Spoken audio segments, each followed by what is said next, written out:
After my wife became a vegetable in a car accident, her lover wanted to take half of our property. My wife Maria was seriously injured in a car accident and is in critical condition. When the doctor coldly announced that she might become a vegetable, my world seemed to collapse. And just at this moment, a phone call from a strange man shattered all my hopes. He said he was Maria's true lover and wanted half of her property. Shock and anger swept over me, and I couldn't accept this sudden betrayal. But now is not the time to wallow in self-pity and sadness. I don't know what to do in the face of this nightmare. So I found a lawyer, hoping he could give me some advice. Chapter 1. Wife, I'm back. That day, I returned home and called my wife, as usual. I changed my shoes and shouted, but there was no response from the house. Normally at this time, Maria would have come out to greet us. Why is it so quiet today? I walked into the kitchen. No one was there. The bedroom was still empty. I was just wondering when my cell phone rang. It was an unfamiliar number, and my heart beat faster. After I answered the call, the urgent voice on the other end of the phone froze me for a moment. William, your wife was in a car accident and is in the Municipal People's Hospital. Come quickly. Maria. My brain was buzzing, and I could barely hold the phone. I ran out with my heart beating so fast that it felt like it was going to burst out. Maria, you can't be in trouble. You can't. I prayed softly as I ran. When I arrived at the hospital, the bright lights hurt my eyes. I grabbed a nurse and asked, "Where's Maria? Where's my wife?" The nurse looked at me with sympathy in her eyes and pointed to the ICU.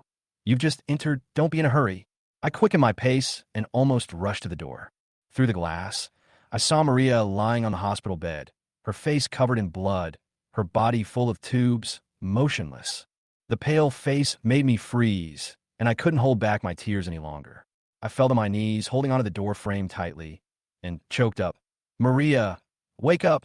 Don't leave me. We promised to grow old together. A family member of a fellow patient patted my shoulder and said, Hey boy, she's still alive. Don't be too sad. She might wake up. I grabbed the man's hand and asked anxiously, Brother, can she wake up? I can't live without her. In my mind, the scenes of our acquaintance, love, and ordinary days after marriage were replayed like a movie. At this moment, I just hope she can wake up. Suddenly, the door of the ICU opened and a doctor came out. I immediately rushed over and asked, Doctor, how is my wife? The doctor took off his mask and said solemnly, The situation is not optimistic. The brain injury is serious. Whether she can wake up depends on follow-up observation. You have to be mentally prepared. My heart sank and I almost collapsed. Doctor, please save her. No matter how much it costs, I can't live without her. I said tremblingly. The doctor sighed and said, We will do our best. Let's go and complete the hospitalization procedures first. I nodded and dragged my heavy legs to pay the bill. Just as I arrived at the payment counter, my phone rang again. It was a call from a colleague at work. I heard that there was an urgent project that needed my return. I immediately flew into a rage. How can I go to work when my wife is still alive? My colleague also said helplessly, William, the project is very important and the company is anxious. If you don't come back, everyone will be doomed. I held the phone, feeling extremely conflicted. Finally, I steeled my heart and yelled into the phone, You can find another job, but if you lose your wife, you lose everything. You can handle it yourself. After paying the fee and returning to the ICU door, I sat down on the floor, my eyes empty and my mind in a mess. My phone rang again, and it was my mother-in-law calling. Her anxious voice almost made me collapse. What happened to Maria? I heard something happened to her. Tell me quickly. I suppressed my grief and told my mother-in-law about the situation. She started crying on the other end. William, you must take good care of her and don't let her get hurt. Otherwise, what will happen to me and your father-in-law? Maria at all costs. Suddenly, the instrument in the ICU started beeping, rapid and piercing. My heart instantly jumped into my throat, and I rushed over and shouted, Maria, hold on. You must hold on. The sound echoed in the empty corridor, and I seemed to have anticipated the worst outcome. It was just daybreak, and the lights in the hospital corridor were still blindingly pale. I sat up suddenly from the bench like a wound-up machine. I didn't sleep all night, my eyes were bloodshot, my hair was a mess, and my clothes were wrinkled, but I didn't care about these. My mind was full of Maria's image in the intensive care unit. I staggered to the door of the ICU, put my hands on the glass, looked inside eagerly, and muttered softly, Maria, it's a new day. Please wake up. Okay? My voice was hoarse and full of tears, and the young nurse passing by couldn't help but shed tears. The doctor came to check on me, and I hurried forward and asked, "Doctor, how is my wife? Has there been any change?" The doctor looked through the medical records, frowned, and slowly said, "There is no change. Continue to observe." My heart sank, and the hope on my face instantly disappeared, but I murmured to myself, "It's okay. Just stay calm. Just stay calm." While the doctor was still there, I asked nervously, "Can I go in and accompany her? She must be scared alone." The doctor glanced at me, hesitated, and said, "According to regulations, family members are not allowed to enter, but they can go in for a short while when the nurses are doing nursing care, and it cannot affect the treatment." I nodded hurriedly, feeling very grateful. Finally, the nurse came, and I followed closely behind her, not daring to walk any faster. When I entered the ICU, the smell of disinfectant mixed with the beeping sound of the machine made me feel even more uncomfortable. I gently held Maria's hand, feeling distressed. "Maria, I'm here. Don't be afraid. I'll wipe it for you, and your illness will heal quickly."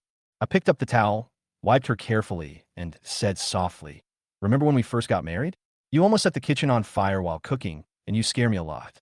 In the end, you cried and said you didn't want to do it anymore. But the next day you came into the kitchen with a smile on your face to make breakfast for me." As I was speaking, the door was suddenly pushed open and a familiar voice rang out. "William!"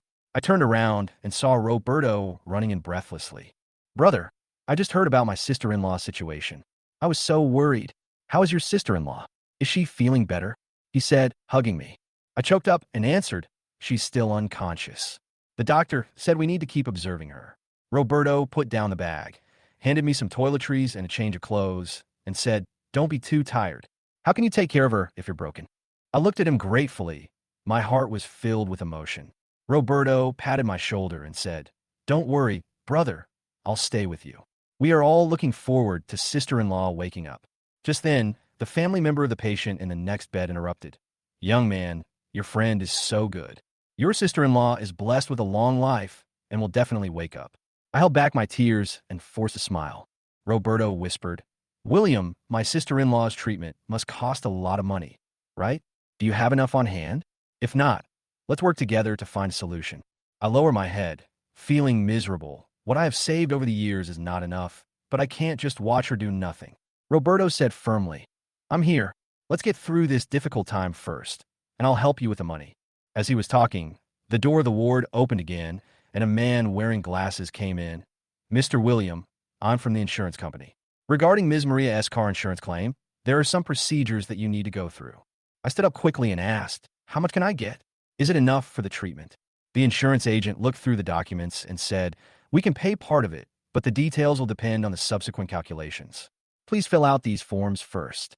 I took the form. My hands were shaking, and Roberto reminded me. When I saw the form, I couldn't help but ask, "Is this compensation okay? My wife is in urgent need of money to save her life." The insurance agent comforted me. "Don't worry. As long as the procedures are complete, the money will be in your account soon." After filling out the form, I just breathed a sigh of relief when my phone rang again. It was my boss calling. My heart sank. "William, I understand your wife's problem, but you can't give up your work.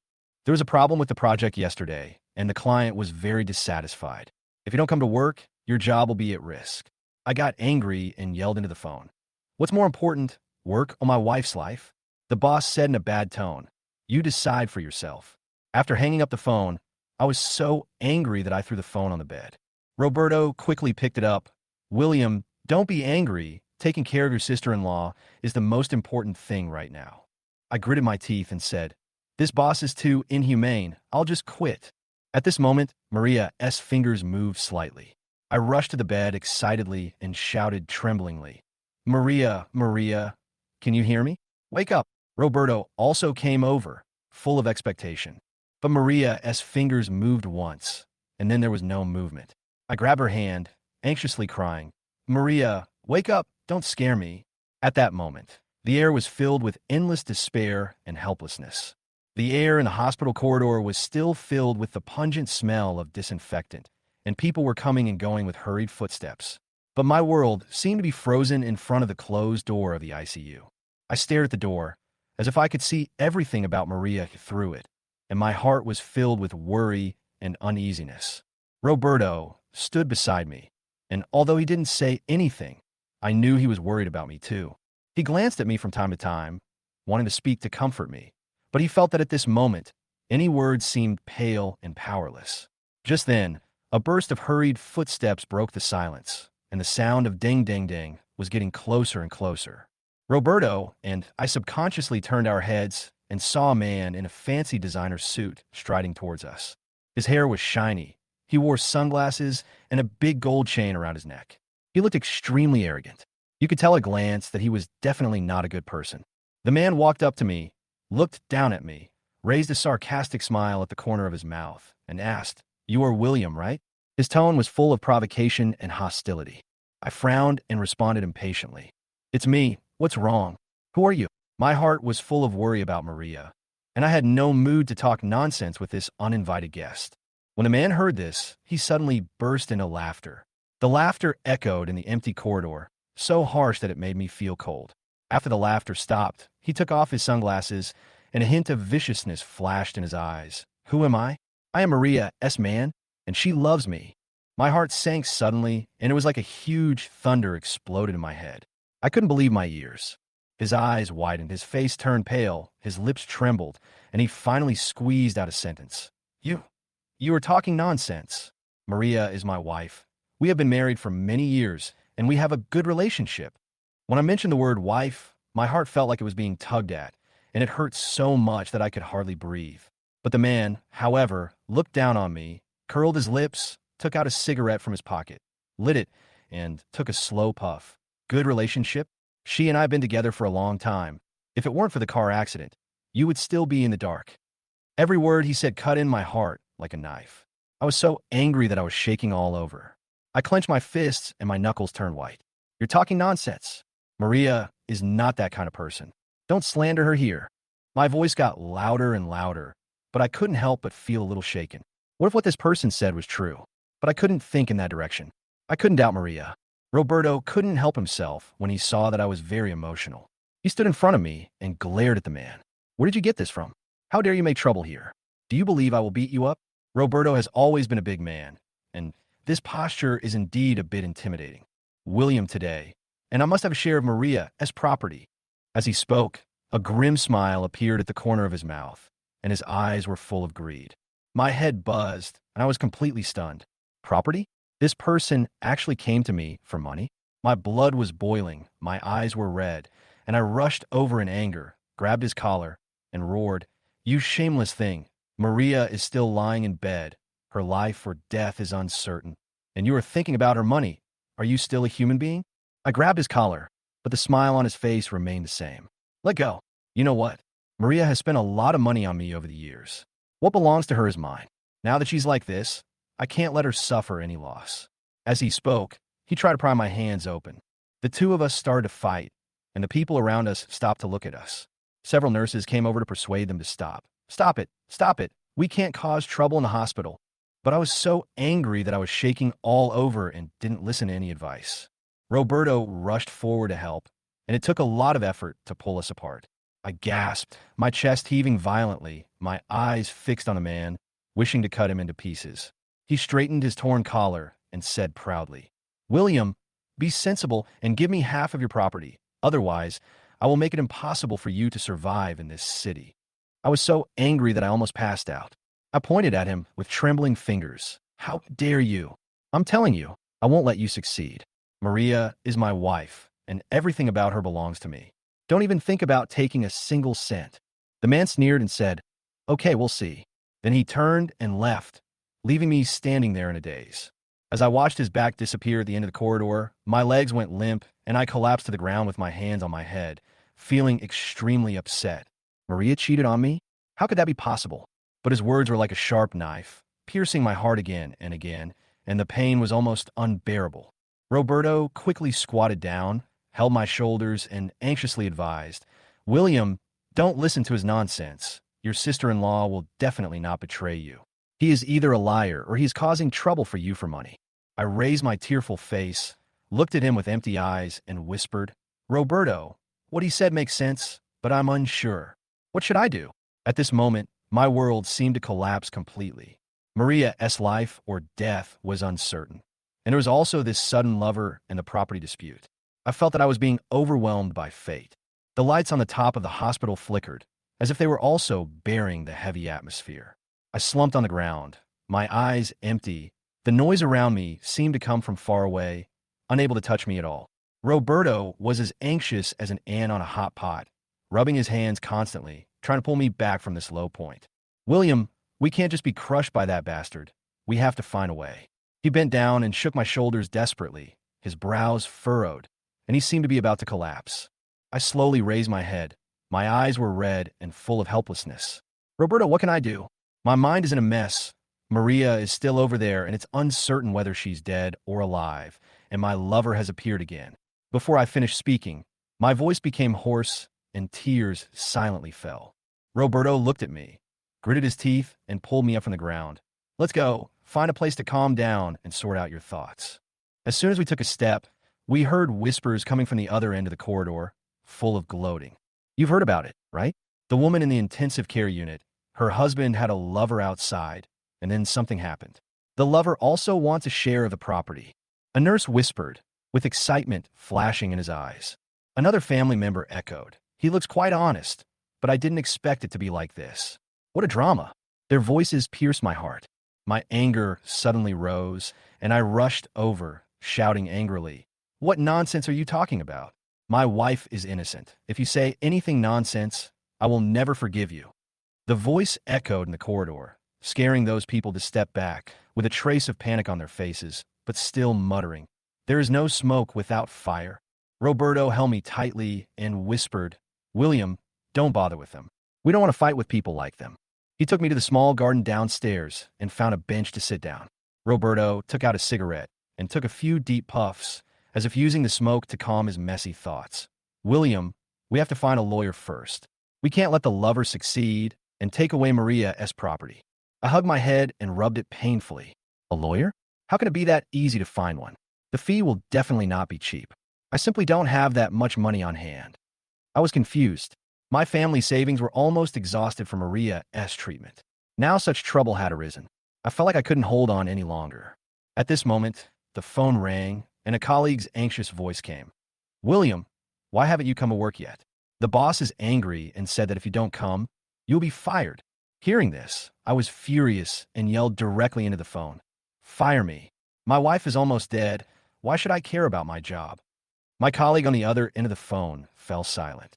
I hung up the phone angrily, clenched my fists, and slammed them on my legs, my heart filled with powerlessness and resentment. Roberto looked at me and patted my shoulder. "Don't get angry with yourself. You can find another job if you lose it. The most important thing right now is to resolve Maria's problem first. I have some savings for lawyer fees. Use it for emergency first." He patted me with a firm look in his eyes. At this time, a man in a suit and holding a briefcase came hurriedly. "Mr. William, I'm Thomas, a lawyer. Mr. Roberto contacted me and learned about your situation. I think I can help." When I saw him, I grabbed his hand tightly as if I had found a lifeline and said excitedly, "Lawyer Wong, can you really help me? You must help me. We can't let that bastard take away Maria's property." Thomas pushed his glasses up, his eyes firm and steady. "Mr. Liu, please don't worry. Now that I'm here, I will do my best to help you. Please tell me the details. The more detailed, the better." I began to tell him about my past with Maria, the car accident, and the lovers' quarrel over the property. My eyes were wet and my voice was choked with sobs. Thomas listened and took notes in his notebook, occasionally looking up and asking a few questions. After I finished speaking, he thought for a moment and said calmly, "The current situation is tricky, but there is hope. First, you and Maria are a legal couple, and the ownership of your property is protected by law. Second, the lover's claims must be supported by evidence. Otherwise, they are just empty words. Next, we need to collect evidence to prevent him from causing further trouble." I nodded repeatedly after hearing this, and a glimmer of hope ignited in my heart. "Lawyer Wong, I listen to you. As long as I can keep Maria's property, anything is fine." At this time, the phone rang again. It was my mother-in-law. "William, I heard that a lover wants to rob Maria's property. What should I do? She is still lying in the hospital. We can't let anyone bully her." My mother-in-law's crying made my heart tighten, and I quickly comforted her. "Mom, don't worry. I found a lawyer and am trying to find a way to prevent that person from succeeding." After hanging up the phone, fatigue and anxiety swept over me again. At the same time, Oscar, the man who claimed to be Maria's lover, was sitting in a luxury car, pointing at his phone viciously and ordering, "Find me a few writers to discredit William as much as possible, hit him hard, and make him hand over his property." At this time, William, Roberto, and Thomas were still nervously discussing countermeasures, completely unaware that a bigger public opinion storm was about to come. In the hospital ward, Maria was still unconscious, and the sound of the instruments beeping broke the silence. I sat by the bed, staring at her bloodless face, feeling heartbroken and unable to calm down. Thomas and Roberto sat aside. The atmosphere was solemn. Thomas pushed his glasses and said, "We have to start the investigation as soon as possible. The longer we delay, the worse it will be for us." I looked up, my eyes full of determination. "I know, I can't let that bastard succeed." Roberto patted my shoulder and said, "Brother, I'll accompany you no matter what you do."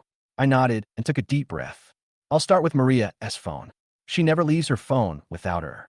Maybe I can find some clues." We arrived at the nurse's station, and the nurse handed me Maria's phone. I took the phone and my heart sank.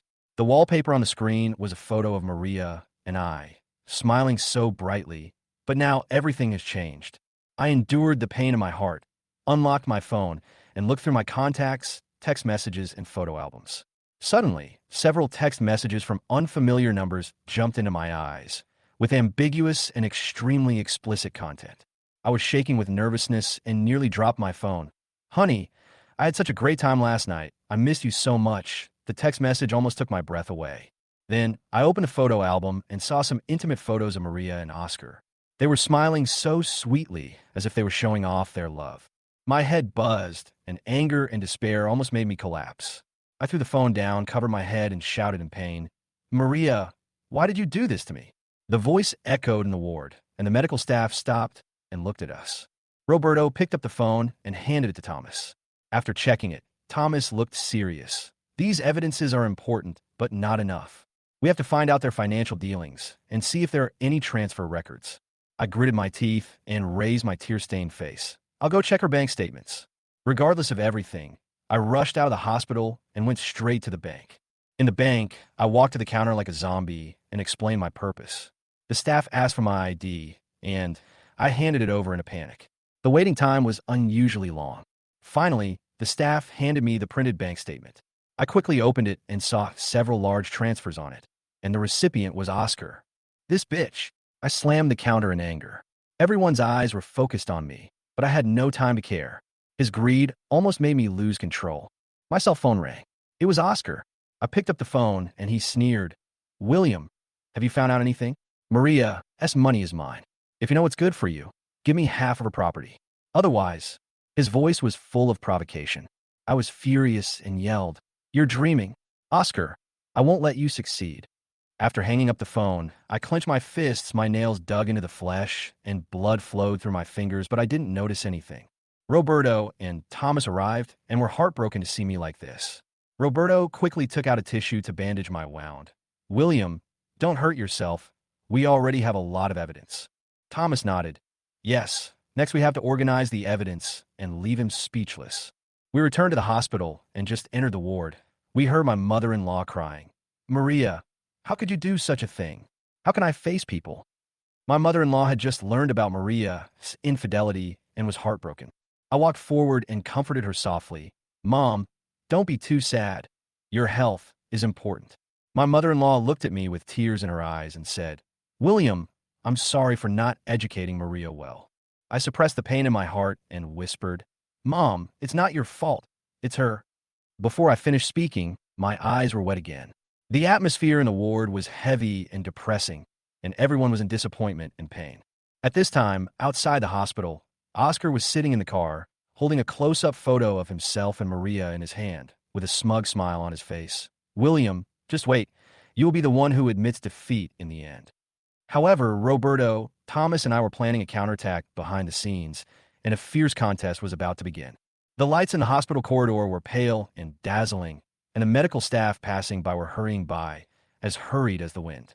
As we walked to the door of the ward, we saw a young nurse coming out with a tray filled with used syringes and medicine bottles. It was Lily. Her slender figure and gentle face stunned me for a moment. When she saw me, A trace of heartache flashed in her eyes, but she immediately concealed it and said softly, "Mr. Liu, you're back." This voice was like a spring breeze, and my heart was instantly touched. I responded weakly, and her eyes made me feel a little overwhelmed. Roberto was observing from the side and whispered, "Brother, that young nurse seems to care about you a lot."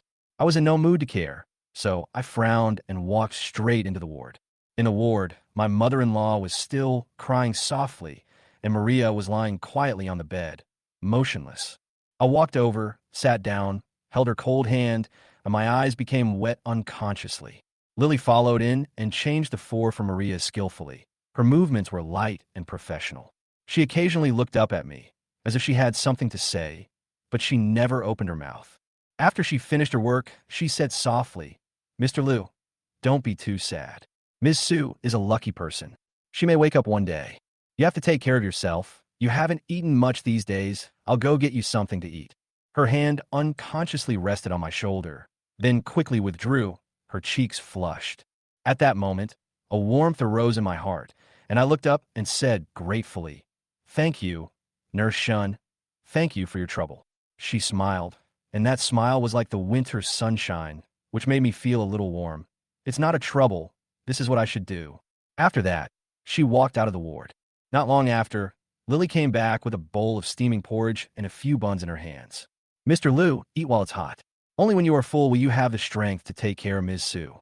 She put the food on the small table beside the bed and handed over the chopsticks.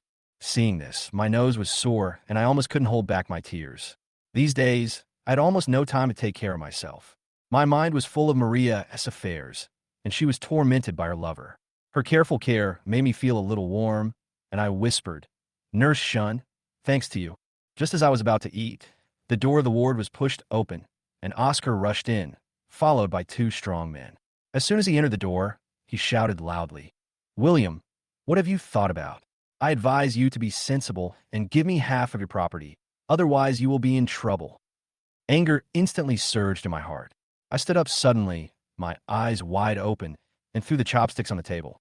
"Oscar, are you done yet? I tell you, it's impossible." He walked forward with a sneer, pointed at Maria, and said, "She is in this state now. Is money still useful to her? Why not give it to me? After all, we have a relationship." After hearing this, I couldn't hold back any longer and rushed forward to fight. Roberto and Lily hurriedly held me on the left and right. "William, don't be impulsive. We are in the wrong if we fight in the hospital." Roberto shouted. Lily also got anxious. Her eyes were red, and she grabbed my arm tightly. "Mr. Liu, calm down. Don't hurt yourself." Oscar smiled proudly. "William, this is all you can do." After that, he swaggered away with his two followers. My chest rose and fell violently, my hands clenched into fists, and my joints made a crackling sound. Lily patted my back gently and comforted me softly. "Mr. Liu, don't be angry with this kind of person. It's not worth getting hurt. He just wants to deliberately provoke you. Don't fall into his trap." I took a deep breath, tried to calm myself down, turned to look at Lily, and said hoarsely, "Thank you, Nurse Shun. If you hadn't held me back, I would have gotten into trouble today." Lily lowered her head and said with a red face, "Don't say that. I just hope you don't get hurt." My mother-in-law came over, held my hand, and said, "William, how are we going to live? That bad guy is so arrogant. What should we do?" I held my mother-in-law's hand tightly and comforted her. "Mom, don't worry. I won't let him succeed. We have evidence, and with the help of Lawyer Wong, we will definitely get through this." Thomas nodded.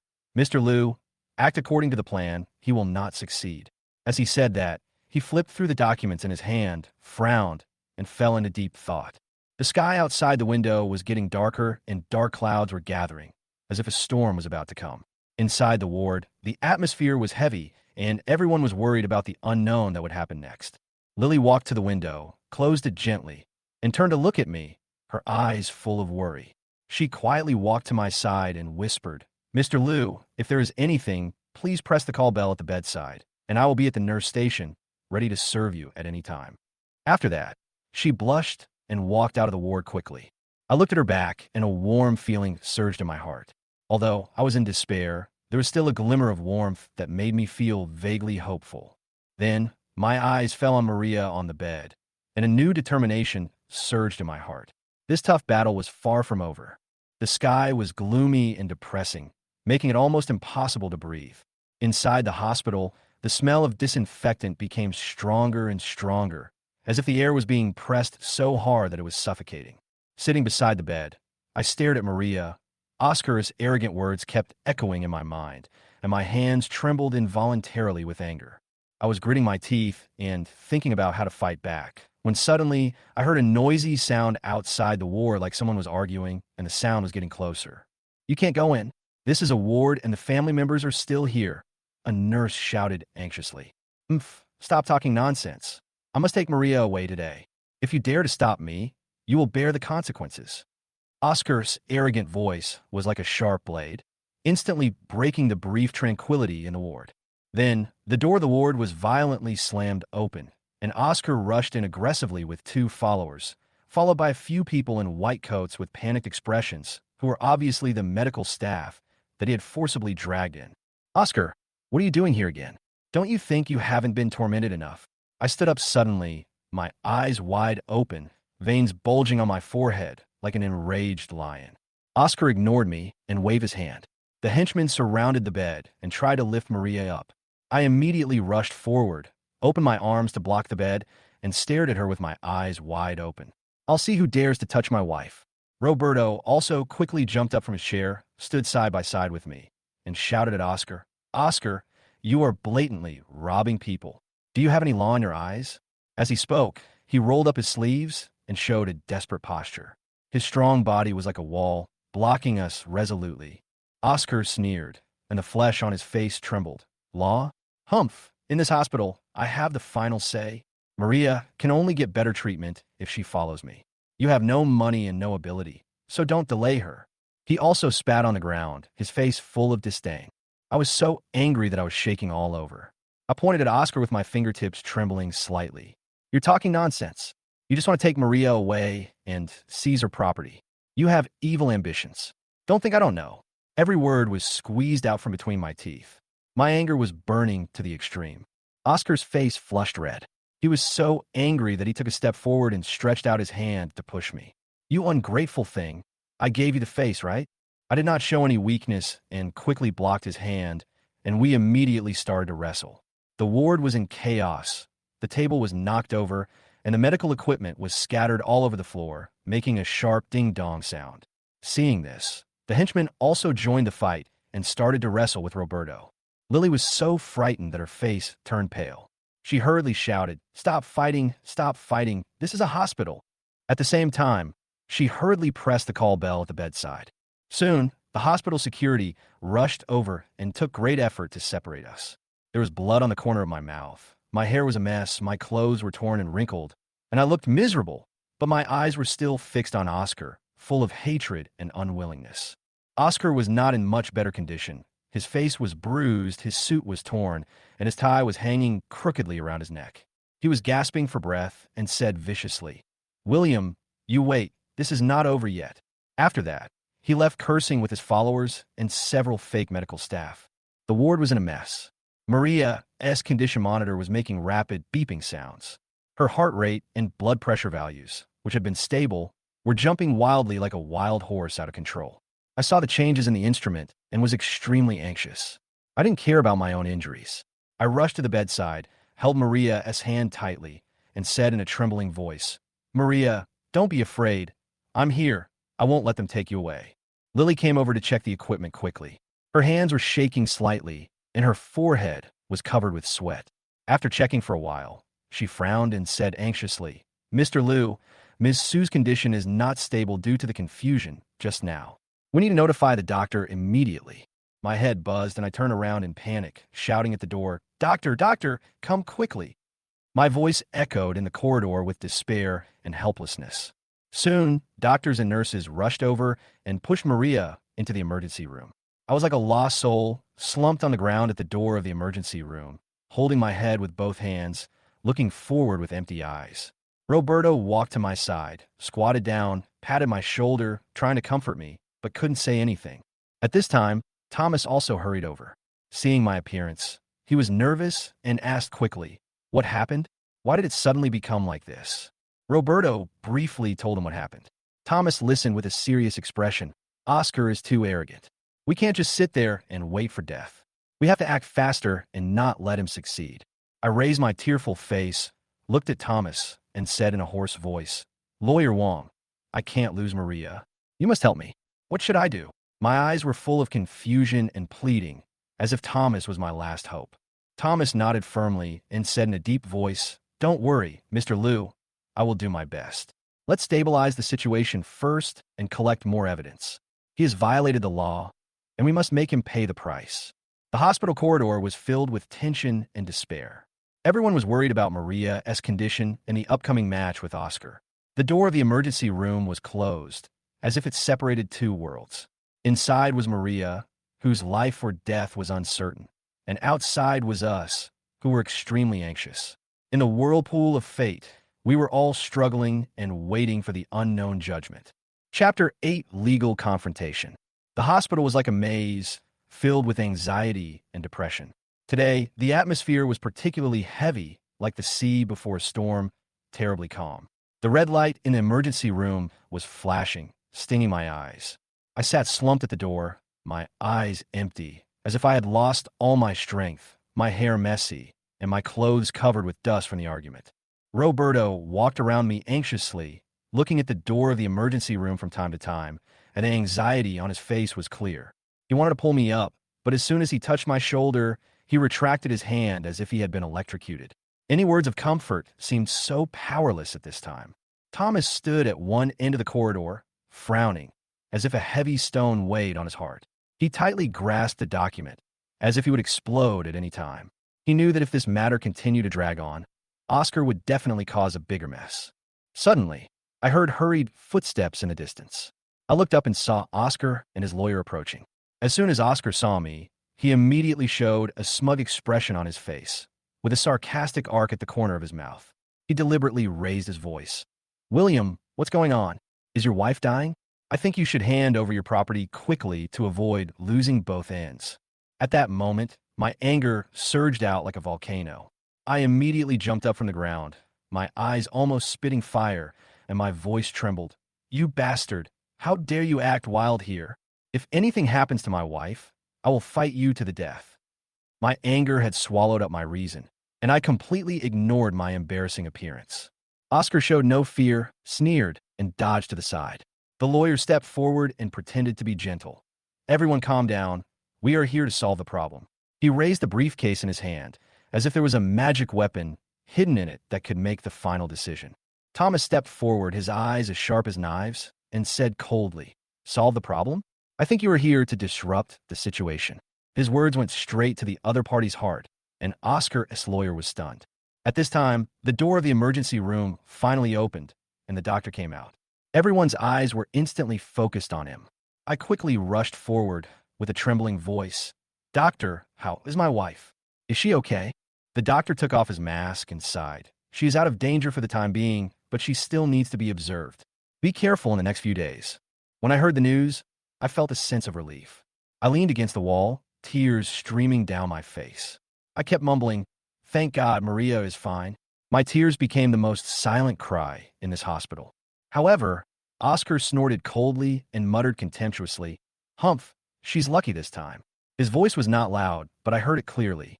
A trace of hatred flashed in my eyes, and I raised my head and glared at him fiercely, as if I wanted to freeze him into ice. At this time, the lawyer took out a document and said seriously, Mr. Liu, we have to talk about Ms. Su's property issue. He handed me a stack of documents with an arrogant look on his face. Thomas quickly took the document, flipped through it, and sneered. Is this what you call sincerity? You won't get something for nothing. The document actually required me to give up most of my property, and the reason was ridiculous. I was so angry that my chest felt like it was going to explode, and I rushed forward to grab the document and tear it up. Roberto quickly pulled me back. William, calm down. We have Lawyer Wong. We are not afraid of them. Thomas threw the documents to the ground and pointed at the other lawyer. How can you say you are professional? Aren't you afraid of being embarrassed by doing such a conscienceless thing? His tone was full of anger. Oscar's face changed, and he gritted his teeth. Let's go to court. Who's afraid of who? After that, he turned and left with his lawyer, but there was a hint of panic in his steps. In the court, the atmosphere was as solemn and dignified as an ancient temple. The two sides clashed fiercely, and Oscar's lawyer kept producing forged evidence, trying to confuse the public, claiming that his relationship with Maria was true love and that the property should be divided with him. Thomas was calm and composed, and each counterattack was extremely accurate. When the other party took out the so-called intimate photos of the couple, Thomas calmly took out a stack of photos and compared them directly to the judge. Your Honor, you see, these photos are obviously forged. When compared with these real photos, all the truth is revealed. Oscar heard this. His face turned livid and beads of sweat dripped from his forehead like rain. He stood up and shouted angrily, "You are talking nonsense." His angry shouting instantly disrupted the order of the court. The judge slammed the gavel with a deafening sound. Silence. The bailiff quickly stepped forward and pushed Oscar back to his seat. He then calmed down a little, but was still muttering his dissatisfaction.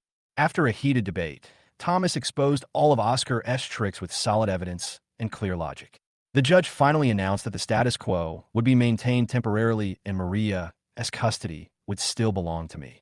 Oscar's conspiracy failed temporarily. His face turned pale and he slumped in his chair, muttering to himself, "Impossible.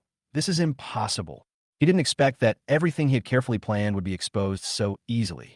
I stood in the courtroom with mixed feelings. Although I had secured custody of Maria, the road ahead was still full of uncertainty and challenges. This struggle had just begun. Chapter 9: Public Pressure. These past few days, I have really experienced what it means to, when a wall falls, everyone pushes it down. Oscar actually bought off some media outlets, and negative news flooded in, drowning me to the point where I could hardly breathe. Maria, as usual, with dark circles under my eyes. As soon as I walked to the gate of the community, I felt that the atmosphere was not right. When the familiar neighbors looked at me, they either avoided my eyes or looked at me with contempt. My heart skipped a beat. Just when I was trying to figure out what was going on, I suddenly heard a few ants whispering. "It's him. It was on the news. He took over his comatose wife's property while living a life of luxury. He's really a piece of shit. He looks like a decent person, but how could he be so cruel? Poor his wife. She is lying in the hospital knowing nothing." At that moment, my head buzzed and I was furious. I walked over angrily and asked loudly, "Andy, you can't say that. I love Maria wholeheartedly, and my neighbors can see it. How can you believe those fabricated news?" After I yelled at them, the middle-aged women showed a bit of panic on their faces, but soon they regained their disgusted expressions. One of them curled her lips and said, "Humph, how can the news be fake? They have already produced the evidence, so stop pretending." I was so angry that I clenched my fists, my knuckles turned white, but I was powerless to explain anything to these people. I gritted my teeth, turned around, and walked away quickly. My heart was in a mess, and my heart was so heavy that I couldn't describe it. When I got to the company, the situation was even worse. As soon as I entered the elevator, several colleagues were talking fiercely. When they saw me coming in, they immediately shut up and unconsciously stepped back, as if I was carrying germs. I pressed the floor button with gritted teeth. In the small space, the atmosphere was so oppressive that I could hardly breathe. As I stepped out of the elevator and walked to my workstation, I heard whispers behind me. "Have you heard? Manager Liu is in real trouble this time.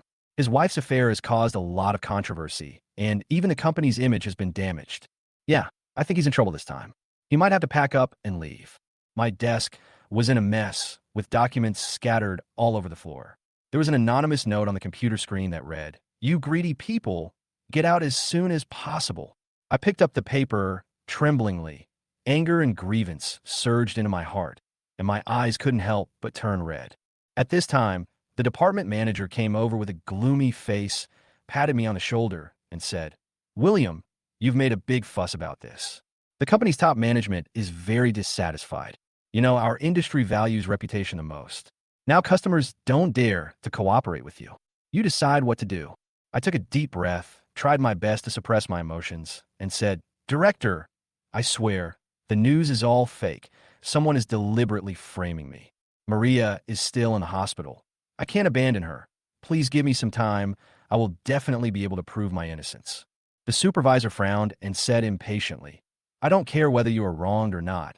You have to clean up this mess as soon as possible. Otherwise, I can't protect you." After that, he turned around and walked away. I slumped in the chair, looking up at the ceiling, feeling powerless. How could the relationship between Maria and me for so many years become a handle for others to discredit me? Are the happy times we once spent together worthless in the eyes of others? Just when I was feeling depressed, my phone suddenly rang. It was a call from a client. I quickly adjusted my mood and answered the call. Before I could say anything, I heard a roar from the other end. "William, how dare you answer the phone? I gave the project to you because I value your character, but now the news is full of your scandals. I don't dare to cooperate with you anymore. Find someone else." The phone was hung up. I sat there holding my phone, not reacting for a long time. This series of blows was like a heavy punch, hitting me so hard that I could hardly stand. I thought of Maria's lifeless face, and my heart ached. No, I couldn't just fall down like this. I had to stand up and fight back for Maria and myself. I forced myself to cheer up and started to sort out the materials on hand, trying to find evidence to prove my innocence. I had just flipped through a few pages of documents when my phone rang again. It was the hospital calling. My heart suddenly rose to my throat, and I answered the call tremblingly. "Mr. Liu, Ms. Su is not in good condition. Her heart rate and blood pressure are fluctuating. She may have been stimulated by something." I stood up suddenly, without bothering to pack my things, and ran to the hospital. Along the way, my heart felt like it was about to jump out of my chest, and all I could think of was Maria's pale face. I kept praying in my heart that nothing would happen to her. Arriving at the hospital, I rushed into the ward and saw Maria lying on the bed with a frown on her face. The equipment was beeping. I ran to the bedside, held her hand, and said in a voice that was almost crying, "Maria, wake up. I'm William. Don't scare me."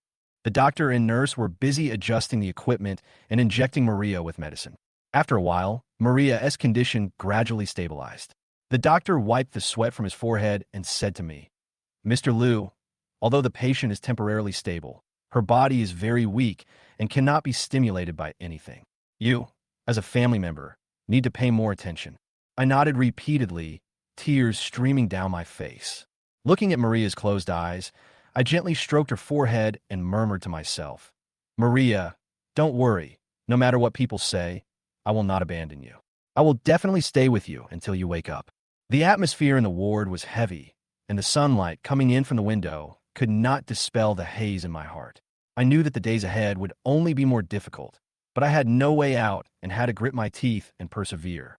Suddenly, the door of the ward was pushed open with a bang, and Oscar rushed in with a few fierce men. He looked at me with a smug look on his face and sneered. "How about it? William, you are feeling bad now, right? This is just the beginning. If you know what's good for you, hand over your property quickly, otherwise you'll be in trouble." I stood up suddenly. My eyes were red, and I roared, "Oscar, you bastard! It's not enough that you hurt my wife, you also want to add insult to injury. I tell you, even if I risk my life, I will not let you succeed." Oscar snorted coldly and waved his hand to signal the big men behind him to move forward. The atmosphere in the ward instantly became extremely tense. The nurses hid aside in fear, and the doctor clenched his fist nervously. "Are you still being stubborn? Look at your current situation. You can't stay in the company any longer. Your neighbors treat you like a plague. How long do you think you can last?" Oscar said arrogantly. I gritted my teeth and said fiercely, "The relationship between Maria and I cannot be destroyed by your schemes. Just wait. I will definitely expose all your scandals and make you get the punishment you deserve." Oscar's face darkened, and he shouted angrily, "Come on, teach him a lesson." The big men rushed over, but I was not afraid and fought with them.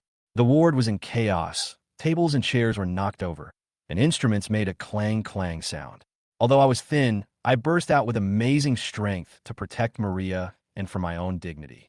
However, I was outnumbered and gradually lost the upper hand. I was hit several times on my face and body, and blood oozed from the corner of my mouth. But I held the legs of a big man tightly to prevent them from getting close to Maria's bed. At this critical moment, the hospital security rushed in and pulled them apart with great effort. Oscar saw that the situation was not good, glared at me fiercely, and slipped away with his men. I collapsed to the ground, gasping for breath. The pain in my body was far less than the pain in my heart. I looked at Maria on the hospital bed, and tears blurred my vision again. I knew that this war with Oscar had entered a white-hot stage, and I could not retreat at all. The ward was a mess. The nurses came over to clean it up silently. The doctor checked my injuries and said softly, "Mr. Liu, you have to take care of your body and don't work too hard." I struggled to stand up, walked to Maria's bedside, held her hand again, and said firmly, "Maria, You are the most important person in my life. I will not let anyone hurt you. We will definitely get through this. At this moment, I am exhausted and sad, but there is an unyielding fire burning in my eyes. Chapter 10. Stick to your original intention. In the hospital corridor, the lights were as dazzling as will-o'-the-wisp fire, which hurt my eyes. The air was filled with the pungent smell of disinfectant, which made me want to cough, but I didn't care. All I could think about was the woman in the ward whose life or death was uncertain. My wife, Maria. Maria, how could you just lie there like this? We were so happy. How could you be so cruel to leave me alone? I murmured in a low voice, lying on the bed, tightly holding her bloodless hand, my voice hoarse, tears already flowing uncontrollably. I hadn't slept for several days and nights, my beard was unshaven, and I looked so haggard that I looked like a different person. The patients around me cast sympathetic glances at me from time to time and whispered, "This man is really loyal and righteous." Nowadays, there are not many who can stay with their comatose wives like this. These words somehow got into my ears, and I just moved the corners of my mouth slightly. The only response to them was endless fatigue, with my eyes still fixed on Maria's face. At this moment, Roberto suddenly rushed in with a lunchbox in his hand. "William, I brought you some food. Eat it. Don't tire yourself out. Maria still needs you." He put down the lunchbox and saw my almost unrecognizable appearance, his eyes full of heartache. I raised my head with empty eyes. "Roberto, I can't eat. What should I do if she can't wake up?" After saying that, tears fell on the bed sheet again, soaking the fabric. Roberto sat by the bed, patted my shoulder, and comforted me. "Don't say that. Maria is lucky. She will definitely wake up. You have to cheer up. Who will take care of her when she wakes up?" I wiped away my tears vigorously and nodded. "You are right. I can't fall down. I have to wait for her to wake up." I held her hand tightly again, as if to pass my strength to her. Suddenly, the door of the ward was slammed open, and Oscar rushed in with a devilish look, followed by two ruffians. As soon as he entered the room, he shouted, "William, why are you pretending to be a romantic? You are also responsible for your wife's current condition. I have to take half of her property." I stood up suddenly. Anger surged from the soles of my feet to my forehead. My eyes almost bulged into bells. "Oscar, how dare you come here? You messed up my house like this, and you still dare to mention property. Are you a human being?"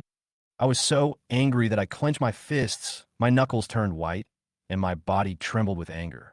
Oscar sneered, and the flesh at the corners of his eyes trembled. "Why am I so shameless? Maria and I are truly in love. She has spent a lot of money over the years. It's a bargain for you if I take half." "You're talking nonsense." I couldn't hold it in any longer and rushed over to fight. Roberto quickly hugged me tightly. "William, don't be impulsive. Don't fall into his trap." Oscar took a step back, a hint of pride flashing across his face. "William, if you don't agree today, I will ruin your reputation.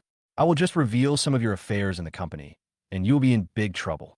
I gritted my teeth and squeezed out the words. "You dare to threaten me? I tell you, I'm not afraid of you. Maria is my wife. I will never let you succeed."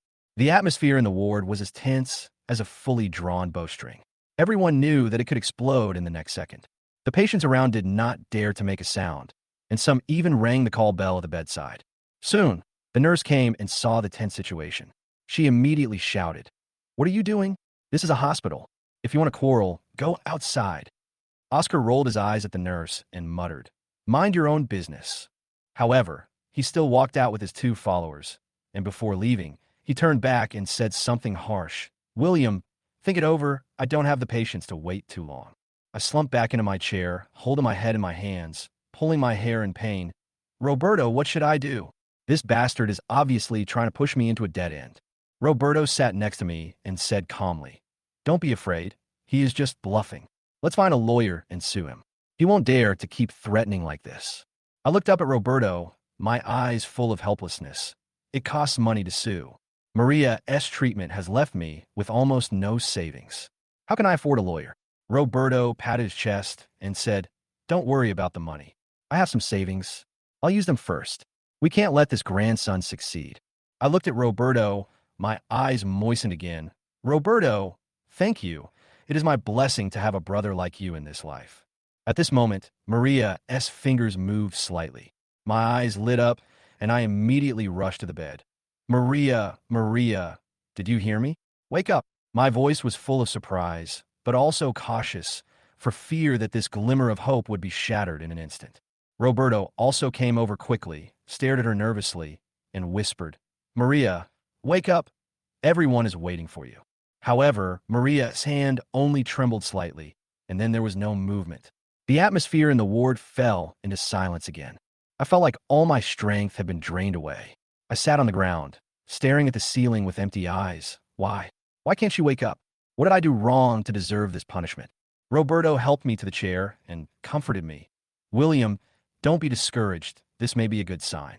Didn't the doctor say that vegetative patients occasionally have some unconscious reactions? Maybe she will wake up soon." I took a deep breath, as if to swallow all the sadness. "Roberto, you are right. I can't give up. As long as there is a glimmer of hope, I have to stay with her." Outside the window, the sky became gloomy. Thunder rumbled in the distance, and a storm was coming. In the ward, I sat back on the bed, holding Maria's hand tightly, with a determined look in my eyes. "Maria, no matter how strong the wind and rain outside, I will stay with you. When you wake up, we will drive these bastards away together." I stroked her hair gently and hummed our favorite song. The song echoed in the ward, carrying longing and expectation, but also endless sadness and helplessness. In the corridor, Oscar and his followers had not walked far. Hearing the singing, he snorted coldly. "Humph, sing. Let's see how long you can sing. Maria's property will be mine sooner or later." He had a cigarette in his mouth, with a sneer on the corner of his mouth, and his voice was as cold as ice. "Brother Wei, what should we do next?" the follower asked cautiously.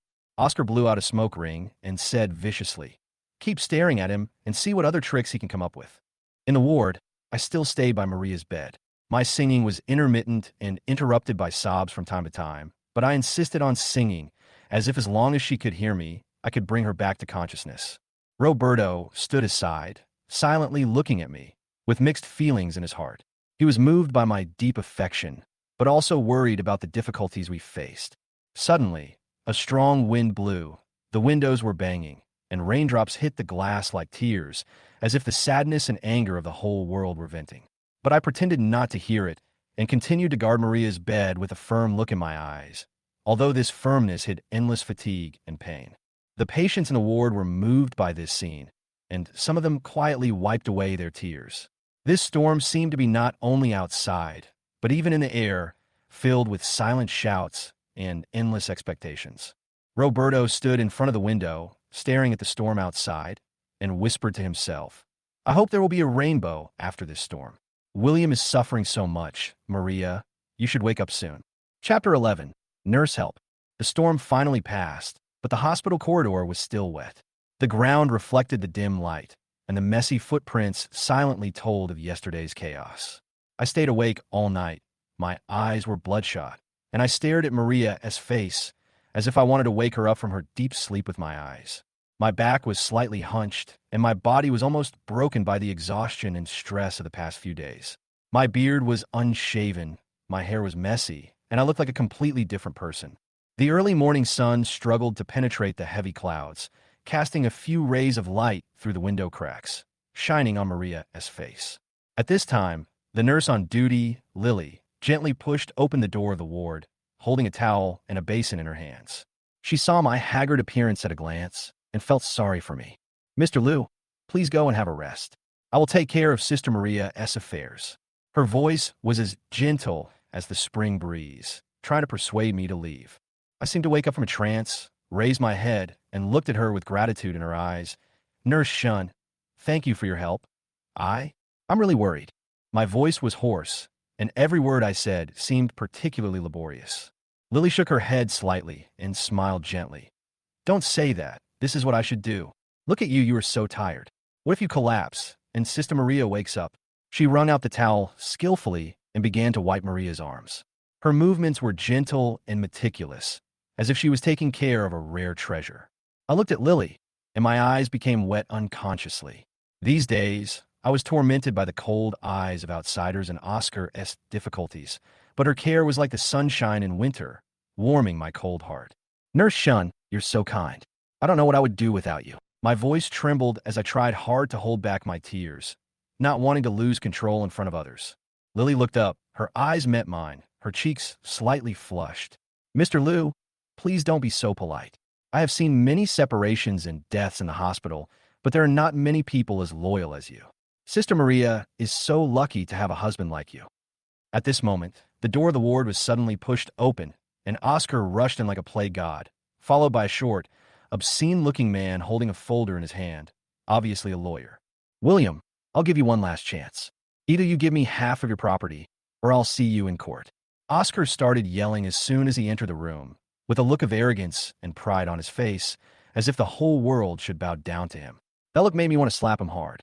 My rage rose instantly, and the fire in my eyes almost burst out.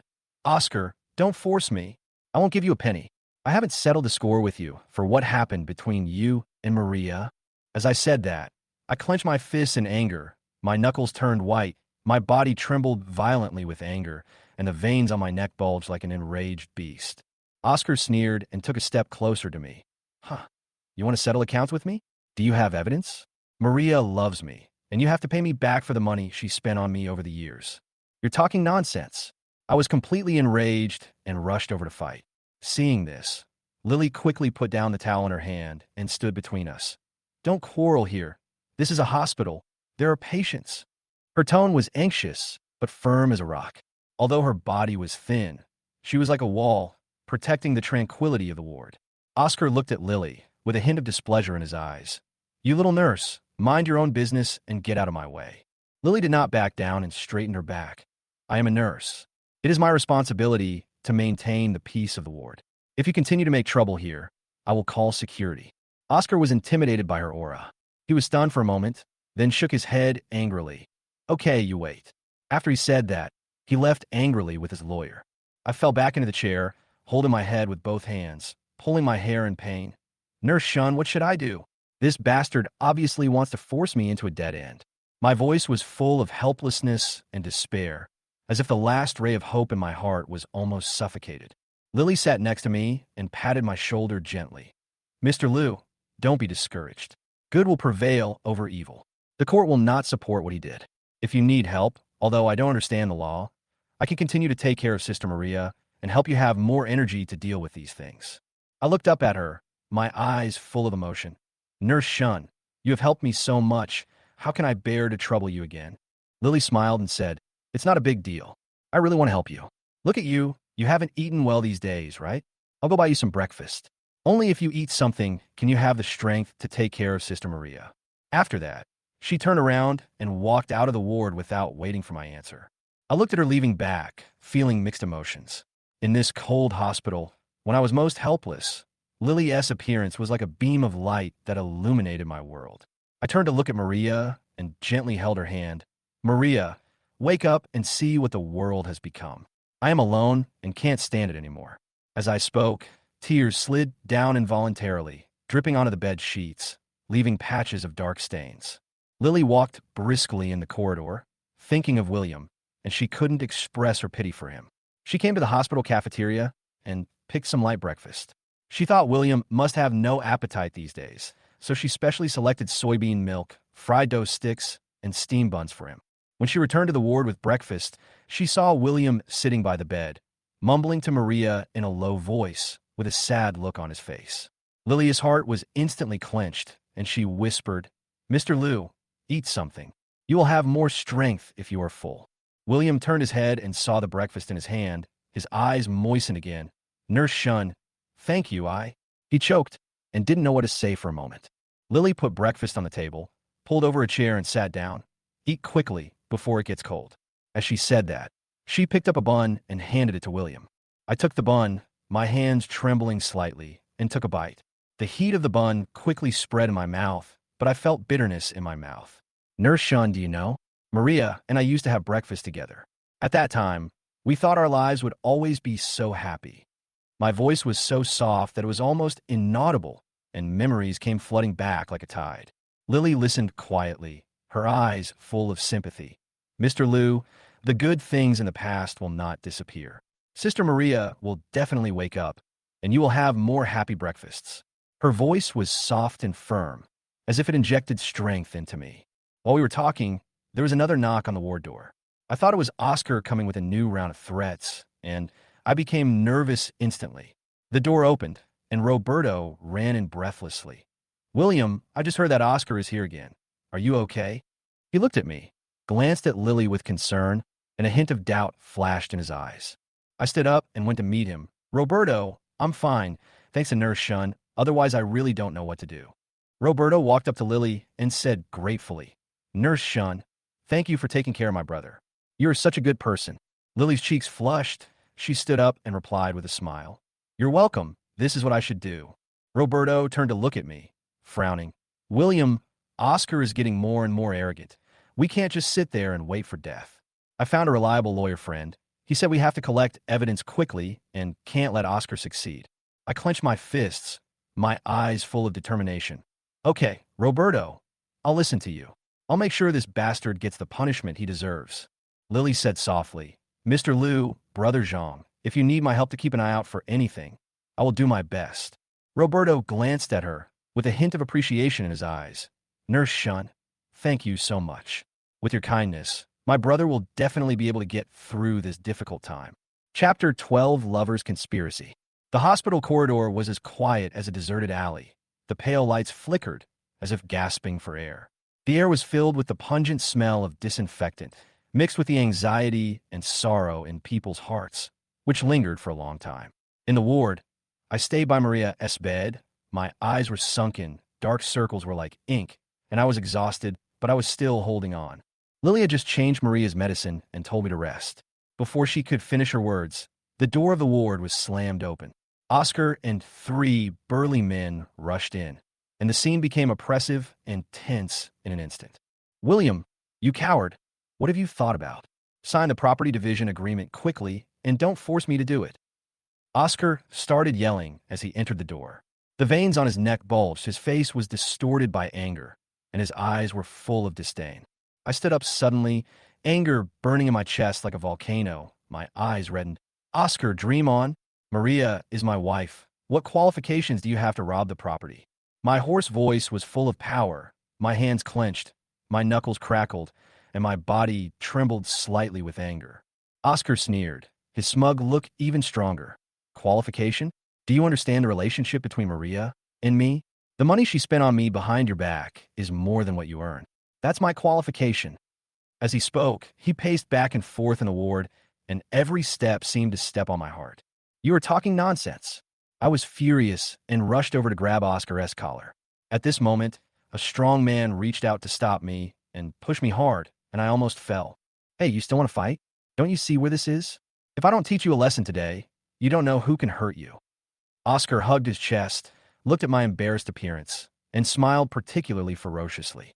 Lily hurried forward and opened her arms to protect me. "Don't mess around. This is a hospital and there are patients inside. If you start to do anything again, I will call security." Her voice was trembling, but she did not back down, glaring at Oscar and his gang.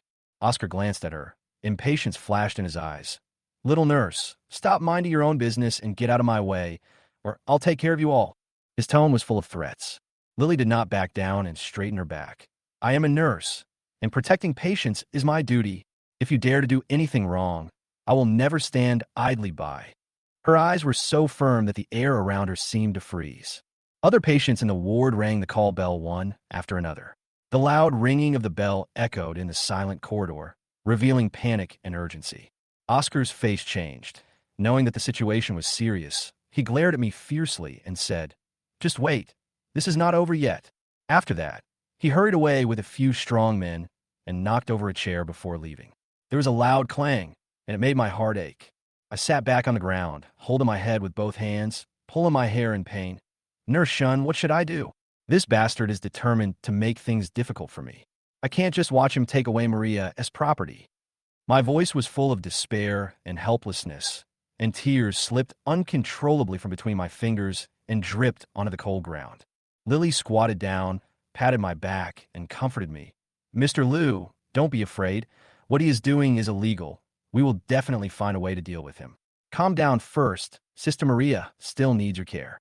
Her voice was as gentle as a spring breeze, but the worry in her eyes was obvious. How could she hide it? Lily with tears in my eyes. "Nurse Shun, thank you. If it weren't for you, I really don't know what to do."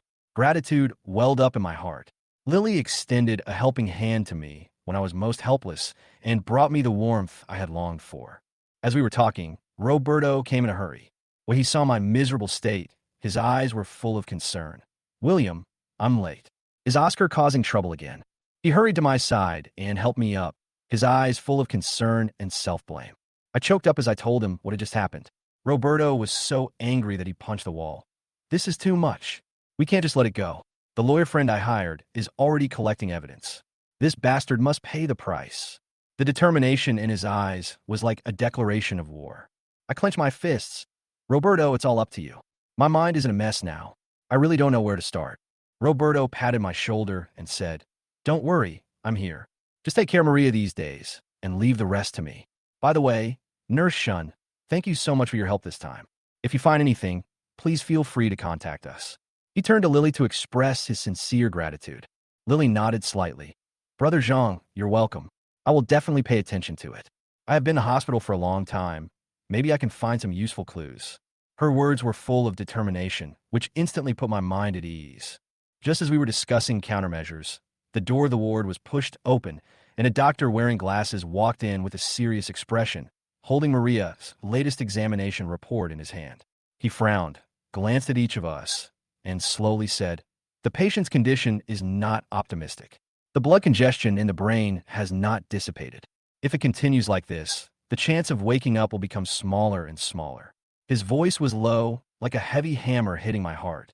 I felt like I was struck by lightning, and my face turned pale instantly. "Doctor, how could this happen? You must save her. I can't live without her." I rushed over and grabbed the doctor's arm, my eyes full of pleading as if I had grabbed the last straw. The doctor sighed. "We will do our best, but the family members should also be mentally prepared. Current medical methods are limited, and the subsequent treatment costs will be very high. Money is not a problem. I'm willing to spend any amount of money as long as it can save Maria." I interrupted him without hesitation. The determination in my eyes was touching. Roberto quickly agreed. "Doctor, don't worry. We will find a way to solve the cost." The doctor nodded slightly. "Okay, then you guys get ready. We may need several operations later." After he said that, he turned and left the ward. I went back to the bedside and looked at the unconscious Maria, tears welling up in my eyes again. "Maria, you have to hold on. I will save you no matter what the cost." I gently held her hand and put it against my face, as if this could pass on strength to her. Lily stood aside, watching this scene, her eyes moistened. She quietly turned around, walked out of the ward, and decided to help me find out more advanced treatment methods. Even if there was only a glimmer of hope, she didn't want to disappoint me. Chapter 13. Life and Death. The corridor of the hospital was filled with gloom. The dim lights made people feel depressed, and the air was filled with the pungent smell of disinfectant and fear. I sat in front of the bed, staring at Maria's face. She was still lying quietly. My eyes were bloodshot, and my heart was filled with uncontrollable anxiety and fear. If she wakes up, I will tell her again how much I need her. "Maria, do you remember the first time we went to the beach? You smiled so happily. The waves and the beach couldn't compare to your smile." I choked, tears falling drop by drop, soaking the sheets. "Wake up. Let's go to the beach again, okay?" Suddenly, the ECG monitor sounded a sharp alarm, breaking the silence. I looked up and saw the heart rate on the display dropped sharply, and my blood pressure also dropped rapidly. My heart seemed to stop beating, and I grabbed her hand with trembling hands. "Maria, wake up! Doctor, come quickly!" Lily hurried in, and when she heard the alarm, she panicked. She pressed the call bell and ran to the door of the ward and shouted, "Doctor, Ward 302. The patient is in critical condition." Her voice was tense and sharp, echoing in the corridor. At the same time, Oscar walked to the door of the ward with two followers. He was originally full of pride, but was startled by the movement in the ward. "Humph, it seems that God helped me," he said to himself, showing a sneer, secretly calculating in his heart that if Maria couldn't hold on, the property would be more naturally his. The doctors and nurses quickly pushed the ambulance into the ward. Oscar subconsciously took a step back. A barely perceptible panic flashed across his face, but he quickly regained his indifference and stood at the door, watching coldly. In the ward, the doctor immediately instructed the nurses to perform first aid, inject adrenaline, and prepare for defibrillation. I was pushed aside and could not get close to her. I could only watch her and whispered hoarsely, Maria, you must hold on. Don't leave me.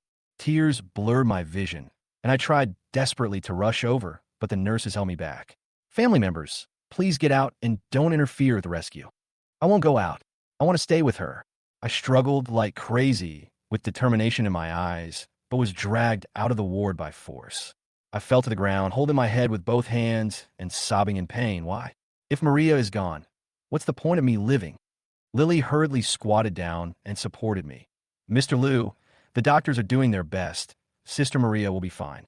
There was a tearful tone in her voice, and it was obvious that she was not sure, but at this moment she could only comfort me. I raised my head. A glimmer of hope flashed in my eyes. Suddenly, the doctor's voice came from the ward. The heartbeat has recovered a little. Keep pressing. At that moment, my heart was beating violently, and I wanted to rush into the ward, but Lily held me back. Mr. Liu, don't be anxious. Wait a moment. Going in will interfere with the rescue. Her words were full of anxiety, but I knew she was also praying for Maria. Time seemed to freeze, and every second seemed to last 1,000 years. Finally, the doctors came out, took off their masks, and had a look of tired relief on their faces. You are out of danger for now, but the next 24 hours are crucial. Family members, please be mentally prepared. I knelt in front of the doctors, feeling grateful. Thank you. Thank you for saving Maria. I will be grateful to you forever. I hit my forehead hard on the ground, tears spilling all over the ground. The doctor helped me up and reminded me, family members, please stay calm and be careful about follow-up care. After that, they left in a hurry. I walked into the ward, held Maria's hand, and gently put it on her face. Maria, can you hear me? You scare me to death. You must get better soon. My voice was low and gentle, as if I was making a vow to her, and my eyes were full of love and worry. Lily was watching silently, feeling mixed emotions. She was relieved that Maria was out of danger for the time being, and was touched by my deep affection for her. But seeing how haggard I looked, she couldn't help but feel pity for me. Oscar stood at the door with gloomy eyes, cursing in his heart. You are lucky this time, but don't be complacent. I will get what belongs to me sooner or later. He flicked his sleeves and left with his followers, his figure full of resentment and unwillingness. I still held Maria's hand and whispered, Maria, no matter how many difficulties we encounter in the future, I will never let you get hurt again. My voice gradually became lower and lower.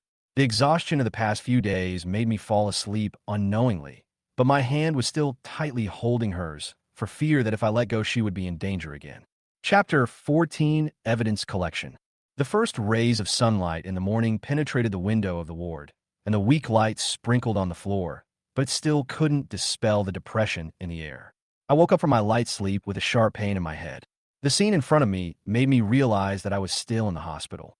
Maria was lying on the bed, her face pale, the instrument next to her was dripping, and the air was filled with the pungent smell of disinfectant. My heart sank, and the pain hit me like a heavy punch. I raised my hand and rubbed my eyes, only to find that I was still holding Maria's hand tightly, and my fingers were numb. I gently let go of her hand, stood up, and stretched my stiff body. Every movement made me feel exhausted. Mr. Liu, you're awake. Lily walked into the ward at some point, holding a cup of hot soy milk and a few buns. Her voice was gentle, as if she wanted to bring a little warmth to the cold ward. Eat something. You've been going through so much yesterday. You can't let your body collapse.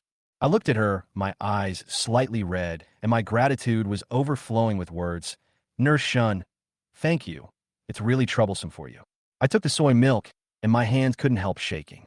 These days, my support seemed to be broken at any time. If she hadn't been there to help me, I really didn't know how long I could hold on. Lily shook her head and said with a smile, You are too polite. This is what I should do. By the way, Brother Zhang just called and said that the lawyer will be here soon and seems to have something to discuss about Oscar. When I mentioned Oscar, my eyes became sharp and a rage for revenge surged in my heart. Okay, I'll wait for them. There was determination in my voice, and the power of hatred and protection burned again. Soon after, Roberto and Thomas rushed in. Thomas was wearing a suit, looking serious, with shrewdness and professionalism in his eyes. Roberto was concerned, looking around the ward, looking extremely anxious. William, how are you? Is Maria okay? Roberto spoke first. I smiled bitterly. I'm fine, Maria is out of danger for the time being, but the road ahead. My eyes were full of worry, and my heart was filled with unspeakable pain. Thomas approached me and patted my shoulder. Mr. Liu, time is running out. We have to act quickly. I have a preliminary understanding of the situation. To gain the upper hand in this property dispute and emotional entanglement, the key is to find evidence of Oscar's illegal activities. Do you have any clues? I tried to recall, and suddenly my eyes lit up. I checked Maria's phone before and found that she had a lot of call records with Oscar. The time was also a bit suspicious, as if they were discussing something shameful. Also, I remember that she spent a lot of money to buy something I had never seen before. Maybe it was related to Oscar. Thomas quickly wrote it down and nodded. These clues are very important. Are there any more? Lily interrupted at this time. I've also noticed something unusual at the hospital. Recently, I noticed a doctor who seemed unhappy every time he saw Maria's condition improve, and he even had a secret conversation with a stranger. One time, I heard them mention words like property and solve it as soon as possible, which I found suspicious. I looked at Lily suddenly, shock and gratitude intertwined in my eyes. Nurse Shun, are you telling the truth? This is probably related to the doctor Oscar colluded with. Roberto was also delighted. Nurse Shun, you really helped a lot. This is an important clue. Thomas pondered for a moment and finally said, we have to start from these aspects. Mr. Liu, give me Maria's phone. I will find professional technicians to recover the key information in it. Nurse Shun, please continue to observe the doctor's movements and notify us immediately if there is any situation. Roberto, stay with Mr. Liu in the hospital to prevent Oscar from causing trouble again. I will investigate Oscar's social relations to see if I can dig out more clues.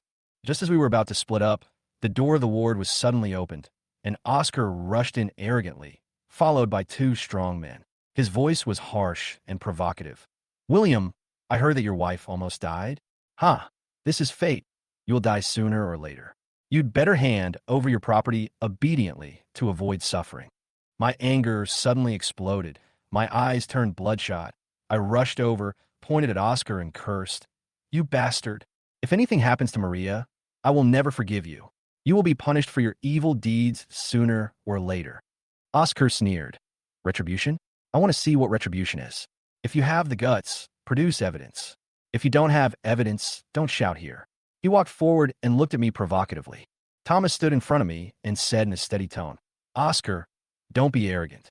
We are already collecting evidence. You can't get away with the fact that you have committed a crime. Oscar was slightly stunned. A trace of panic flashed in his eyes, but he quickly returned to a sneer. Just you? I want to see what you can find out. After saying that, he turned around and left with the strong man, and before leaving, he did not forget to say something fierce. William, you wait. I will definitely win. After they left, I was so angry that I could hardly breathe. I squatted on the ground, holding my head in my hands, in great pain. Lawyer Wong, can we really find evidence to bring him down? He is too cunning. I am afraid. Thomas helped me up and said firmly, Mr. Liu, believe in the law. Bad things always leave traces. Now we have a direction. Next, it depends on whether we can work together. Roberto encouraged. William, don't lose heart. We can do it. I took a deep breath, looked at my friends around me, and a warm feeling rose in my heart. Okay, I believe in you. Let's work together and make Oscar pay the price. In the following days, everyone was busy with their own duties. I stayed by Maria's bedside, taking care of her while sorting out the clues at hand. Lily kept an eye on the slightest movement in the hospital, not missing any suspicious details. Roberto followed Thomas around, investigating and collecting evidence, and was exhausted. Chapter 15, Court Showdown. The gate of the court towers into the sky, and silent stone pillars stand on both sides, as if guarding the power of justice. The national emblem hangs above, shining with cold light, announcing the majesty of this palace. Everyone who walks in here is in awe, as if facing an inescapable judgment.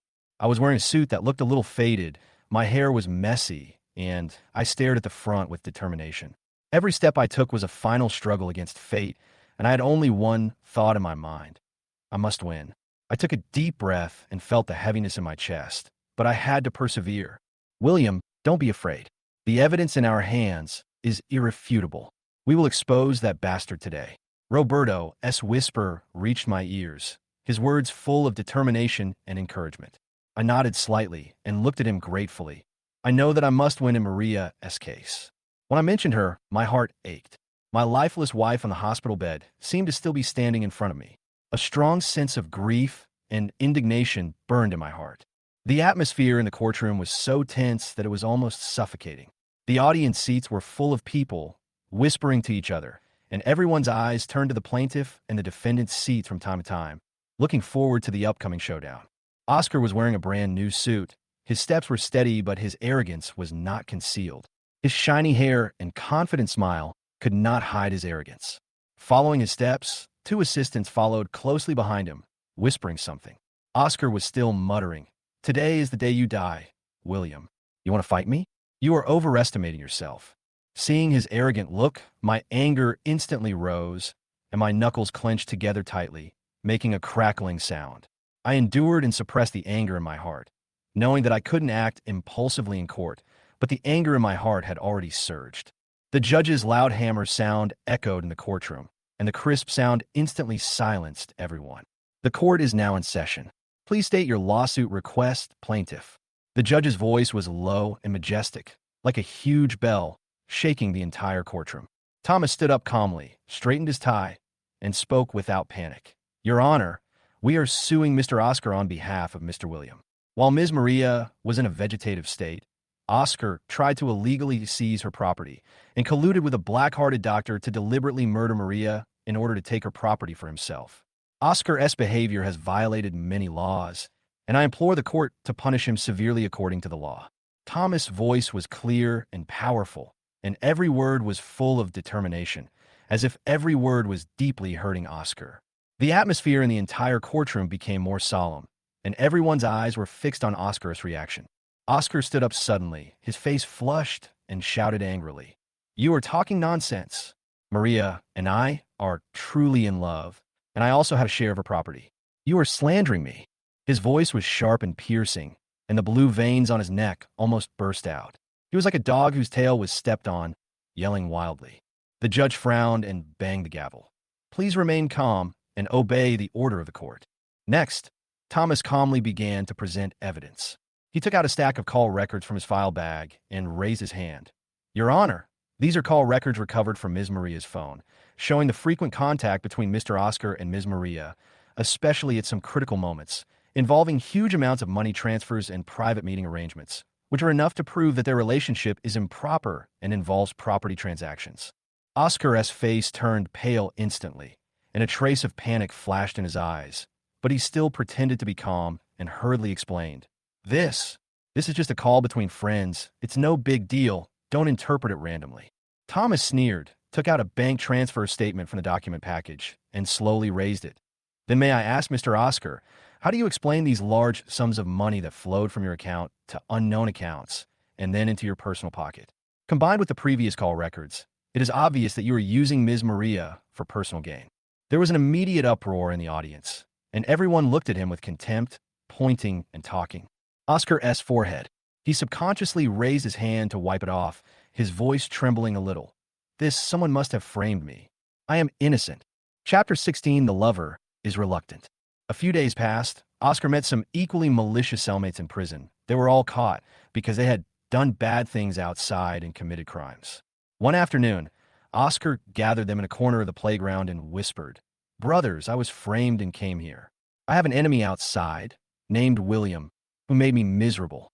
I want to ask everyone for a favor. When we get out, we will find a chance to take revenge on him. I guarantee you will get a lot of benefits." One of the inmates, who was thin and had a cunning look, brightened up when he heard this. "Brother Way, how do we do it? Just take the money, and we'll listen to you." Oscar's eyes flashed with a hint of cruelty. "I have connections and can help you pass the message. When you get out, find out William's whereabouts and see what he has been doing recently. See if there is any handle. If there's a chance, teach him a lesson and let him know the consequences of offending me." The inmates nodded one after another, with greedy and fierce expressions on their faces. "Okay, Brother Way, don't worry. We will definitely get it done." At the same time, I had just come out of Maria's ward. I had been watching over her almost day and night these days, and I looked haggard, with bloodshot eyes, untidy beard, and wrinkled clothes. I felt like I was about to collapse. I dragged my heavy feet to the water dispenser at the end of the corridor, wanted to drink some water to moisten my throat. Roberto came in a hurry, holding a document in his hand, looking serious. William, it's bad. I just received news that Oscar is looking for someone in prison and wants to trouble you after he gets out. My hand holding the paper cup shook violently, and the water spilled out, soaking my cuffs. My face instantly darkened, and I was filled with anger. This bastard, he's already in jail and still wants to torture me? Roberto frowned and said, he must be unable to swallow this breath and wants to retaliate against you. We have to be careful. I have contacted some friends and asked them to keep an eye on Oscar's cellmates. If there is any movement, we can prepare in advance. I took a deep breath and tried to calm myself down. Okay, Roberto, thanks to you, I'm not afraid of anything now. If he dares to come, I will fight him to the end and never let him hurt Maria. Maria, who was lying pale on the bed, and gently held her hand. Maria, don't worry. No matter what that bastard does, I won't let him succeed. I'll be here to guard you and wait for you to wake up. My voice was gentle, but full of firmness and determination, as if I was making a promise to her and encouraging myself. At this time, Lily walked into the ward and saw how haggard I looked. She couldn't help but feel distressed. Mr. Liu, please go and have a rest. I'm here. I shook my head. I'm fine. Nurse Shun, thank you.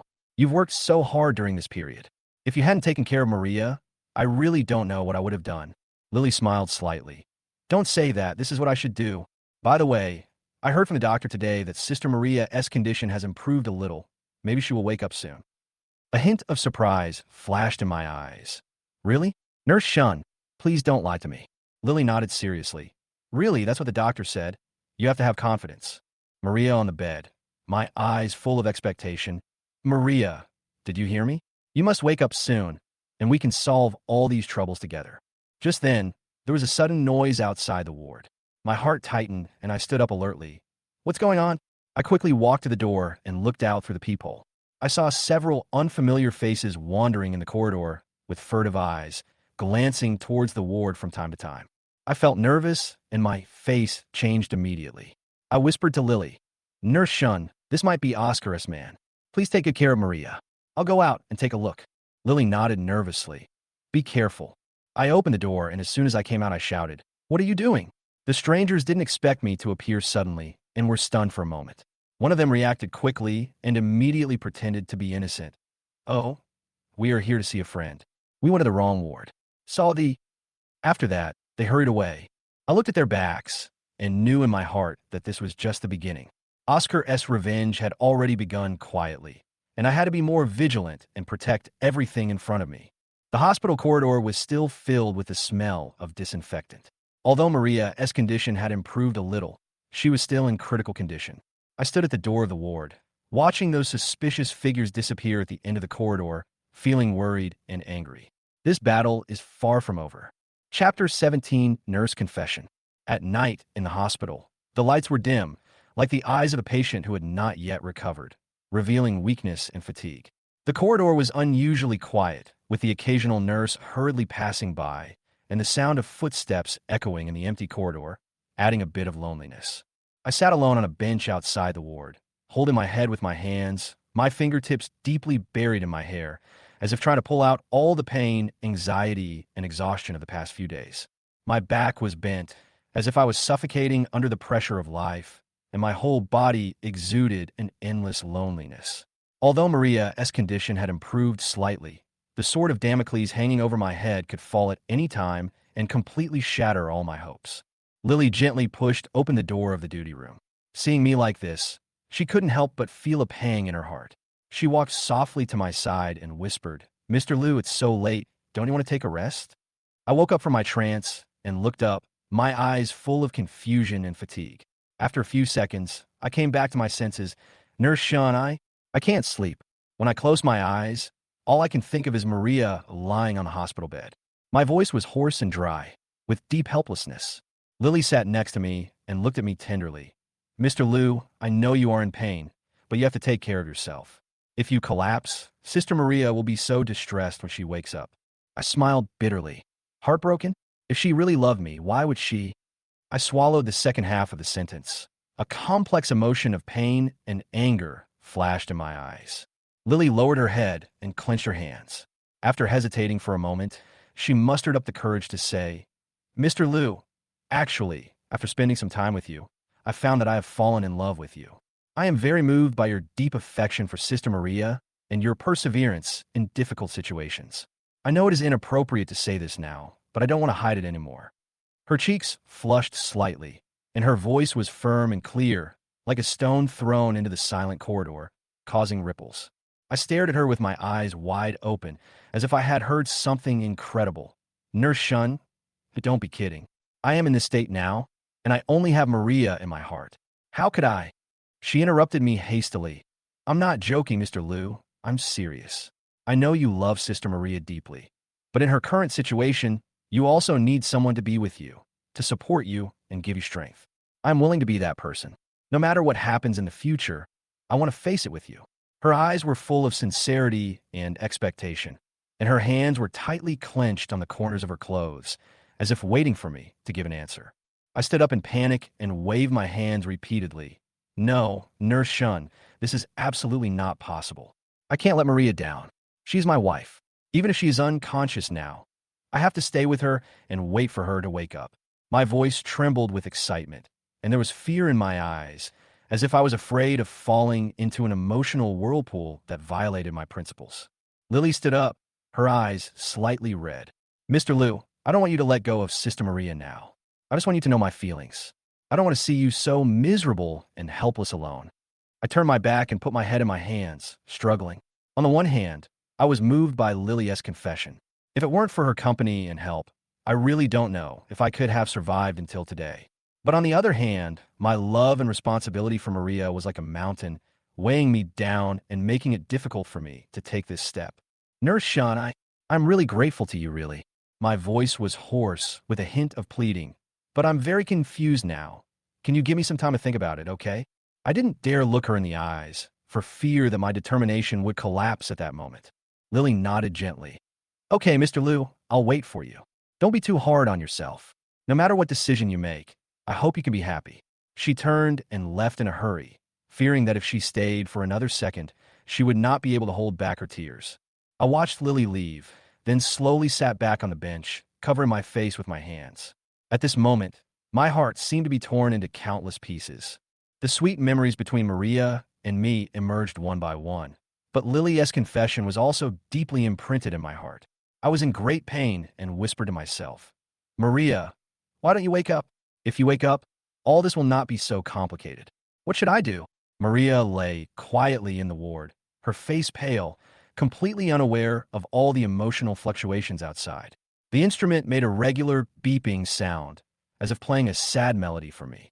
After a long time, I stood up, dragged my heavy steps into the ward, and came to her bedside. After sitting down, I gently held her hand. "Maria, you know what? Nurse Shin just told me that she likes me. I feel so confused. I don't want to betray you, but I'm really tired, so tired." I choked, tears rolled down uncontrollably, dripped on her hands, and wet the sheets. Just then, Roberto called. I took a deep breath, tried to calm myself down, and answered the phone. "Roberto, what's wrong?" Roberto said anxiously. "William, I just got the news that Oscar's gang has new moves. They're planning some action. You must be careful recently." My eyes shone, and I held the phone tightly. "I know. Roberto, thank you for reminding me." After hanging up the phone, I looked at Maria with a flash of determination in my eyes. "Maria, no matter what happens, I will not let anyone hurt you again. We will definitely get through this." Chapter 18: The Male Protagonist Struggles. The city night. The hustle and bustle is blocked outside the high walls of the hospital, leaving only a dead silence. The lights in the bar near the hospital are dim and blurry, like the blurry eyes of a drunkard, revealing confusion and sadness. The music is deafening, but it can't cover up the sadness in people's hearts. Men and women in the dance floor twist their bodies wildly, as if to throw all their troubles away. William walked into the bar in a daze, and his figure was out of place in this bright and bustling place. His hair was messy, his eyes were sunken, his beard was untidy, his clothes were wrinkled, and he smelled of hospital disinfectant. He walked straight to the bar, sat down on a high stool, and shouted to the bartender, "Give me a glass of the strongest drink." The bartender glanced at him, and seeing his expression, he didn't ask any more questions. He quickly mixed a glass of whiskey and placed it heavily in front of him. "Sir, take it easy." William picked up the wine glass, raised his head, and drank it all. The spicy wine burned all the way down his throat, choking him and making him cough, but he seemed to have found an outlet to vent his anger and drank several more glasses in succession. The alcohol quickly spread in his blood, and his eyes began to become blurred. Maria's lifeless appearance lying on the hospital bed and Lily's sincere and slightly shy face, when she confessed, kept appearing in his mind. Why? Why did it become like this? William muttered to himself, holding his head with both hands, pulling his hair in pain. The sweet memories of the past with Maria flashed before his eyes like a slide. Their first date, Maria smiled with curved eyebrows. That smile was brighter than the warm spring sun. At their wedding, they made a lifelong commitment to each other, and the love in their eyes seemed to melt everything in the world. Every morning after marriage, waking up to see each other's face, that kind of peace of mind and happiness now has become the sharpest knife, cutting his heart one by one. Maria, you said you would spend your life with me, but now you are lying there, leaving me to face this mess alone. Lily, she is so good and loves me so much. What should I do? William's voice was filled with tears, and it sounded particularly sad in the noisy bar, attracting the attention of several guests nearby. However, he was so sad at the moment that he didn't care about other people's eyes. After a few drinks, William felt his head getting heavier and his stomach churning. He staggered to his feet and stumbled to the toilet. As soon as he reached the door, he vomited with a wow sound, and the filth splashed on his shoes and pants, but he didn't care. He slid down to the ground against the wall and looked ahead with empty eyes. At this time, Roberto received a call from the bar owner and learned that William was drinking here, so he rushed over anxiously. He found William in the toilet and saw his miserable appearance, and his eyes were red with heartache. William, why are you doing this? Roberto squatted down and patted William's shoulder gently. William raised his head and looked at Roberto with confused eyes. It took him a long time to recognize him. Roberto, you are here. I feel sad, really sad. As he spoke, tears as big as beans rolled down, and with the filth left at the corners of his mouth, he looked particularly miserable. Roberto helped William up, carried him back to the bar, and asked him for a glass of warm water. Drink some water to sober up. William, I know you are in trouble now, but you can't treat yourself like this. Maria is still lying in the hospital bed waiting for you. If you collapse, what will happen to her? William took the water. His hands were shaking badly. After taking a few sips, he calmed down a little. Roberto, I know, I just feel suffocated. Lily told me that she likes me. What can I do? I can't let go of my feelings for Maria, but I also see how good Lily is. I feel like a sinner. I'm sorry for both sides. Roberto frowned and looked at William seriously. William, I understand how you feel now, but you have to think calmly. Maria is your wife, and the relationship you have had for so many years cannot be wiped out. She's unconscious now and needs you the most. Lily is a good girl, but she appeared at the wrong time. If you do something that makes you regret because of an impulse, how will it end in the future? William closed his eyes in pain. I know everything, but I just can't control my heart. Sometimes I think that if I could be with Lily, maybe I wouldn't have to be so tired, but I feel sorry for Maria. I'm really going crazy. Roberto patted William on the shoulder. William, listen to me. Now is not the time to think about these things. You have to take good care of Maria first, and when she wakes up, you can have a good talk and make things clear. As for Lily, if you really don't have that kind of feelings for her, tell her clearly as soon as possible and don't delay the girl. The most important thing for you now is to cheer up and face the difficulties in front of you, and don't be dragged down by these emotional matters. William took a deep breath and nodded slowly. Roberto, you are right. I can't be so depressed anymore. Thank you. If it weren't for you, I really don't know what to do. Roberto smiled and said, We are brothers. Why are we talking about this? Come on, I'll take you back to the hospital. You need to get a good night's sleep. There's still many things waiting for you tomorrow. William stood up, his steps still a little unsteady, and slowly walked out of the bar with the help of Roberto. The night wind outside blew on his face, making him a little more sober. Looking at the dim lights of the city, his heart was not warm at all. Recalling his behavior in the bar, he was full of regret and secretly vowed to cheer up. Whether facing Maria's illness or this complicated emotional entanglement, he could no longer escape. The outline of the hospital gradually became clear in the night. William looked at the familiar building with mixed feelings. He knew that more challenges and pains were waiting for him, but he had no way to retreat and could only move forward. At this moment, although he was still deeply trapped in the quagmire of emotions, he at least had a little courage to face it but he himself didn't know how far this courage could support him. Chapter 19. Friend's Persuasion. At dawn, the thin sunlight penetrated the clouds with difficulty, covering the city with a hazy veil. Roberto came to William's house early in the morning, rang the doorbell, and shouted at the top of his voice, "William, get up quickly. Let's go out for some fresh air today." William answered from inside the room. His voice was tired and hoarse. He dragged his heavy steps to open the door. His face was haggard. His eyes were swollen. It was obvious that he didn't sleep well last night. "Roberto, where are you going so early?" Roberto pulled him over and said with a casual smile, "Don't ask. Just follow me. I guarantee you will feel good." The two drove to the foot of a mountain in the suburbs. The mountains were undulating, green and lush, and the mountains were shrouded in clouds and mist, like a fairyland. Roberto jumped out of the car, took a deep breath, turned to William and said, "William, let's climb this mountain today and get rid of the anger in our hearts." William looked up at the mountain with a hesitant look in his eyes. In his current state, he had no intention of climbing the mountain, but he couldn't persuade Roberto, so he nodded. "Okay."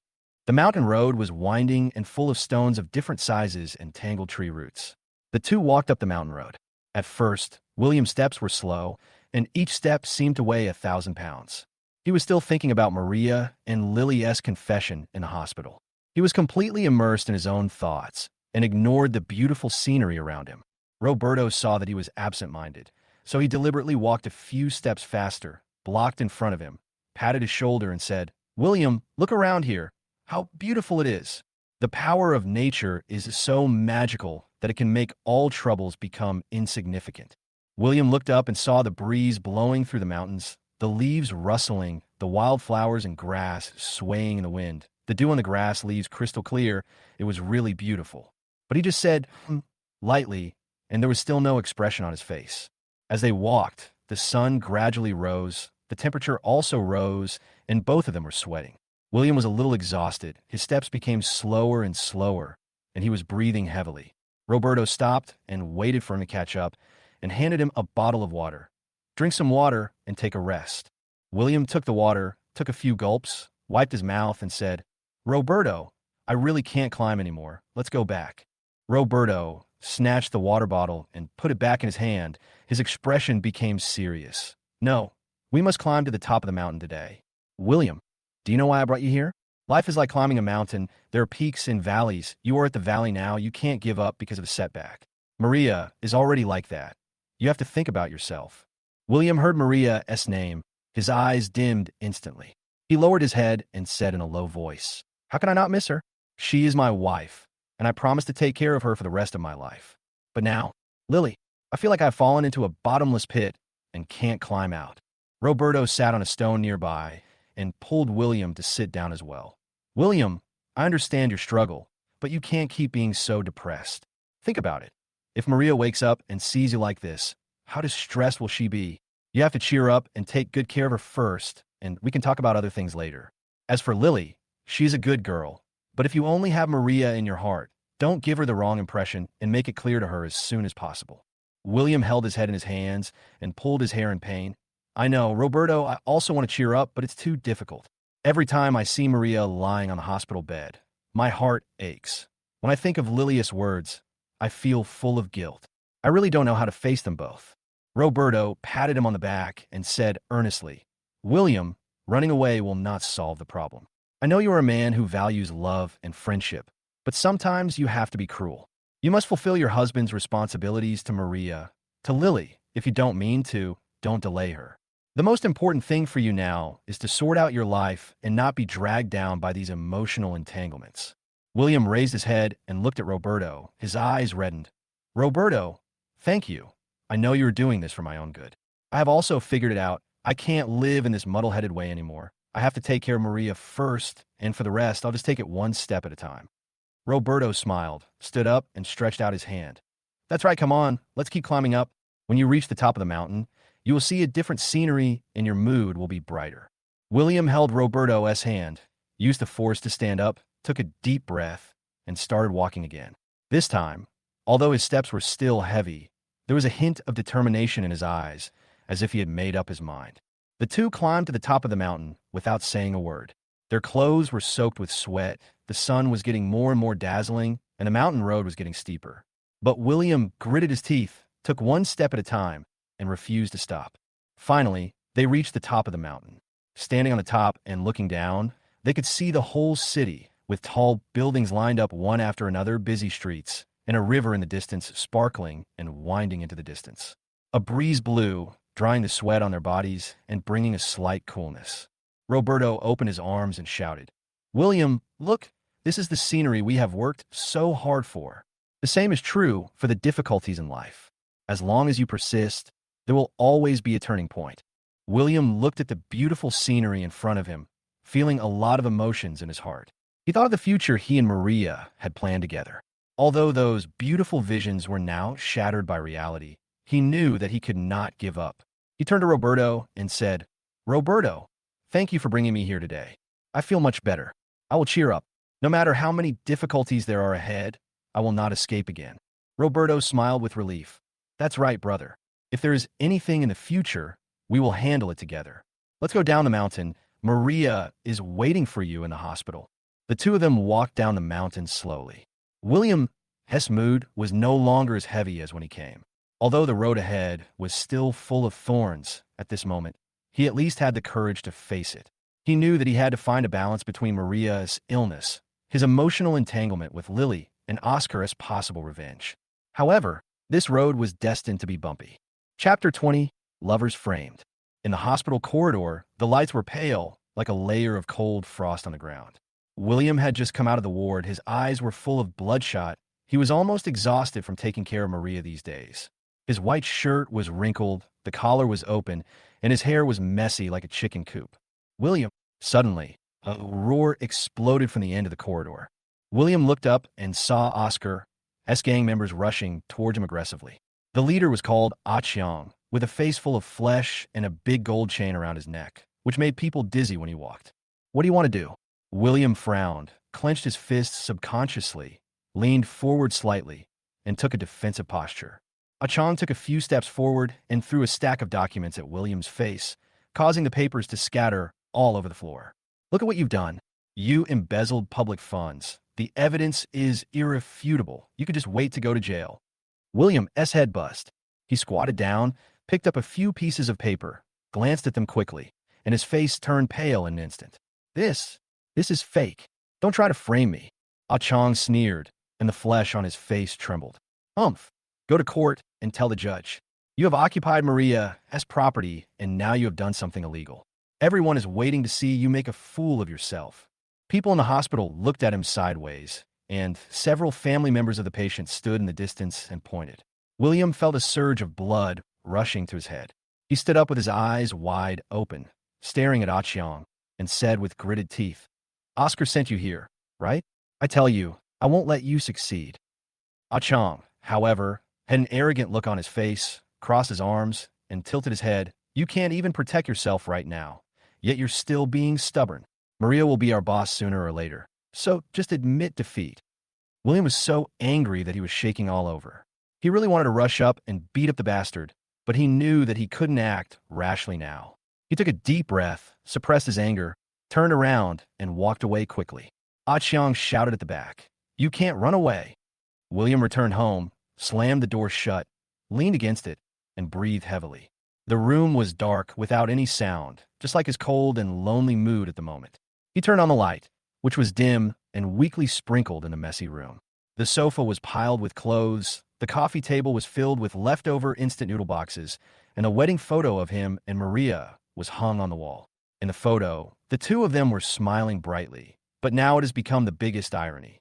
He sat down on the sofa weakly, holding his head in his hands, his mind in a mess. At first glance, this forged evidence looked quite plausible. If he didn't find a way quickly, he might really be ruined. Thinking of this, William stood up and paced back and forth in the room, his eyes showing anxiety and determination. "No, I have to find Thomas." He picked up the phone, his fingers a little out of control, and tremblingly dialed the number of lawyer Thomas. "Thomas, I was framed by Oscar's people. They fabricated some false evidence and said that I embezzled public funds." William's voice was filled with anxiety and panic. Thomas's steady voice came from the other end of the phone. "Don't panic, William. Tell me the details of the situation first, and we'll think of a solution together. William took a deep breath, tried to calm himself, and told the whole story of what happened in the hospital. After listening, Thomas was silent for a moment and said, "This matter is a bit tricky, but they will definitely leave loopholes if they forge evidence. You wait for me at home. I'll come over soon, and we will study these documents together." After hanging up the phone, William breathed a sigh of relief. He walked to the window and opened the curtains. The sky outside was gloomy, and the dark clouds were like a huge black cloth, weighing heavily over the city. A storm seemed to be coming. After a while, the doorbell rang. William quickly opened the door and saw Thomas standing at the door with a briefcase. He was wearing a neat suit, his hair was combed meticulously, and his eyes were shrewd and capable. "Come in." William let Thomas into the house. The two sat at the coffee table and spread out the forged documents. Thomas picked up one and looked at it carefully, frowning, tapping the table with his fingers from time to time and drawing circles on the paper from time to time. "Look here," Thomas pointed at his signature. "This handwriting is obviously different from your usual handwriting. It's a poor imitation. In this transfer record, the logic of the date and amount is wrong. Normal financial processes would not be so chaotic." William's eyes lit up. "So we have a breakthrough?" Thomas nodded slightly. "Yes, but we can't let our guard down. We have to dig deeper into these flaws and find the source of their forged evidence before we can completely clear you." As they were talking, the doorbell rang again. William got up and opened the door. It was Lily. She had changed out of her nurse uniform and was wearing a plain dress. Her hair was tied into a ponytail, and she looked a little worried. "I heard that something happened to you in the hospital, so I came over to see you." Lily's eyes were full of concern. William felt warm in his heart. "Thank you, Lily. Please come in." Lily walked into the room and saw Thomas and the documents on the table. She understood a little. "Is there anything I can do to help?" she asked softly. Thomas glanced at her and said, "You work in the hospital and have a wide network of contacts. Can you help us keep an eye on Oscar for any unusual behavior? In particular, if he has frequent contact with certain people in the hospital, maybe we can find clues about their collusion." Lily nodded without hesitation. "Okay, I'll definitely pay attention." In the next few days, William worked with Thomas to collect evidence and visited colleagues and financial personnel in the company, looking for witnesses to prove his innocence. At the same time, he had to take care of Maria in the hospital. Every time he faced his unconscious wife, he felt like his heart was being cut by a knife.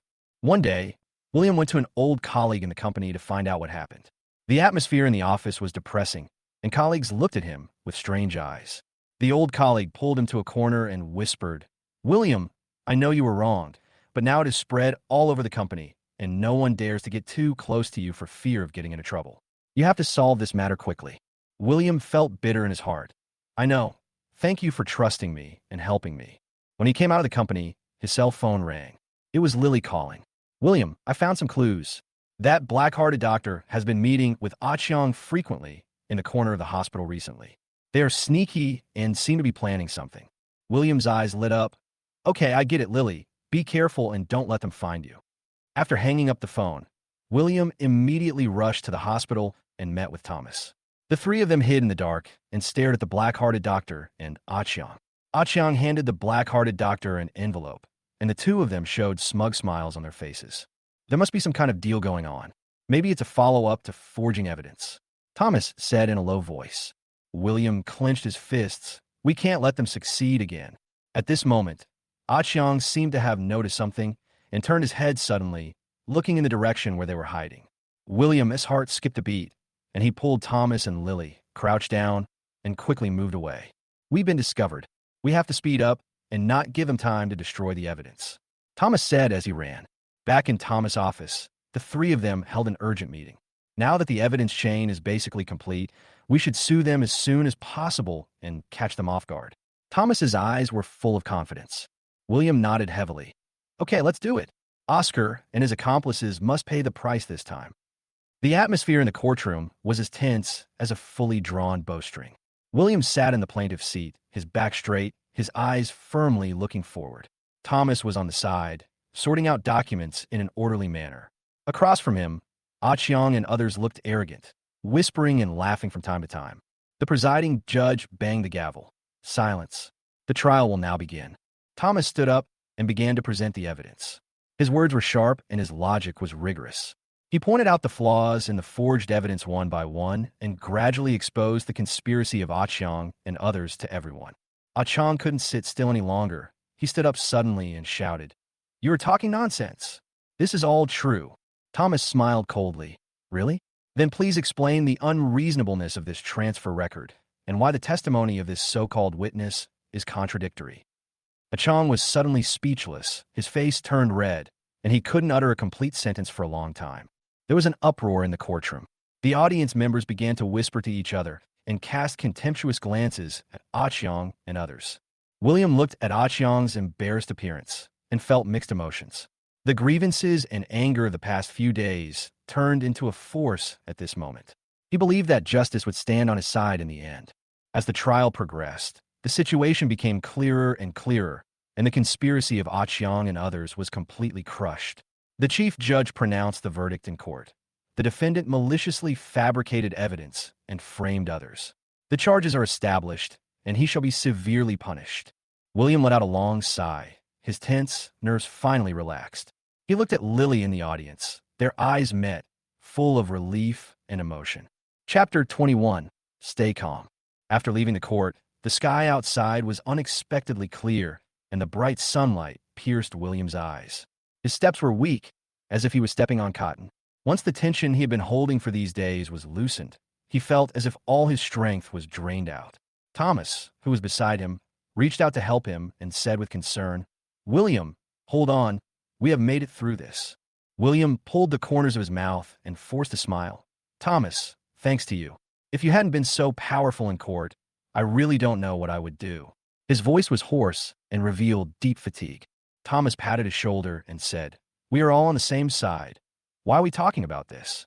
However, Oscar and his gang will not give up, so we have to be careful." As he was talking, Lily ran over in a hurry, her hair soaked with sweat and sticking to her cheeks. "William, are you okay?" Her eyes were wide open, full of worry, and her hands unconsciously clutched the corners of her clothes. William looked at her, his heart warmed.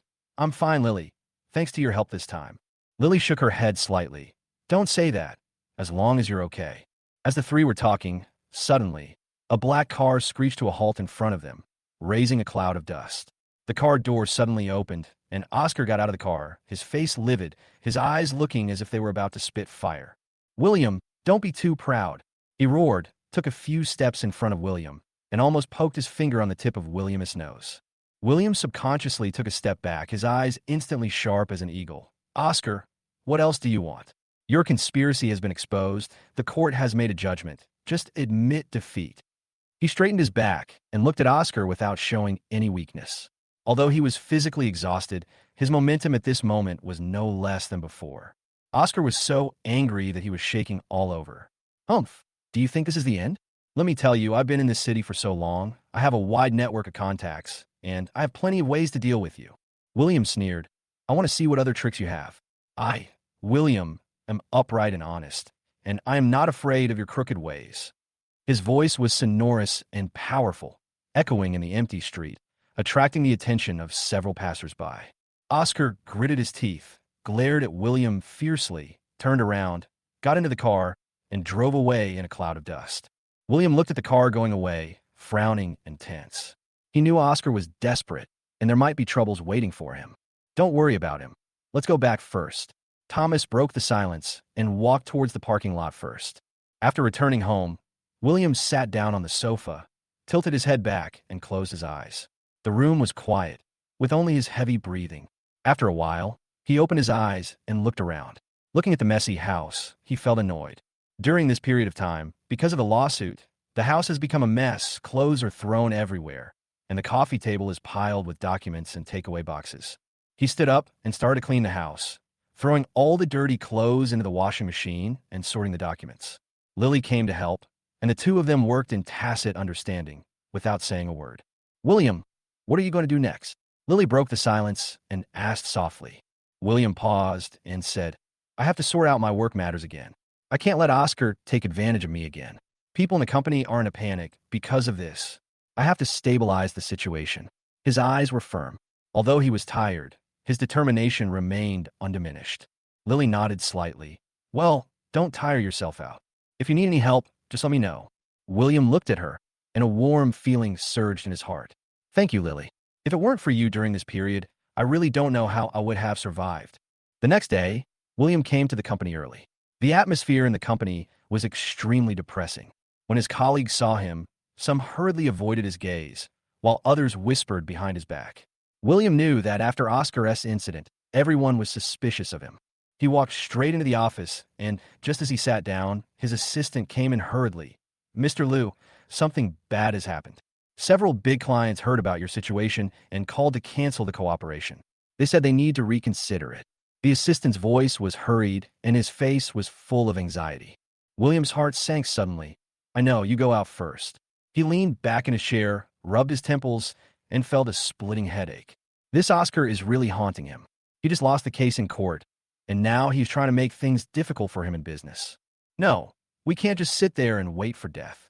William stood up suddenly and paced back and forth in the office, his eyes showing determination. He thought carefully about the situation of these clients, and suddenly his eyes lit up. I have to visit them in person and explain everything to them face to face. He packed up his things, picked up his briefcase, and went out. The first stop was a large enterprise. William stood downstairs of the company, looked up at the towering office building, took a deep breath, and strode in. In the reception room, Mr. Wong, a client, sat on the sofa with a serious face. William, you know why I asked you to come here, right? Your case has caused a lot of trouble in the city, and our company dare not take the risk of cooperating with someone who has legal disputes. Mr. Wong's tone was cold, and his eyes were alienated. William looked at him sincerely. Mr. Wong, I understand your concerns, but I came here today just to make it clear to you in person. Those were Oscar's false accusations. The court has already ruled that I am innocent. Look, this is the verdict. As he said that, he took out the verdict from his briefcase and handed it over. President Wong took the verdict, read it carefully, and his expression eased a little. Even so, this matter is not very good after all. Our company attaches great importance to its image. William nodded slightly. Mr. Wong, I understand. I have been working in this industry for so many years, and you also know my character and abilities. For this project, I promise to go all out and give you a satisfactory answer. Moreover, to show my sincerity, I am willing to make some concessions on the terms of the contract. His eyes were sincere and his words were earnest, which made it hard for people not to be moved. Mr. Wong thought for a moment. Okay, William, for the sake of our many years of cooperation, I will trust you again. However, you have to handle this matter cleanly and don't cause any more trouble. William was delighted. Don't worry, Mr. Wong, I won't. After leaving this company, William rushed to the next one without stopping. At the end of the day, he visited several clients, and his lips were almost worn out. Fortunately, hard work paid off, and most of the clients were convinced by him and agreed to continue cooperation. When he returned to the company, it was already past 8 in the evening, and most of the people in the company had left. William sat in the office tiredly, rubbing his sore legs, but he felt relieved in his heart. At this time, the cell phone rang. It was Thomas calling. William, I just got the news that Oscar's gang is planning a new move. They seem to be planning to start with the people around you. You'd better be careful. Thomas' voice was a little anxious. William's eyes shone. I see. Thomas, thank you for reminding me. After hanging up the phone, William felt heavy again. He knew that this battle with Oscar was like a war without gunpowder smoke, and he never knew what would happen in the next second. He leaned back in his chair, closed his eyes, and the faces of Lily, Roberto, and others emerged in his mind. These people never left him when he was in the most difficult time, and he would never let Oscar hurt them. Oscar, if you want to play, I will play with you to the end. William opened his eyes suddenly, with a fierce look in his eyes. He picked up the phone and called Roberto. Roberto, Oscar's group is restless again. We have to discuss countermeasures. Chapter 22, Nurse Accompaniment. In the city at night, neon lights flickered and traffic was still heavy, but William felt that there was a layer of membrane between him and the prosperity. He dragged his legs, which felt as heavy as if they were filled with lead, and stepped out of the company building. The wind blew, and his hair on his forehead fluttered in disorder. He raised his hand and casually smoothed it. His face was full of fatigue, and his eyes were bloodshot. The continuous tossing these days had already exhausted him. As soon as I walked to the street, I saw Lily. She was standing under the street light, and the dim light outlined her slender figure, like a warm silhouette. She was holding a cup of steaming coffee in her hand, and her eyes were fixed on the company gate.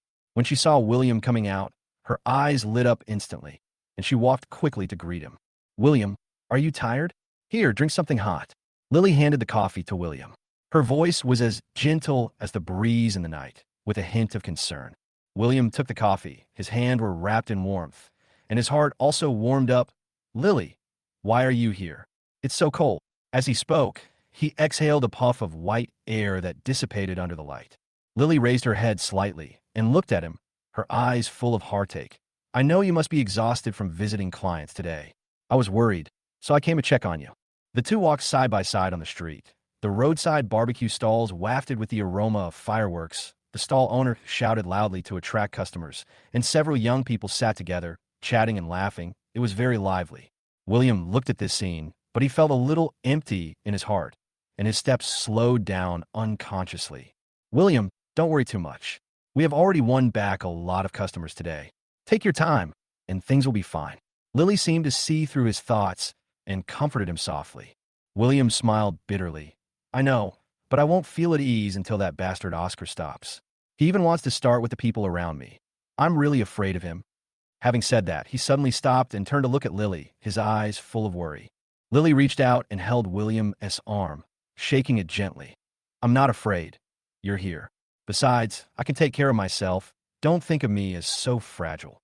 Although her hands were cold, the strength she conveyed made William's heart tremble. William nodded slightly and said nothing more. The two walked quietly. Passing by a flower shop, Lily's eyes lit up.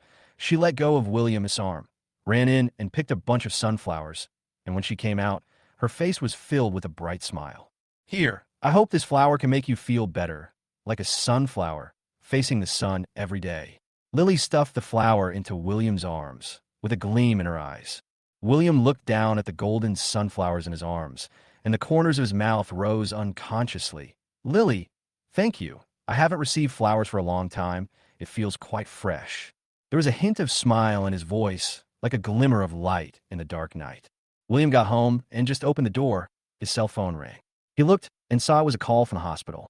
His heart skipped a beat, and he had a bad feeling. "Hello. Is this Mr. William?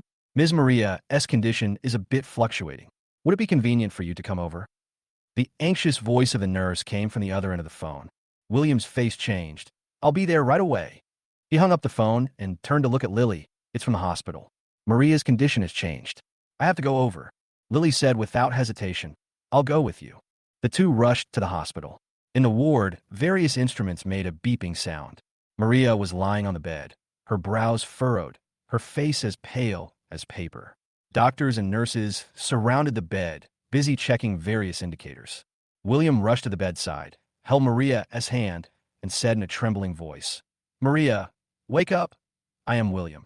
His eyes were red, full of anxiety and heartache. Lily stood aside, looking at William, feeling sad. She knew that although Maria had done something wrong to William, William still had feelings for her in his heart. The doctor came over with a serious look on his face. "Mr. Liu, Ms. Su's condition is not optimistic. It may be that she was too stimulated in the past few days, which caused some complications. We're doing our best to rescue her. Don't worry." William nodded mechanically, his eyes never leaving Maria's face. "Doctor, please save her. No matter how much it costs or what method you use, I am willing to do it." His voice was pleading, and his hands were tightly grasping the doctor's white coat. William's hand gently and said, "We will do our best. Calm down first." Then he turned around and resumed the rescue. Lily walked forward, patted William's shoulder gently, and handed him a bottle of water. "William, don't be too anxious. Drink some water first. The doctors are very professional. Maria will be fine." Her voice was gentle and firm, trying to calm William's panicked heart. William took the water but didn't drink it. His hands were shaking so much that the water spilled out. He seemed not to notice it, but just stare at the bed, muttering to himself, "Maria, you can't be in trouble. We have been through so much together. How can you leave me?" Time passed by, and the atmosphere in the ward was so oppressive that it made people feel suffocated. Suddenly, the instrument issued a rapid alarm, and William's heart instantly rose to his throat. He looked at the doctor in horror. The doctors quickly adjusted the equipment and performed emergency treatment. After a while, the alarm finally stopped, and Maria's face regained a little color. The doctor breathed a sigh of relief. "It's stable for now, but the next 24 hours are critical. Someone has to keep an eye on it. William quickly said, I'll stay here. I'm not going anywhere. Lily also said, I'll go with you. William turned to look at Lily, his eyes full of gratitude. Lily, how can this be? You have been with me for a whole day. You must be exhausted. Go back and rest first. Lily shook her head with a firm look in her eyes. I won't go back. How can I leave you alone at this time? Besides, you can't take care of it by yourself. William wanted to say something else, but Lily had already walked to the sofa in the ward, picked up a blanket, spread it out, and sat down. Don't argue, it's settled. William had no choice but to nod. He moved a chair and sat beside Maria's bed, holding her hand and stroking it gently, as if this could wake her up. The lights in the ward were dim, and the night outside the window was deep. William's thoughts drifted back to the past, and the sweet time he and Maria had played in his mind like a movie. Those laughs and hugs have now become heartbreaking memories. His eyes gradually became moist, and a tear silently slid down and dripped onto Maria's hand. Lily sat on the sofa, looking at William's back, feeling mixed emotions. She felt sorry for what William had gone through, and also felt a little sad for her own silent love. She sighed softly, pulled the blanket over her body, but she never closed her eyes, always paying attention to William's movements. In the middle of the night, Maria's hand moved. William noticed it immediately. He stood up excitedly. Maria, are you awake? Maria's eyelids moved, and she slowly opened her eyes with a confused look. She saw William and said weakly, William, I feel uncomfortable. William's eyes turned red, and he quickly rang the bell to call the doctor. Doctor, come quickly, Maria is awake. The doctor and the nurse came quickly. After a checkup, the doctor smiled with satisfaction. The situation is temporarily stable, but it still needs observation. Mr. Liu, you did a great job tonight, thanks to your timely discovery. William nodded repeatedly. Thank you, doctor, thank you. After the doctor left, William sat down beside the bed and gently stroked Maria's hair. Maria, you scared me to death. Don't do this again, okay? His voice was as gentle as coaxing a child, and his eyes were full of pampering. Maria nodded slightly. A tear slipped from the corner of her eye. William, I'm sorry. William felt a pain in his heart. Stop talking and have a good rest. He turned to look at Lily. Lily, you are tired too. Go to sleep. Lily stood up, walked to the bedside, looked at Maria, and said softly, Maria, take good care of your injuries. If you need any help, tell me. Maria looked at Lily. A complex emotion flashed in her eyes, and she nodded slightly. Lily walked out of the ward, leaned against the wall, and took a deep breath. The tossing and turning of the night had exhausted her physically and mentally, but she knew that as long as William still needed her, she would always be by his side. Chapter 23, Career Turnaround. The faint light of the morning sun came through the hospital window with difficulty and sprinkled on William's tired face. He had been in this ward for a night. His eyes were bloodshot, his chin had stubble, and he looked haggard. Maria was still sleeping. Her face was still pale, but her breathing was much more stable, which made William feel a little relieved. Lily walked into the ward quietly, holding a breakfast in her hand. William, eat something. You've been here all night. Don't exhaust yourself. Her voice was soft and full of concern, and her eyes were full of heartache. William raised his head and smiled at her gratefully. Thank you, Lily. I'm a little hungry. He took the breakfast, but his hands were shaking a little. The continuous fatigue and mental tension made his body a little overwhelmed. At this moment, William's cell phone rang. He looked and saw that it was a call from a colleague from the company. His heart skipped a beat, and a bad premonition came to his mind. He quickly pressed the answer button. Mr. Liu, something happened. The partner of the big project we've been eyeing suddenly proposed to open the bid earlier, and I heard that our competitors have been contacting them frequently in the past 2 days. We don't have much time to prepare. What should we do?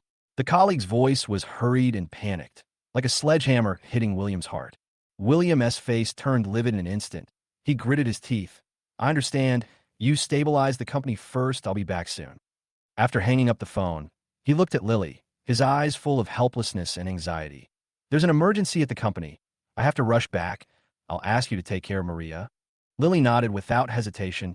Don't worry. I'm here. William hurried to the company and felt a depressing atmosphere as soon as he entered the meeting room.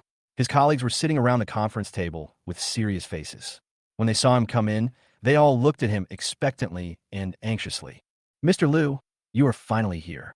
This project is too important for us. If we fail to complete it, The company's performance for this year will be in jeopardy. A senior employee said worriedly. William took a deep breath and tried to calm himself down. I know. Don't panic. Let's summarize the current situation and see what advantages our opponents have and where our breakthrough lies. Everyone immediately got busy, and the documents were rustling on the table. William studied the documents carefully, frowning, thinking of countermeasures in his mind. Suddenly, his eyes lit up, and he found a loophole in the opponent's plan. You see, our opponent's planning in this link is too idealistic and ignores several key issues in actual operation. As long as we grasp this point and highlight the feasibility and stability of our plan, we still have a chance. William pointed at the document excitedly. His voice raised a few decibels, and a long-lost light flashed in his eyes. Colleagues gathered around and nodded after reading it, with a glimmer of hope on their faces. Mr. Liu, you are right. Let's adjust the plan quickly. Time is running out. Someone urged. William immediately divided the work, letting each department work together, while he personally checked the core parts. The conference room suddenly became busy, with ringing phones, keyboard tapping, and discussions interweaving together. Everyone was holding back their energy and wanted to win the project. Time passed by, and the bid opening time was getting closer. William led the team to make the final sprint. Just as they were about to complete the plan, the door of the conference room was suddenly knocked open, and a young man rushed in with a pale face. Mr. Liu, it's bad. Our server was suddenly attacked by hackers, and the data is almost encrypted. If we can't retrieve the data, our plan will be ruined. The young man's voice was filled with tears, and the conference room was instantly silent. William's heart suddenly sank, and he felt dizzy, but he knew that he must not fall down at this moment. He held his body and clenched his fists. Calm down. Everyone, don't panic. The people in the technical department, hurry up to repair the server. Everyone else, come with me and reorganize the paper materials. Save as much as you can. His voice was firm and powerful, and his eyes were determined. Although he was already panicking, he had to stabilize the situation.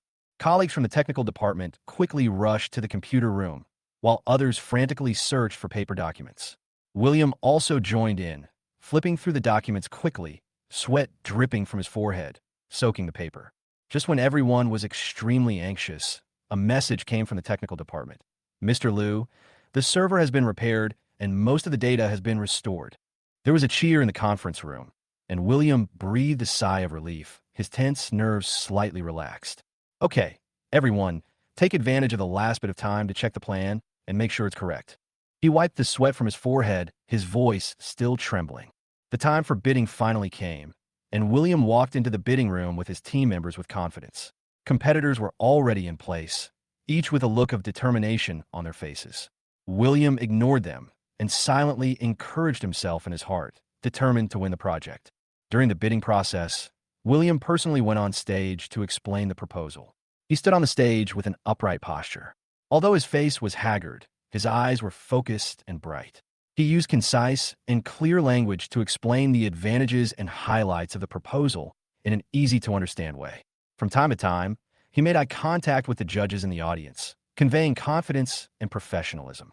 Dear judges, our proposal fully considers the actual needs and potential risks of the project and has outstanding performance in terms of technological innovation, cost control, and construction period guarantee. In comparison, we have carried out targeted optimization of the loopholes and shortcomings of other proposals.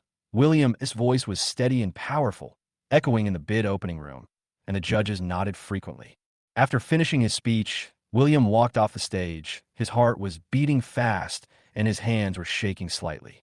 What followed was a long wait, every second of which seemed like torture. Finally, the judges announced the result.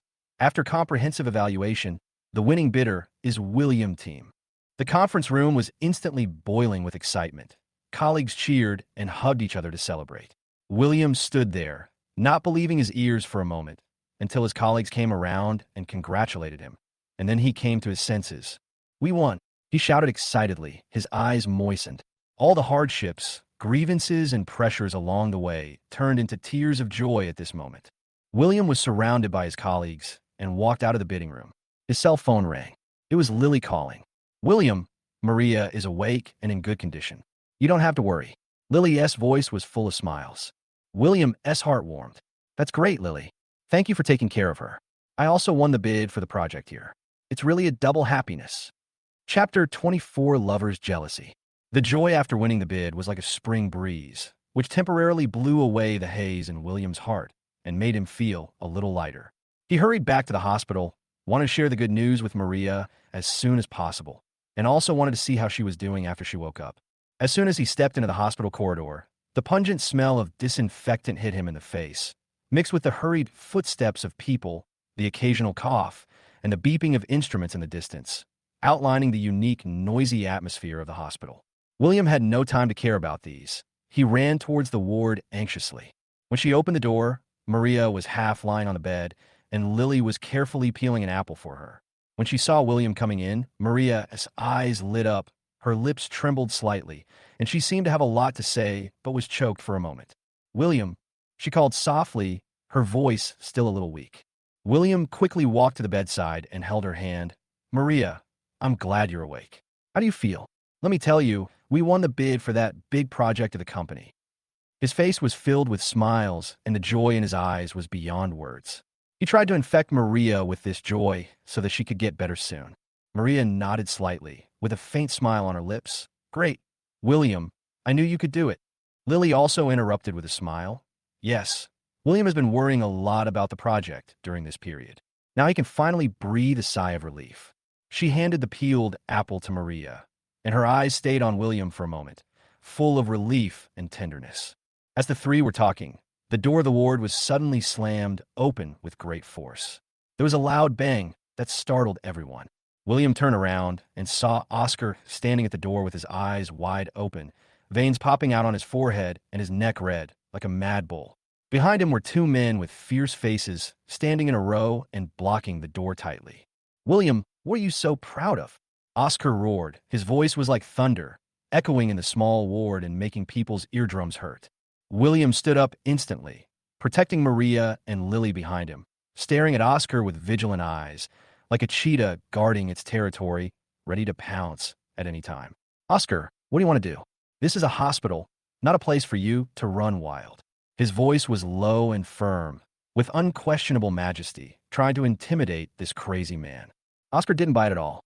He took a few steps forward, his finger almost poking William's nose, spit flying everywhere. "Humph, I heard everything in prison. You got that project by trickery, didn't you? You think you're so great, but you're still a despicable person who climbs up by stepping on others." William was so angry that his face turned blue. He violently waved Oscar's hand away and shouted, "Stop spitting blood. I rely on my own strength and the efforts of my team. I'm not like you, who just thinks about using some despicable tricks to harm others all day long."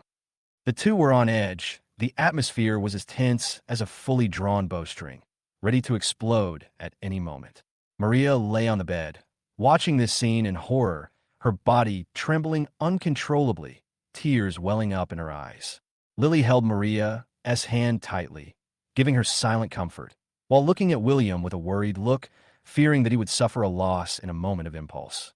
Oscar was angered by William's momentum. He turned to look at Maria, with a hint of viciousness in his eyes. "Maria, look at the man you chose. Now that he's successful, he's just going to leave you here and not care about you. If you follow me, I guarantee you'll have everything you want. You don't have to suffer this." Maria shook her head desperately, tears streaming down her eyes. "Oscar, don't say any more. I never loved you. I'm sorry to William." Her voice was filled with tears, and every word seemed to be squeezed out from the bottom of her heart, full of regret and pain. Oscar was like being slapped in the face by these words. His face turned pale and red. He turned around in anger and kicked over the floor stand next to him.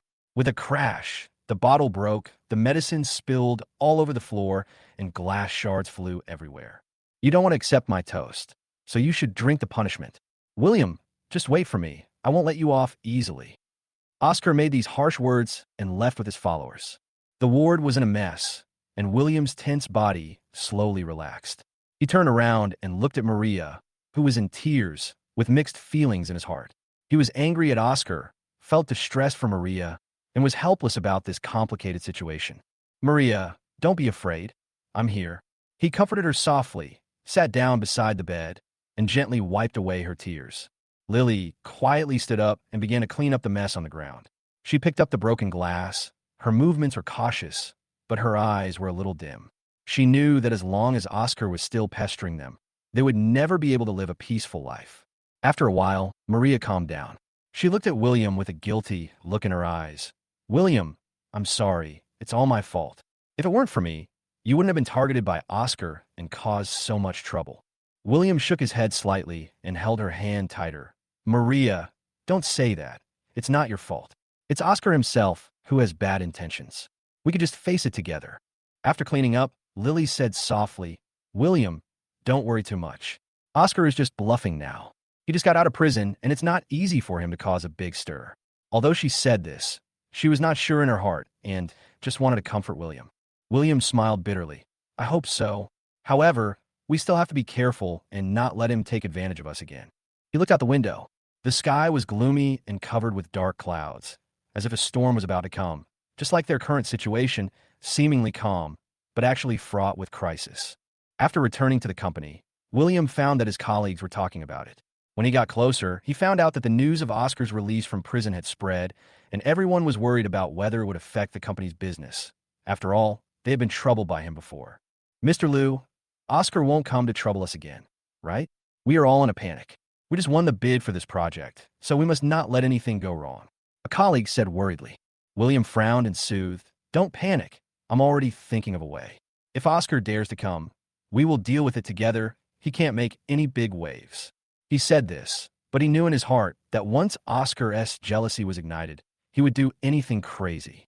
To be on the safe side, William strengthened the company's security measures and told his colleagues to be safe when going to and from work and to go in groups. At the same time, he also asked Thomas to keep a close eye on Oscar's movements and report any signs of trouble in a timely manner. A few days passed, and Oscar seemed to have disappeared. William's tense nerves gradually relaxed a little, thinking that Oscar was just trying to scare people. But just when he relaxed a little, trouble quietly arrived. One night, William went home alone after working overtime. The lights in the neighborhood were dim, and the silence was eerie. As he walked, thinking about the company's affairs, he didn't notice that several dark figures were quietly approaching behind him. Suddenly, a hand covered his mouth from behind, and other hands quickly twisted his arms behind his back, making him unable to move. William was shocked and just wanted to struggle when he heard a familiar voice in his ears. William, didn't expect it? Today is the day you die. Chapter 25. The male protagonist resolves. The night was as dark as ink. The street lights in the community seemed to be frightened by the darkness. The dim light trembled and sprinkled down, barely outlining the vague light and shadow. William felt a chill running up his spine. The familiar voice was like a poison blade, instantly breaking the silence. He struggled hard, kicking his feet randomly, trying to get rid of the shackles, but the other party was outnumbered and held him firmly. Oscar, you dare! William shouted, his voice hoarse from anger and panic, echoing in the empty neighborhood. He widened his eyes and turned his head desperately, trying to see what was happening behind him. His hair was soaked with sweat and stuck to his face in a mess.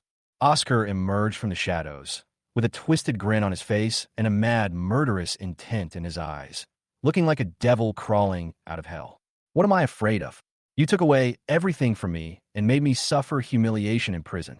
Today is the day for you to pay back your debt. He approached step by step, and every step seemed to step on William's heart, making him tremble with fear. William was extremely anxious. His brain was working rapidly, and his eyes were scanning the surroundings, looking for a chance to escape. Suddenly, he caught a glimpse of an abandoned flower bed not far away, with a few loose bricks at the corner. Do you think you can succeed? William gritted his teeth, trying to irritate Oscar, distract him, and buy himself some time. Oscar was really enraged. He quickened his pace and raised his hand to punch. At this critical moment, William used all his strength, bent down suddenly, broke free of one arm, and rushed towards the flower bed. Catch him! Oscar roared, and his followers rushed forward. William ran to the flower bed first, bent down and picked up a brick, turned around and glared. Come on, let's see who dares to come forward. He was breathing heavily, his chest heaving violently, and the brick in his hand was raised high, showing a desperate posture. Oscar and the others paused when they saw this, and a trace of fear flashed across their faces. They knew that William, who was cornered, was not someone to be trifled with. William, do you think a brick can save you? Oscar roared in a timid manner, but his body unconsciously took half a step back. William sneered. Oscar, you do these illegal things. Aren't you afraid of going to jail again? I tell you, I have called the police. It's not too late for you to stop now. In fact, his cell phone fell to the ground while he was struggling, and he had no chance to call the police, but at this moment he could only bluff. Oscar's face changed, and a trace of panic flashed in his eyes. He turned his head and looked around, as if judging whether what William said was true or not. Taking advantage of this gap, William quietly moved closer to the unit door, where there was an access control system. As long as he rushed in, he would be temporarily safe. Boss, don't listen to his nonsense. This guy is just trying to scare us, a follower shouted. Oscar came back to his senses and became angry. Come on, we must get rid of him today. The henchmen rushed over again. William waved a brick and fought with them. Suddenly, he saw an opening and threw a brick at Oscar. Oscar couldn't dodge, and his arm was rubbed by the brick, and he screamed in pain. William took the opportunity to turn around, rushed to the unit door, and hurriedly pressed the password. Just as the door was about to open, a hand grabbed the corner of his clothes from behind. Want to run? Not that easy. Oscar endured the pain and held William tightly. William turned around and kicked Oscar in the chest. Oscar stumbled a few steps and let go. William rushed into the unit door, closed it quickly, and leaned against the door, breathing heavily. Oscar and others were banging on the door, cursing. William picked up the phone on the ground and tremblingly called the security room. Come and save me. I'm in building 3 and I've been attacked. A few minutes later, the security guards rushed over, and Oscar and others fled in all directions when they saw that the situation was not good. William opened the door, his legs went limp, and he collapsed to the ground. The security guards hurriedly helped him up. Mr. Liu, are you okay? William waved his hands, his face pale. I'm fine, thank you. His voice was weak, and his heart was still beating violently in his chest, as if it was about to jump out. After returning home, William leaned on the sofa, unable to recover for a long time. The thrilling scene just now kept appearing in his mind, and Oscar's crazy look made him shudder. He knew that if he escaped by luck this time, Oscar would definitely be even crazier next time. We can't just sit there and wait for death. William clenched his fists. A trace of determination flashed in his eyes. He picked up the phone and called Thomas. Thomas, Oscar attacked me tonight. We have to find a way to completely deal with him and not let him do whatever he wants. Thomas' voice was filled with anxiety on the other end of the phone. I know. William, don't panic. I will collect evidence right away. He must have left some evidence behind from his blatant attack. We will definitely make sure he is severely punished by the law. The next day, William came to the company, and his colleagues noticed that he looked unhappy. Mr. Liu, what's wrong with you? Did something happen? The assistant asked cautiously. William forced a smile. It's okay. I was a little tired last night. Everyone should focus on work and don't be distracted. He didn't want to make his colleagues worry and affect the company's morale. In the office, William was restless. On the one hand, he was worried about Oscar's revenge. On the other hand, he was waiting for news from Thomas. After finally getting through to noon, Thomas called him and said, William, I have a clue. I found Oscar's whereabouts last night through surveillance video and some witnesses. I also found that he frequently contacted some idle people in society, and I think he was planning a bigger conspiracy. I have handed the evidence to the police, and they will take action soon. William breathed a sigh of relief. That's great, Thomas. Thanks to you this time. After hanging up the phone, William still did not dare to take it lightly. He strengthened the company's security measures and reminded his friends to pay attention to safety. A few days later, the police sent a message. Oscar and his accomplices were arrested according to law for suspected intentional injury and provoking disturbances. Upon hearing this news, William's tense nerves finally relaxed completely. He came to the hospital to tell Maria and Lily the good news.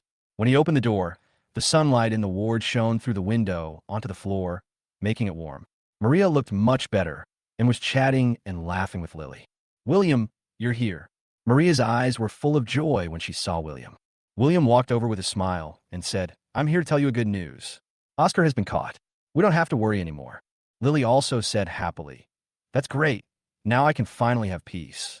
As the three were talking, there was a knock on the door of the ward. William's heart skipped a beat, thinking something had happened again. He opened the door and saw Roberto standing at the door carrying a bunch of fruits. I heard Oscar was arrested, so I came to celebrate. Roberto walked in with a smile. William, you've suffered a lot during this period. You have to live a good life in the future. William nodded, feeling a lot of emotion in his heart. He had gone through so much ups and downs along the way, but now he finally saw a glimmer of hope. Although the road ahead was still long, at least he had temporarily gotten rid of Oscar as shadow and could take a breath. Chapter 26. Emotional Heat. In the hospital ward, the sunlight was like crushed gold, pouring down through the mottled window lattices, giving this small space a warm edge of light. Maria sat by the bed, her face still pale, but with a hint of life. She had just recovered from a long illness, with a faint smile on her lips, and the haze in her eyes seemed to be dispelled by the sunlight. Lily sat on a chair beside the bed, carefully helping Maria peel an apple, the peel hanging down like a thin ribbon. William stood aside, watching this scene quietly. His heart, which had been tense for many days, seemed to be gently stroked by a gentle hand and quietly loosened a little.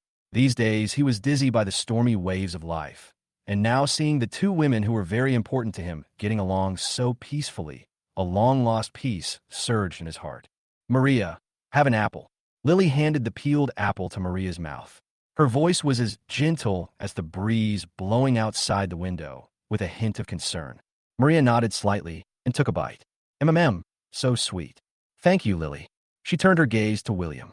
A complex emotion flashed in her eyes, including guilt, gratitude, and more of a remembrance of the past. William, thank you for your hard work during this period. If it weren't for you, I'm afraid I would.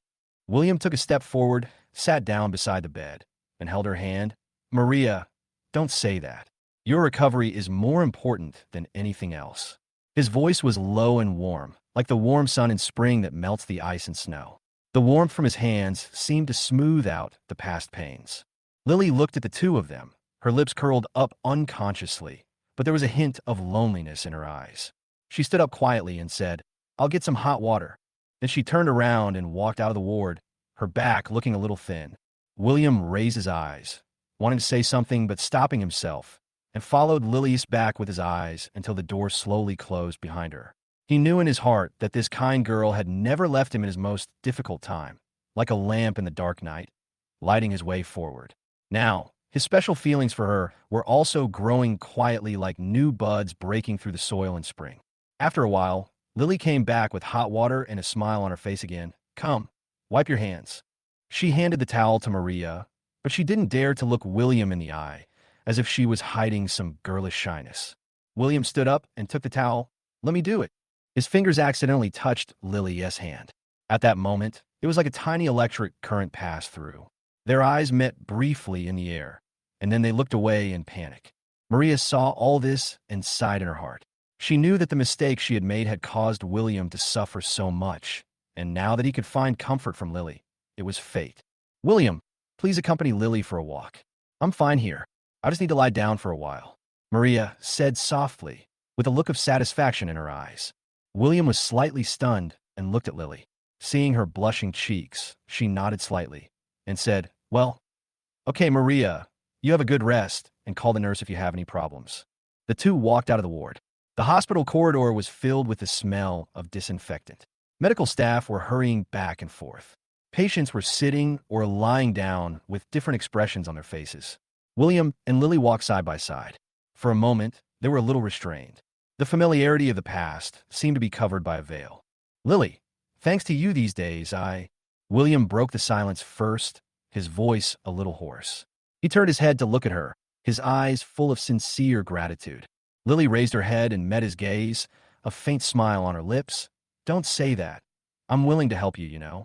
Her eyes were clear and bright, like a clear spring, reflecting the tiredness and tenderness in William's heart. The two walked to the small garden of the hospital. It was spring, and the flowers were in full bloom. Pink, white, and purple flowers bloomed one after another, like an overturned paint palette, wantonly decorating the world. The breeze blew, and the petals fluttered down like snow, landing on their shoulders and hair. William leaned over to pick up a petal and gently placed it in Lily's palm. Look, this flower is so beautiful, just like you. His voice was gentle, with a touch of tenderness he had never had before. He looked at her intently, as if he wanted to engrave her current appearance deeply in his heart. Lily's cheeks flushed, and she gave him a reproachful look. When did you become so smooth-talking? Having said that, Her hand subconsciously clenched the pedal, her eyes full of joy. William smiled, said nothing, and just looked at her quietly. At this moment, the hustle and bustle around them seemed to fade away, and the whole world was left with only the two of them and the petals flying all over the sky. Lily, William hesitated to speak. He felt an urge in his heart to express his feelings for her, but he was afraid that it would be too abrupt.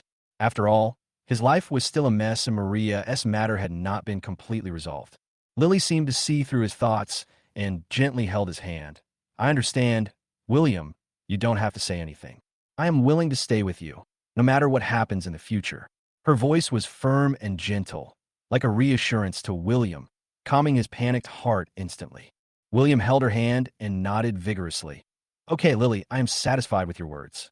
The two walked hand in hand in the garden, occasionally stopping to admire the beautiful flowers, occasionally chatting a few words, and their laughter gently echoed among the flowers. At this moment, they forgot the disturbances of the outside world and indulged in this brief sweetness. Maria in the ward looked out the window at the blue sky, feeling sad. She thought of the past with William and those sweet vows, which were now broken. She knew that there was no going back between her and William, and that his relationship with Lily was like a flower growing vigorously in the spring, unstoppable. William, I hope you can be happy. Maria whispered softly, and a tear quietly slid down, dripping onto the white bed sheet, leaving a small wet mark. Chapter 27. Wife wakes up. The hospital corridor was like an endless pale passage, with the light shining palely, reflecting the anxious faces of the medical staff and family members who were rushing around. William had been running back and forth between the company and the hospital these days, and he was exhausted. His eyes were bloodshot. His steps were weak, but he was still stubborn, hoping that Maria would get better soon. He had just finished a high-intensity meeting when his cell phone vibrated rapidly in his pocket. It was a call from the hospital. His heart suddenly sank, and he hurriedly answered the call. The nurse's excited voice came from the other end of the line. Mr. Liu, Ms. Maria is awake. Please come quickly. William felt his head buzzing and instantly became energetic. He ran to the elevator, shouting, Wait for me, I'll be there soon. He ignored the strange looks from others. As soon as the elevator door opened, he rushed in, pressing the door-closing button repeatedly, his fingers trembling and his heart beating like a drum. Rushing into the ward, I saw Maria half leaning against the bed, her eyes still a little confused, her face as pale as paper, her lips dry and chapped. But her slightly trembling eyelids and shallow breathing truly announced that she was back, awakening from the long darkness. Maria. William took a few steps to the bedside, his voice choked with sobs, his eyes instantly reddened, and he reached out to hold her hand, which was cold and thin, with only bones left. You finally woke up. You scare me to death. Maria's eyes were focused on his face, her lips trembling, and after a long while she managed to squeeze out a sentence. William, I'm back. The voice was as weak as a candle in the wind, but it went straight into William's heart, bringing back countless memories. They used to love each other, and those sweet pasts came flooding back like a tide, making William feel mixed emotions for a while. At this moment, Lily came in with a basin of water. Seeing this scene, she paused, and a complex emotion flashed across her face. She was happy that Maria had woken up, but also a little helpless about the current situation. But soon, she adjusted herself and said softly, Maria, it's great that you woke up. I'll go call the doctor. Then, she gently put down the basin of water, turned around, and walked out quickly. Maria followed her back with her eyes, wanting to say something but stopping herself. She knew in her heart that the friendship between this woman who had taken good care of her husband when she was unconscious and William was special. The doctor and the nurse came quickly. After a checkup, a relieved smile appeared on his face. You are recovering well. All indicators are stable. As long as you take good care of yourself, you will recover slowly. William nodded repeatedly, staring at the doctor as if grasping a life-saving straw. Thank you. Doctor, thank you so much. As long as she can get better, anything is fine. After the doctor left, the ward fell into a brief silence, with only the slight beeping sound of the instrument. Maria looked at William, her eyes full of guilt, and stammered, William, when I was unconscious, did I cause you a lot of trouble? And the company's business were all delayed. William sat down beside the bed, gently stroked her hair, and tried to sound relaxed. Don't let your mind wander. Just take good care of your injuries. Nothing else matters. but he knew in his heart that the hardships along the way could not be described in a few words. From Oscar's provocation, property disputes, to the impact on the company's business, every step was like walking on thin ice, but fortunately, they all made it through. Maria lowered her eyes, tears welling up in her eyes. How could she not know how much William had endured these days? After a while, she seemed to have mustered up the courage and whispered, "William, I have something to tell you." William was slightly startled. Seeing her hesitated, his heart skipped a beat. A bad premonition came to his mind, but he still pretended to be calm. "You talk, I'm listening." Maria bit her lip and clutched the quilt with both hands, her knuckles turning white. After hesitating for a long time, she whispered, "William, I know I've let you down and made mistakes in my marriage. About Oscar and I." At this point, she was already sobbing, her tears rolling down and wetting the pillow. William felt as if his chest was hit hard by a heavy hammer, and the pain, anger, and grievance that he had deliberately suppressed in his heart suddenly surged up. He closed his eyes, took a deep breath, and when he opened them again, his eyes were full of pain. "Maria, I love you so much, and I love you with all my heart. How could you?" He really couldn't say the second half of the sentence, as if his throat was blocked. Maria cried even harder, her body trembling slightly. "William, I regret it. I really regret it. Can you forgive me?" She raised her tearful face and looked at William eagerly, like a child who had made a mistake and was begging for forgiveness. William turned his head away, unable to bear to see her like this. His heart was in a mess. On the one hand, years of love could not be broken off, and those beautiful memories were still pulling at him. On the other hand, her betrayal was like a thorn, piercing his heart, causing him great pain. At this time, Lily knocked on the door and came in. Seeing the atmosphere in the room, she understood about 70% of what was going on.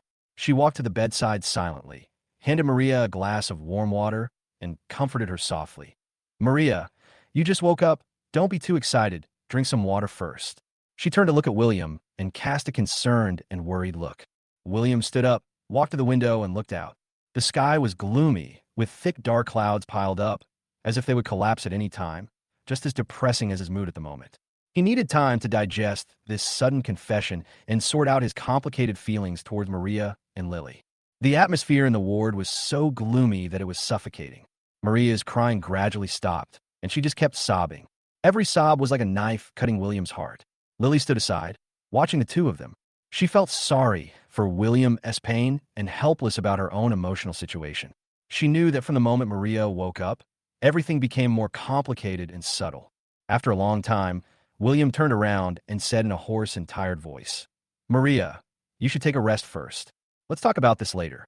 He really didn't have the energy to face all this and just wanted to escape from this suffocating atmosphere temporarily. Maria nodded weakly, her eyes full of despair and helplessness. She knew that the mistake she made could not be made up for by a simple apology, but she still hoped that William would give her a chance to reform because of their years of friendship. William walked out of the ward with heavy steps. Lily hesitated for a moment and followed him. In the corridor, William leaned against the wall, holding his head with both hands, his body trembling slightly. Lily walked gently to his side, put her hand on his shoulder, and said nothing, but gave him silent comfort with this action. William raised his head and looked at her, his eyes full of gratitude and confusion. "Lily, what should I do? I feel so confused." Lily shook her head slightly and looked at him firmly. "William, no matter what decision you make, I will support you. Don't carry it alone." At this moment, she put aside her own little thoughts and just wanted to accompany William through this difficult time. William held her hand and squeezed it hard, as if to draw strength from her. At this moment, he stood at the crossroads of life. On one side was the love between husband and wife for many years, and on the other side was the new love that had grown out of mutual support in difficult times. He was really confused about what to do. Chapter 28, The Wife's Guilt. In the ward, the sunlight struggled to penetrate the clouds, casting a few dim rays of light through the window, as if it was also suppressed by the heavy atmosphere in the room. Maria lay alone on the bed, staring at the ceiling with empty eyes, tears silently sliding down from the corners of her eyes, soaking the pillow. Her hands rested weakly on the quilt, her fingers trembling slightly, and her heart was full of guilt towards William. After she woke up and confessed her affair with Oscar, William's grief-stricken eyes were like a sharp knife. twisting her heart all the time. She regretted that she was confused for a moment and destroyed her once happy family with her own hands. At this time, the door of the ward was gently pushed open, and the nurse came in to change the dressing. Seeing Maria's tearful face, the nurse comforted her softly. "Miss Sue, you just woke up. You have to keep a good mood so that your body can recover quickly. Don't be too sad, and talk to your family slowly if there is anything." Maria forced a bitter smile and nodded slightly. "Thank you, I understand." Her voice was hoarse and dry, revealing endless fatigue. After the nurse changed the medicine and left, Maria took a deep breath and tried to calm down. She knew that crying would not solve the problem, and she had to find a way to make up for her mistake. But when she thought of William's cold attitude, she was filled with despair. After a while, William pushed the door open and came in, carrying a lunchbox. He looked haggard, his eyes were bloodshot, his beard was untidy, and he looked exhausted. Seeing Maria's red and swollen eyes, his heart tightened, but when he thought of her betrayal, he suppressed the pain. "I brought you some food. You should eat something. Your health is important." William tried to make his voice sound calm and put the lunchbox on the bedside table, but he didn't dare look Maria in the eye. Maria looked at him, her lips trembling, wanting to say something, but not knowing where to start. After a while, she said softly, "William, you should eat something too. You must be exhausted these days." William shook his head. "I'm not hungry, you eat." Then he sat on a chair beside him and looked down at his phone. In fact, he didn't read any of the words on the screen. He just didn't want to face this embarrassing and heart-wrenching scene. Maria opened the lunchbox, and inside was her favorite porridge, steaming hot. But at the moment, she had no appetite at all, and her hand holding the spoon stopped in midair, tears welling up in her eyes. "William, I really can't eat. When I think about what I've done, I wish I could." Maria choked and couldn't go on. William raised his head suddenly, and seeing her tearful face, he felt a sharp pain in his heart. He gritted his teeth, stood up, and walked to the bed, his tone stiff but helpless. "What's the point of you saying this now? It's already happened." Maria put down her lunchbox, covered her face with her hands, and cried even harder. "I know I was wrong. I don't ask you to forgive me right away, but please don't do this to me. I feel so bad." William turned his head and looked out the window. The sky was still gloomy, with dark clouds rolling, as if a storm was coming. His mood was just like the weather, depressed and bored with no way out. "Then what do you want me to do? Pretend nothing happened and continue to live my life with you as before?" William's voice trembled slightly, and the emotions that had been suppressed for so long finally loosened a little. Maria shook her head desperately. "I don't dare to have any extravagant hopes. I just hope you can give me a chance to slowly atone for my sins, even if it's just to see you every day." William closed his eyes, took a deep breath, and tried to calm his heart. He knew that Maria was truly repentant at this moment, but the pain in his heart could not be erased so easily. "Let's eat first and talk about other things later." William sat back in his chair weakly, his tone softened. Maria obediently picked up the spoon and ate the porridge mechanically, but tears kept dripping into the bowl. Every swallow was like swallowing a razor blade, choking her chest and causing pain. At this time, Lily came in and saw this scene. She felt sad. She walked to Maria and said softly, "Maria, eat slowly. Don't choke." She turned to William and gave him a concerned look. William stood up and said to Lily, "I'm going to go out for some fresh air." Then he quickly walked out of the ward. Lily looked at his back, then at Maria, who was in tears, and sighed softly. She sat down on the bed and held Maria's hand. "Maria, don't be too sad. Your health is important. William just needs time. After all, so many things have happened." Maria held Lily's hand, as if grasping the last straw. "Lily, I know I am sorry for him and for you. I have seen how good you are to him. Can you help me persuade him?" Lily shook her head slightly, her eyes revealing helplessness. "This is a matter between you two. He has to think it through himself. I can only stay by his side, hoping that he can get over it as soon as possible." Maria closed her eyes in despair, tears still flowing. She knew that she could only taste the bitter fruit she had sown slowly. William came to the rooftop of the hospital. The wind was blowing, ruffling his hair, but it couldn't blow away the haze in his heart. He looked at the tall buildings in the distance, feeling mixed emotions. He once thought that he and Maria could spend their lives together, but now, everything has changed. He still has feelings for Maria, but the pain of betrayal is always with him, making him unable to let go. And Lily's gentleness and kindness made him feel warm in the difficult situation, and he also had a different feeling for her. How should he choose? Should he forgive Maria and rekindle his old love, or let go of the past and start a new life with Lily? This question is like a heavy yoke tightly wrapped around his neck, making him breathless. In the hospital corridor, people were coming and going, and the noise was constant. Maria lay on the bed, full of guilt and despair, hoping that William would change his mind.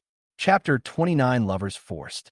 The hustle and bustle of the city poured into the hospital corridor like a tide, but could not dispel the suffocating silence in the ward. Maria leaned against the bed with a pale face, her eyes red and swollen, tears rolling in her eyes, as if they would burst out in the next second. Her hands tightly grasped the quilt, her knuckles turned white, her body couldn't stop shaking slightly, and her heart was full of fear and despair. At this moment, the door of the ward was kicked open with a loud bang, which startled Maria. Oscar rushed in like a ferocious monster, with messy hair, bloodshot eyes, and a few bruises on his face, which were the marks left by the previous conflict with William, but now made him look even more hideous. "Maria, you bitch!" Oscar started cursing as he entered the room. He strode to the bed, grabbed Maria's collar, and pulled her face close to him. "You didn't even tell me when you woke up. Do you want to continue living a good life with that kid, William?" His saliva splashed on Maria's face, and the anger in his eyes seemed to devour her. Maria's eyes widened in horror, and she struggled desperately, waving her hands wildly. "Oscar, let me go. What do you want to do?" Her voice was trembling so badly, and she was crying, and every word seemed to be squeezed out from between her teeth. Oscar snorted coldly and let go of her hand. Maria collapsed on the bed like a puddle of mud. "What do I want to do? Don't you know in your heart? We agreed that if you divorced William, I would have half of the property. Now you pretended to be dead for so long, and now you wake up you want to regret it." He paced back and forth beside the bed, like a beast trapped in a cage, restless, and every step made the floor thump. Maria was in tears and shook her head desperately. "I never promised you. It was all wishful thinking. I love William, and I will not divorce him." Although her voice was weak, it was full of determination. At this moment, she knew very well who her heart belonged to. Even in the face of Oscar's threat, she didn't want to make the same mistake again. Oscar laughed out loud as if he had heard a huge joke. His laughter echoed in the ward and was particularly harsh. "You love him? If you loved him, would you be with me behind his back?" "Maria, don't fool yourself. Now, you have no choice. Either divorce William and give me half of your property, or I will make a big fuss about our affair, ruin your reputation, and make William completely despise you." There was madness and viciousness in his eyes, which was distorted by jealousy and greed. Maria covered her face and cried even harder. "How can you be so cruel? I already know I'm wrong. Why do you still force me?" She felt like she had fallen into an abyss, surrounded by darkness and without a glimmer of hope. At this moment, William pushed the door open and saw the scene inside the house. He instantly understood what was going on. His face instantly turned livid, and a surge of anger blazed from the bottom of his heart, burning him out of all reason. "Oscar, you're making trouble again." William roared, rushed over, pushed Oscar away, and stood in front of Maria like a solid barrier. "Just try and touch her." His eyes were as big as copper bells, staring at Oscar, his chest heaving violently, his hands clenched into fists, and his joints were crackling. Oscar staggered a few steps, and after he stood firm, a trace of panic flashed across his face, but it was quickly covered up by arrogance. "William, you're here at the right time. Look at what your beloved wife has done behind your back. If she doesn't divorce you, you'll be cuckolded for the rest of your life." He deliberately provoked, trying to anger William. William was so angry that he was shaking all over. He turned his head and looked at Maria with tears streaming down her face, feeling mixed emotions. Even though she had made a mistake, he couldn't help but feel his heart tighten when he saw her being bullied by Oscar. "Maria, don't be afraid. I'm here." William comforted softly, his voice firm. He turned his head and looked at Oscar again. "Oscar, don't dream. I won't let you succeed, no matter it's property or Maria. Don't even think about taking a penny." There was determination in his eyes, as if he was declaring war on Oscar. Oscar got angry and rushed over again. "If you don't accept my toast, then we'll see what happens." He waved his fist and hit William. William dodged sideways and returned a punch, hitting Oscar on the cheek. The two wrestled with each other instantly, and the ward was in chaos, with tables and chairs knocked over and medical equipment scattered all over the floor, making clanking sounds. Maria looked at the scene in horror and screamed, "Stop fighting! Stop fighting!" She wanted to rush over and pull the two men apart, but she was weak and fell to the ground as soon as she got out of bed. At this moment, the hospital security rushed in and took great effort to separate the two. Oscar was still struggling and kept cursing, and the security guards dragged him out by force. William panted, walked to Maria, and helped her up. "Maria, are you okay?" There was concern in his voice and heartache in his eyes. Maria threw herself into his arms and burst into tears. "William, I'm so scared. Why won't he let me go?"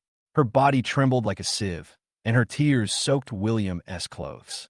William stroked her hair gently and comforted her. "Don't be afraid. He won't dare to do anything to me as long as I'm here." But he knew in his heart that Oscar would never let it go after being driven away this time, and there would definitely be bigger troubles waiting for them in the future. In the hospital corridor, people looked sideways and whispered. In the ward, Maria cried in William's arms, and William looked out the window, frowning and worried. Chapter 30: The Male Protagonist's Choice. The afternoon sun was a bit lazy, and it sprinkled on the street cafe. William stood at the door, took a deep breath, and then pushed the door open. This cafe was the place he and Maria loved to go to the most. The familiar aroma of coffee mixed with a hint of old memories came to his face, and his heart suddenly tightened. He chose a seat by the window and sat down, tapping his fingers on the table unconsciously, looking at the door from time to time. William now had dark circles under his eyes and a beard on his chin.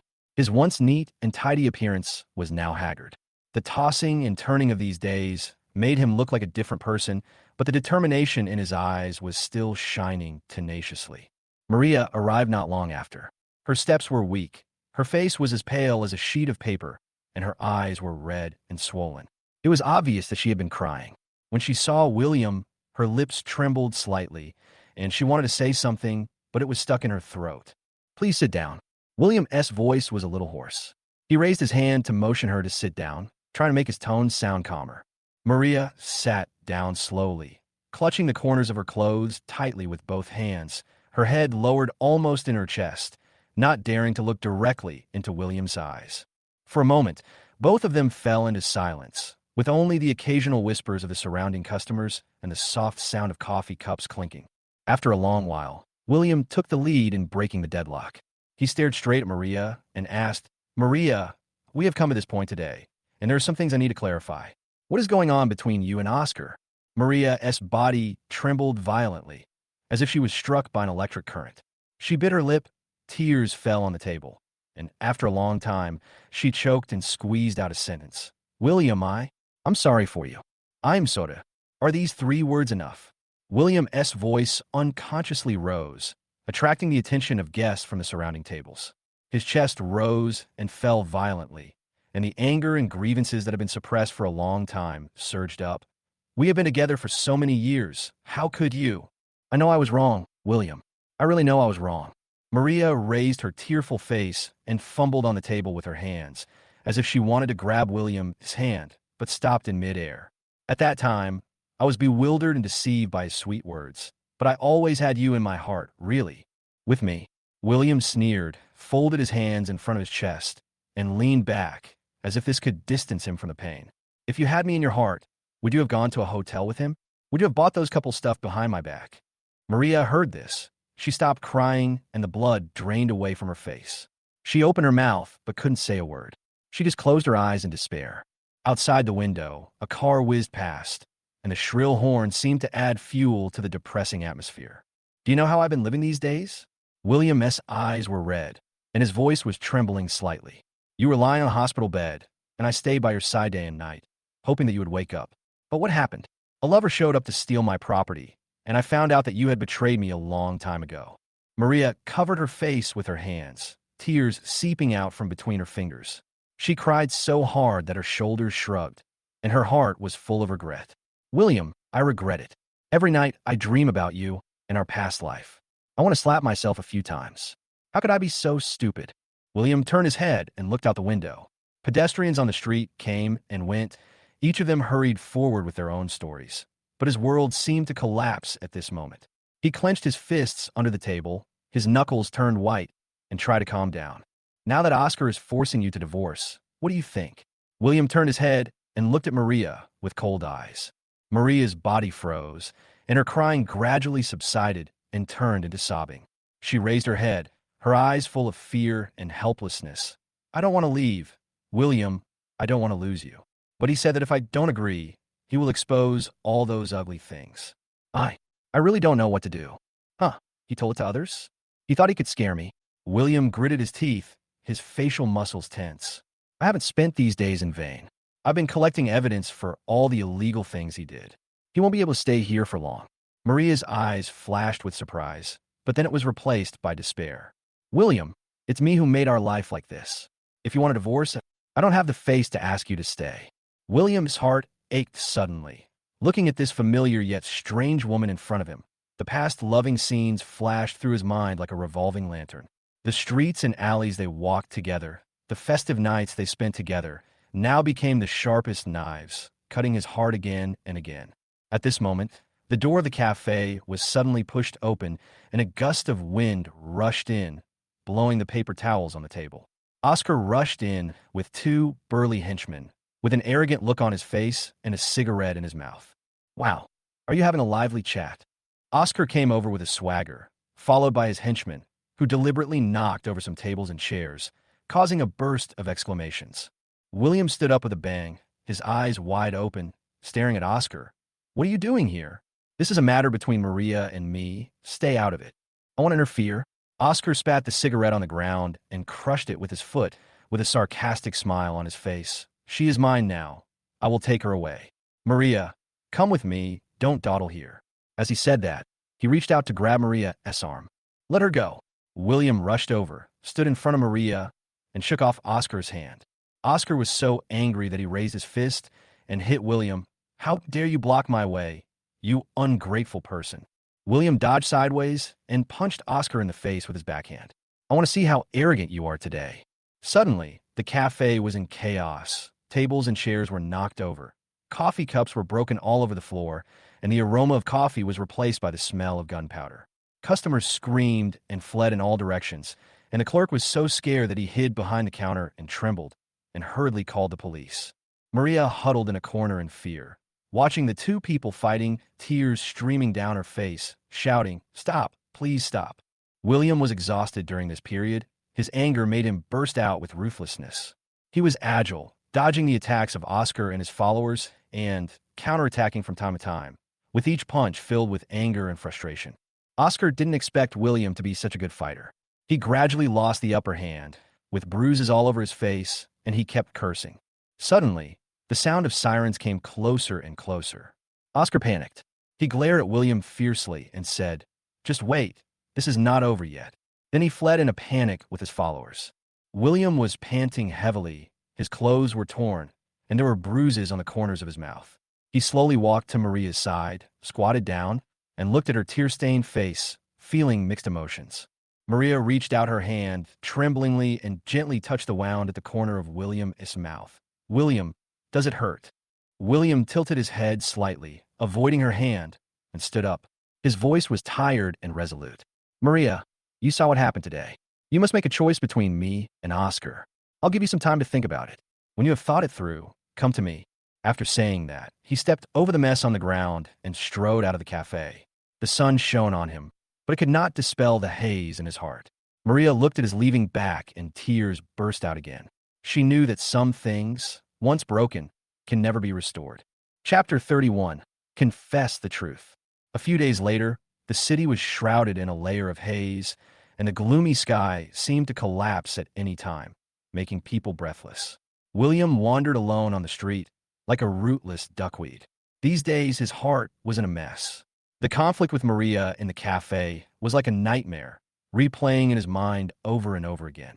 He walked slowly and unknowingly to the door of the familiar coffee shop. After hesitating for a moment, he pushed the door and walked in. The atmosphere in the store was even more depressing than the weather outside. The few customers all lowered their heads, immersed in their own world. William found a corner to sit down, ordered a cup of black coffee, put his hands on his head, and inserted his fingers deeply into his hair. After a while, Maria came. When she appeared at the door, William's heart suddenly tightened. Maria had lost weight. Her eyes were sunken, and her eyes were full of fear and anxiety, like a frightened deer. When she saw William, she paused and walked over slowly. "Please sit down." William's voice was low and hoarse, and no emotion could be heard. Maria sat down gently, placed her hands on the table, twisted her fingers constantly, and her joints turned white. The two of them were silent, with only the steam rising from the coffee cup twisting slowly in the air. After a long while, William raised his head and stared straight into Maria's eyes. His gaze was like two sharp knives. "Maria, let's talk out today. What's going on? Don't hide anything." Maria's lips trembled and tears welled up in her eyes. "William, She opened her mouth, but was choked by a sob. "Speak."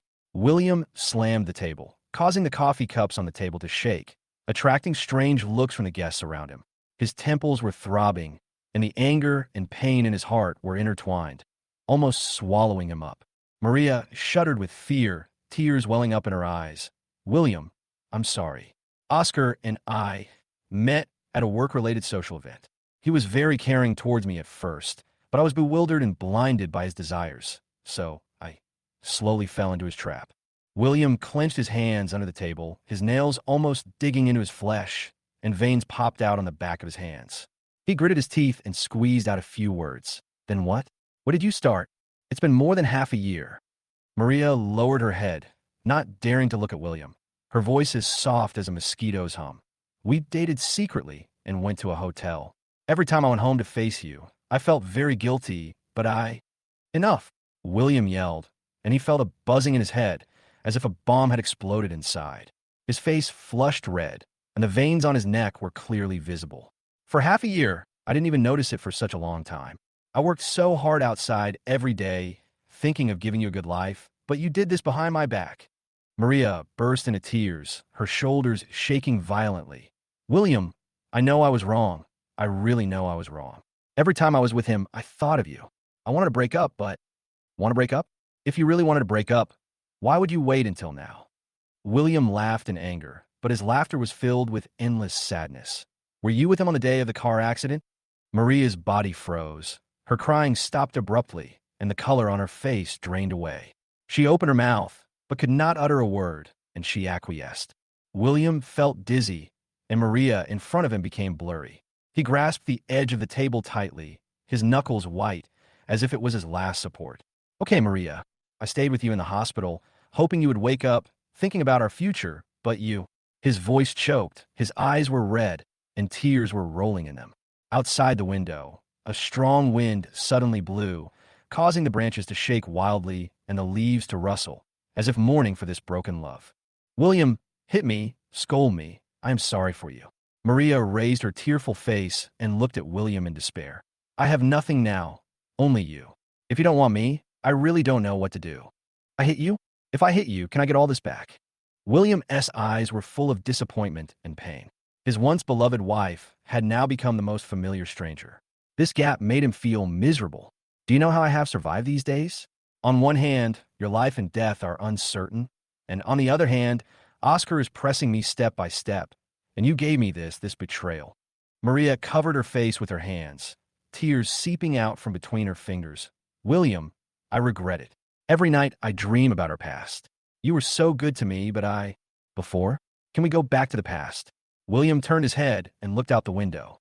People were hurrying along the street, each with his own direction, but he felt lost in this chaotic maze of emotions. He took a deep breath, trying to calm the waves in his heart, but he couldn't suppress the surging emotions. At this time, the door of the cafe was gently pushed open, and a cool breeze blew in with drizzle. A wandering singer holding a guitar came in, trying to make a living here.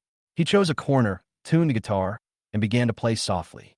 The melodious melody echoed in this depressing space, but it only highlighted the sadness between William and Maria.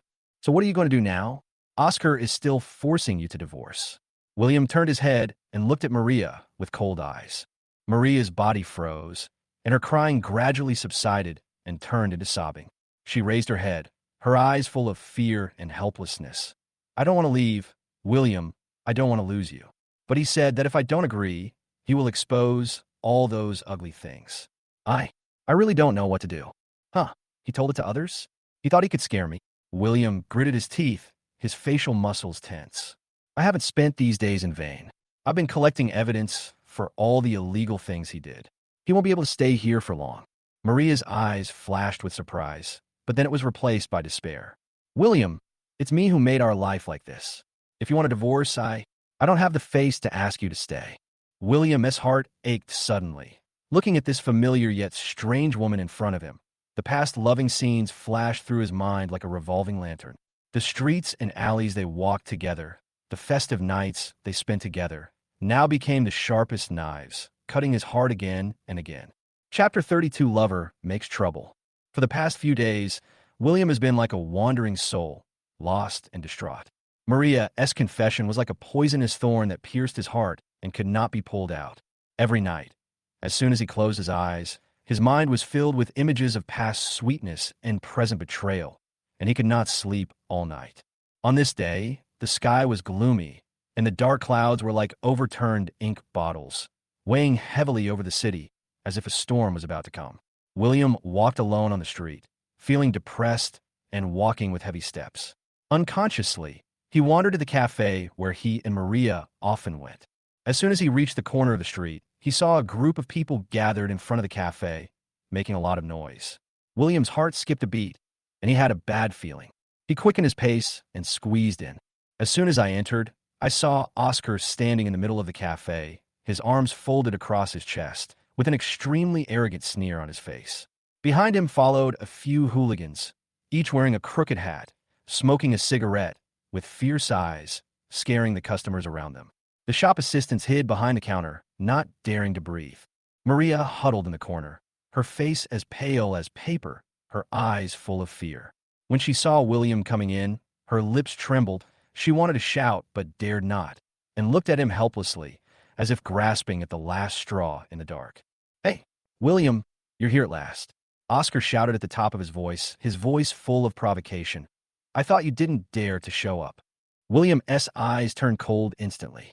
He stared at Oscar and said through gritted teeth, "Oscar, what are you trying to do? This is a public place. Don't mess around." "Messing around?" Oscar threw his head back and laughed, his laughter echoing in the cafe, especially harsh. "I'm here to take Maria away today. She's mine. If you know what's best for you, get out of here right now." As he said that, he winked at the thugs behind him, and they immediately surrounded him, approaching William step by step, cursing him. William did not flinch. He stood firmly on his feet, clenched his fists, his joints turned white due to the force, and his eyes were burning with anger. "Oscar, you are dreaming. Maria is my wife. Even if she made a mistake, it is not your turn to interfere." Oscar was so angry that the fat on his face trembled. "Humph, you still think she is your wife? She has been with me for a long time. You are a poor guy who doesn't even know that you're being cuckolded." These words were like a sharp blade, piercing straight into William's heart. His body trembled slightly, but the determination in his eyes did not waver at all. "Oscar, don't be so arrogant. The illegal activities you have done are not good at all. Sooner or later, I will make you pay the price. I broke the law. Do you have any evidence?"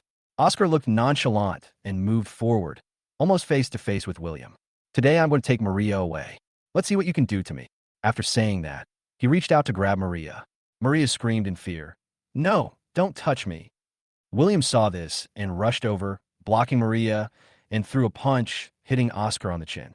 Oscar was beaten back a few steps, spitting out blood, and yelled, "Come on, beat me to death." The thugs rushed forward and started punching and kicking. Although William was alone and weak, the anger in his heart gave him strength. He dodged left and right and fought back from time to time, with each punch and kick filled with hatred. Suddenly, tables and chairs flew everywhere in the cafe. Cups and plates were broken, and the aroma of coffee mixed with the smell of blood filled the air. The customers were so scared that they ran away in all directions, screaming and shouting. The staff hurriedly called the police, their voices filled with tears. Maria hid in a corner, tears streaming down her face. She watched William fight with those people to protect himself, and she felt remorseful. "William, stop fighting.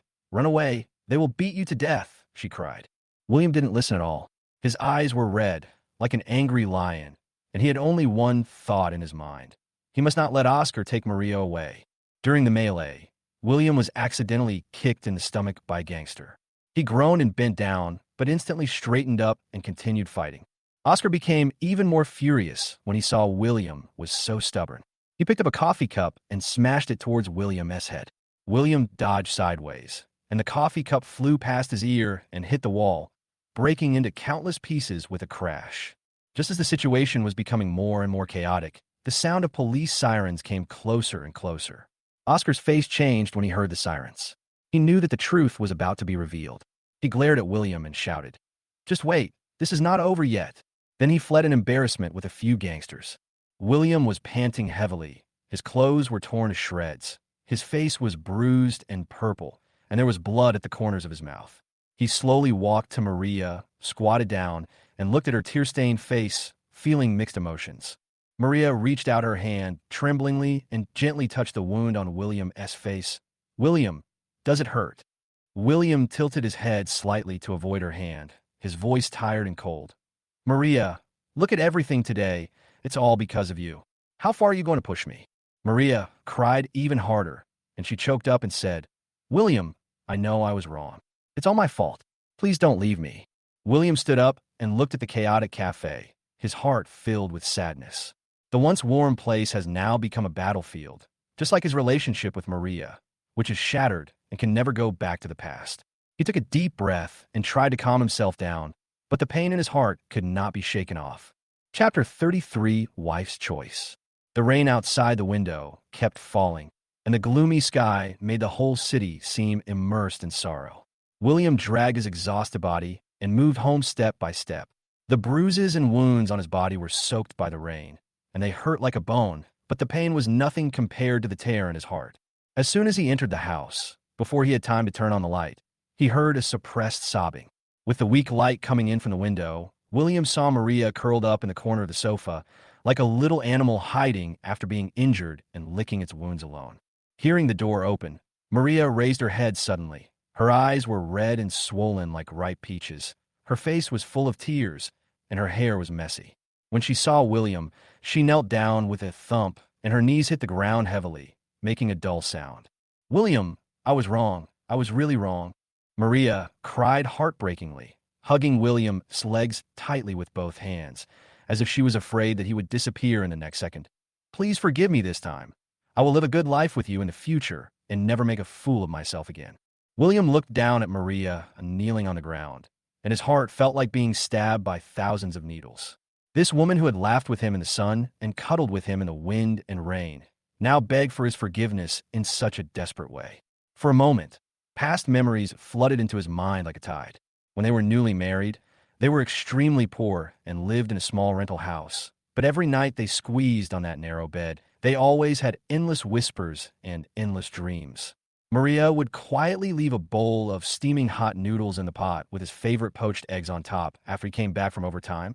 On winter nights, she would put her cold feet in his arms, coquettishly asking him to warm them, and the two of them would laugh and play together. But now, all these beautiful things have been shattered by reality. William's eyes were red and tears were rolling in his eyes. He gritted his teeth to prevent the tears from falling, but his voice could not stop trembling. "Maria, how could you? Do you know how I survive these days? I stay by your bedside, hoping that you would wake up, thinking about how we would live in the future, but what happened? You gave me such a big surprise."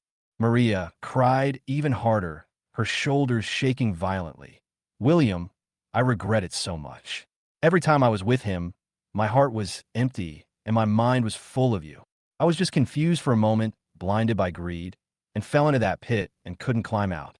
William looked up at the sky, took a deep breath, and tried to calm the turbulent emotions in his heart, but he couldn't suppress the anger and pain. A moment of confusion? "For half a year, Maria, you were sneaking around with him behind my back, booking a room in a hotel, and buying couple stuff. Do you think I'm a fool?" Maria covered her face with her hands, tears pouring out from between her fingers. "I don't dare to ask you to forgive me right away, but I really can't leave you. I can't live without you. William, please give me another chance for the sake of our past years." William clenched his fists at his sides, his knuckles turning white from the force. He thought of Oscar's arrogance, causing trouble in the cafe, and trying to take Maria away, and the anger in his heart suddenly rose again. What about Oscar? He's still forcing you to divorce. What's your choice? Maria's body froze, and her crying stopped abruptly. She raised her head, her eyes full of fear and helplessness. "I don't want to leave. I hate him. If it weren't for him, we wouldn't be like this. William, please help me. I don't want to have anything to do with him anymore. William sneered. Help you? I've been busy dealing with him these days, busy collecting evidence of his illegal activities, and almost lost my life. What about you? What were you doing earlier? Maria closed her eyes in despair, tears streaming down her cheeks. I know it's too late to say anything now, but I really want to make amends. William, if you don't forgive me, what's the point of me living? As she said that, she actually bumped into the corner of the table next to her. William was quick to grab her and yelled, "What are you doing? How could trying to commit suicide solve the problem?" He was in a state of confusion. On the one hand, they had been married for many years, and seeing Maria so desperate, how could he not feel distressed? On the other hand, the pain of betrayal was like a chasm between them that made it difficult for him to cross. The room fell into a deathly silence, with only Maria's faint sobbing and the sound of rain outside the window. After a long time, William slowly squatted down and looked at Maria, his eyes full of complex emotions, including pain, disappointment, and a trace of residual love. Maria, I'm very confused right now and can't give you an answer right away. Please stand up and don't kneel down. I need to think about this carefully. William's voice was exhausted, as if all his energy had been drained. Maria raised her tearful face and looked at William. A glimmer of hope flashed in her eyes. She slowly stood up. Her legs were numb from kneeling for so long that she staggered and almost fell. William subconsciously reached out to support her, and when he touched her cold arm, his heart ached again. He let go of her hand, took a step back, and distanced himself from Maria. You go and rest first. These few days, let's both calm down. After William said that, he turned and walked towards the bedroom, each step seeming to weigh 1,000 pounds. Maria looked at his back as he left, tears bursting out again. She knew that the mistake she made was like a bomb that shattered their originally happy life, and she had no idea whether it could be repaired. Chapter 34, Reminiscence of the Past. The rain was still dripping, hitting the window glass, blurring the world outside the window, just like William's chaotic state of mind at the moment. He sat alone by the bed in the bedroom. The lights were off, and the darkness enveloped him like thick ink. The outline of the bedside lamp was looming in the dimness, like a silent bystander, witnessing his inner torment. Maria's desperate pleading and painful crying still echoed in his ears, and each sound was like a heavy hammer, hitting his heart hard. William held his head with both hands and dug his fingers deep into his hair, his knuckles turning white due to the force, as if this could pull out the chaotic thoughts in his mind and make them clear. Unconsciously, his thoughts drifted back to many years ago, when it was a spring day with sunshine so bright that it could dispel all the haze. Young William and Maria strolled along the path in the park. The cherry trees on both sides were in full bloom, and the petals fell like snow, sprinkling on their shoulders. Maria was wearing a light pink dress, smiling like a flower, and the love in her eyes was hotter than the warm spring sun. She gently held William's arm, and from time to time, she tiptoed to whisper a few witty words in his ear, making William laugh. At that time, they didn't have much money, and their life was simple but full of sweetness. In order to buy Maria a lipstick that she had long admired, William saved money for a whole month. When he handed the lipstick to Maria, she was so surprised that her eyes were red. She threw herself into his arms, kissed him gently on the cheek, and whispered, "William, you are so kind. This is the most precious gift I have ever received." On summer nights, they would lie on the rooftop of their rental house together, looking at the starry sky and imagining the future.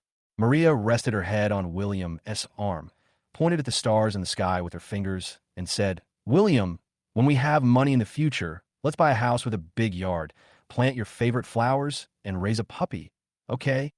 William always smiled and nodded, his eyes full of longing for the future, holding her hand tightly and saying, "Okay, we can definitely live like that." But now, those beautiful dreams have been shattered, turning into sharp fragments, cutting him full of pain. William's eyes were moist, tears rolled in his eyes. He blinked hard, trying to hold back the tears, but the hot tears still rolled down uncontrollably and hit the back of his hand. Maria's slight sobs came from the living room, and each sob pierced his eardrum like a needle. William stood up and walked slowly towards the living room. In the living room, Maria curled up in a corner of the sofa, like a wounded and helpless little animal, with messy hair scattered beside her cheeks, and red and swollen eyes staring blankly ahead. Seeing William coming over, Maria's body trembled slightly. Her lips moved, and she wanted to say something, but was choked by sobs. William stood in front of her, looking down at her. The pain in his heart was like a surging tide, impacting his reason wave after wave. Yao Yao, William called her nickname softly, his voice filled with endless sorrow and pain. I really love you. From the day we met, I swear to treat you well all my life and give you happiness. His voice trembled slightly, as if he was trying to hold back great sorrow. Maria burst into tears again when she heard this familiar nickname. She raised her shaking hands and tried to grab William's clothes, but stopped in midair, as if she was afraid of being thrown away by him. William, I know everything. I am sorry for you. I ruined our happiness with my own hands. She cried so hard that she couldn't breathe, and her words were intermittent. William looked up at the sky, took a deep breath, and tried to calm the waves in his heart, but he couldn't suppress the surging emotions. Do you remember our first date? His eyes showed a trace of reminiscence, and his voice became a little softer. In that small cafe, we ordered 2 cups of the cheapest coffee and chatted for a whole afternoon. We were reluctant to part. At that time, you only had me in your eyes, and your smile could melt my heart. Maria burst into tears and nodded desperately. I remember. How could I not remember? Those days are the best memories of my life. But you ruined it all.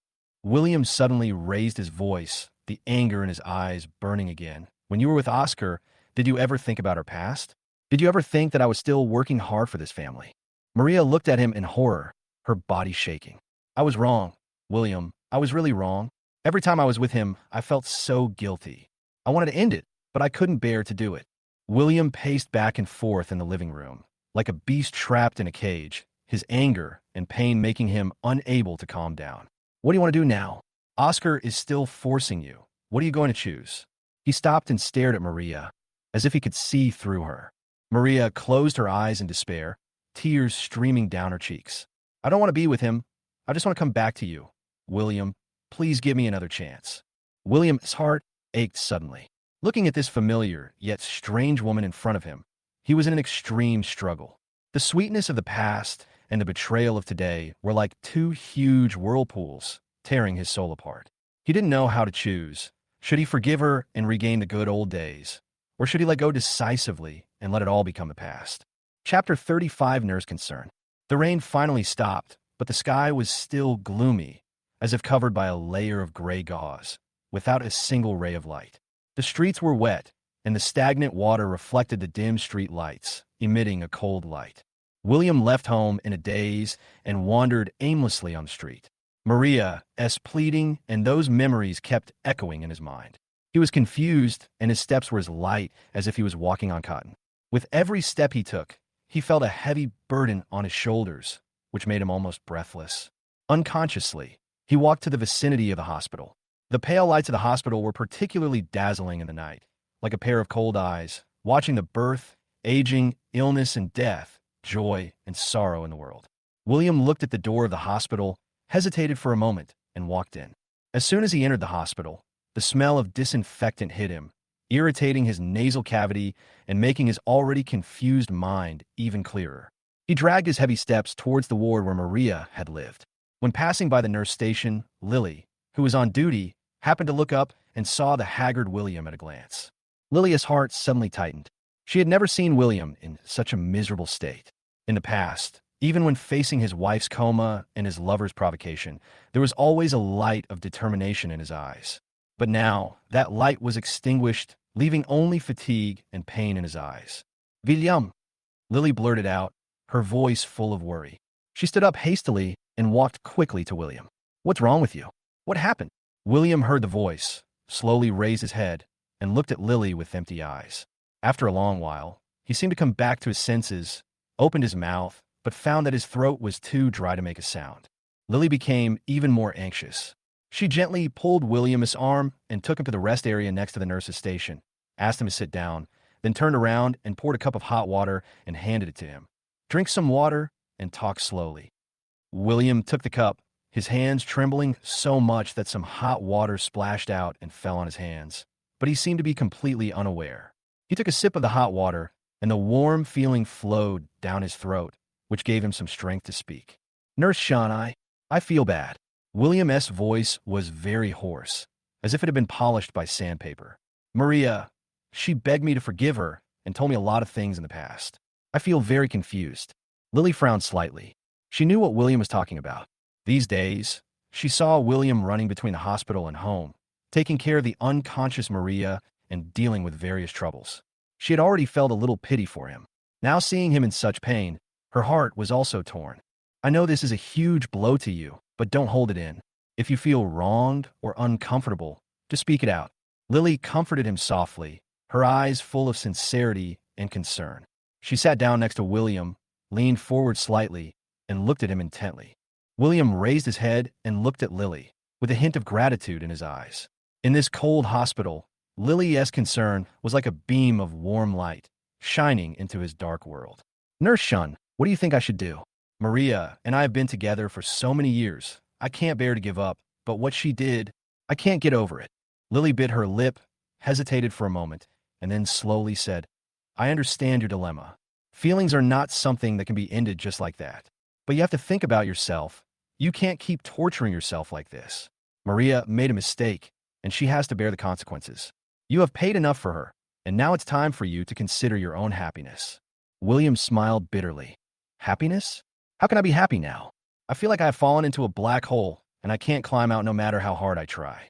Lily looked at William with a look of heartache in her eyes. She reached out and gently patted William's shoulder. Don't say that. Life is long, and there will always be a turn for the better. You are a good person and deserve a better life. At this time, there was a noise in the ward. Someone was calling for a doctor. Lily stood up. Her face became nervous. I have to go and see. You wait here for a while. As she said that, she walked quickly towards the ward. William looked at her leaving back, and a warm feeling surged in his heart. In this chaotic moment, Lily's company and care made him feel the warmth he had not felt for a long time.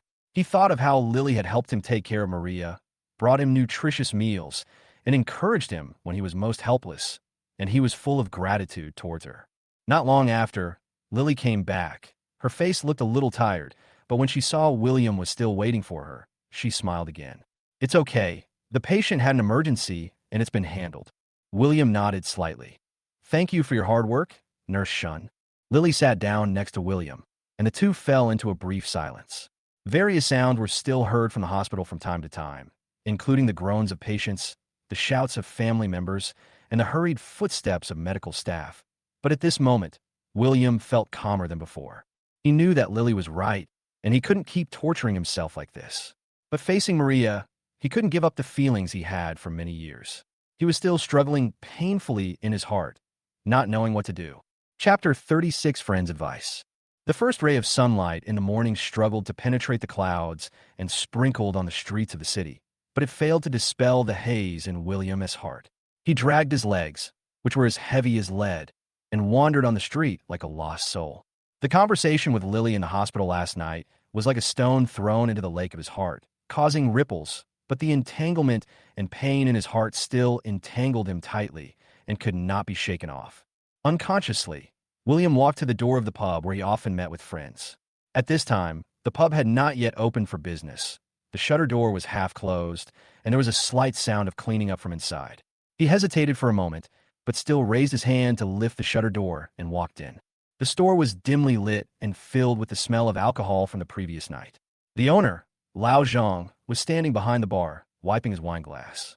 When he saw William come in, he was startled for a moment, then put down his work and came over to greet him.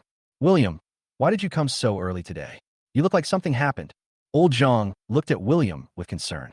People who knew him well knew that William was a loyal and positive person, but his distraught look now was really heartbreaking. William forced a bitter smile. Lao Zhang, give me a bottle of wine. I want to be alone. Old Zhang hesitated to speak, sighed softly, turned around, took a bottle of liquor from the wine rack, placed it in front of William, and then thoughtfully brought him a wine glass. Drink less. If you have any troubles, you will feel better if you speak them out. William nodded, picked up the bottle, poured himself a full glass, and drank it all in one gulp. The spicy wine slid down his throat, burning his heart, but the burning pain was not even 1/10,000th of the pain in his heart. Not long after, Roberto came in a hurry. It turned out that Lao Zhang saw that William was not in a good state and secretly sent a message to Roberto. When Roberto entered the store, he saw that William had several empty wine glasses in front of him. His face was red, his eyes were empty, and his heart skipped. "William, what are you doing?" Roberto strode to William and snatched the bottle of wine from his hand. "Why do you have to get yourself drunk like this when you can't solve the problem?" William raised his head and looked at Roberto. His eyes reddened. "Roberto, I feel so sad. Maria begged me to forgive her, but when I think of what she did, I—" Before he could finish his words, his throat seemed to be choked by something, and tears welled up in his eyes. Roberto pulled a chair over, sat down opposite William, and patted his shoulder heavily. "I know everything, brother. Now that it has happened, you have to look forward. Look at yourself now. What have you tortured yourself for her?" "Look forward? How can I look forward?" William smiled bitterly and poured himself another glass of wine. "Our feelings for so many years are like a tree rooted in my heart. Can be pulled out just like that." Roberto frowned, looking disappointed. "William, you're a smart man. Why are you so confused about this? Maria did something so wrong to you. Why are you still clinging to her? Think about it. What kind of life have you been living these days? You have to take care of her while dealing with Oscar. Has she ever felt sorry for you?" William's hands trembled slightly, and some of the wine spilled onto the table. He recalled the days and nights in the hospital when he stayed by Maria's bedside, hoping that she would wake up, but he didn't expect to be met with such a bolt from the blue. He also recalled Oscar's arrogance and provocation, which put his life in a desperate situation.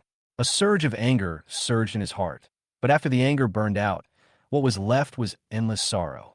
"I know I'm stupid, but I just can't let it go." William's voice was low, as if squeezed out from between his teeth. "Every night, when I close my eyes, all I can think of is our past. How did all that beauty turn into what is now?" Roberto looked at William, his eyes full of heartache and anxiety. "Brother, let the past be the past. You can't sacrifice the rest of your life because of her. You are still young and have plenty of opportunities to find the happiness that truly belongs to you." William looked up at the ceiling, took a deep breath, and tried to calm his heart, but he couldn't suppress his surging emotions.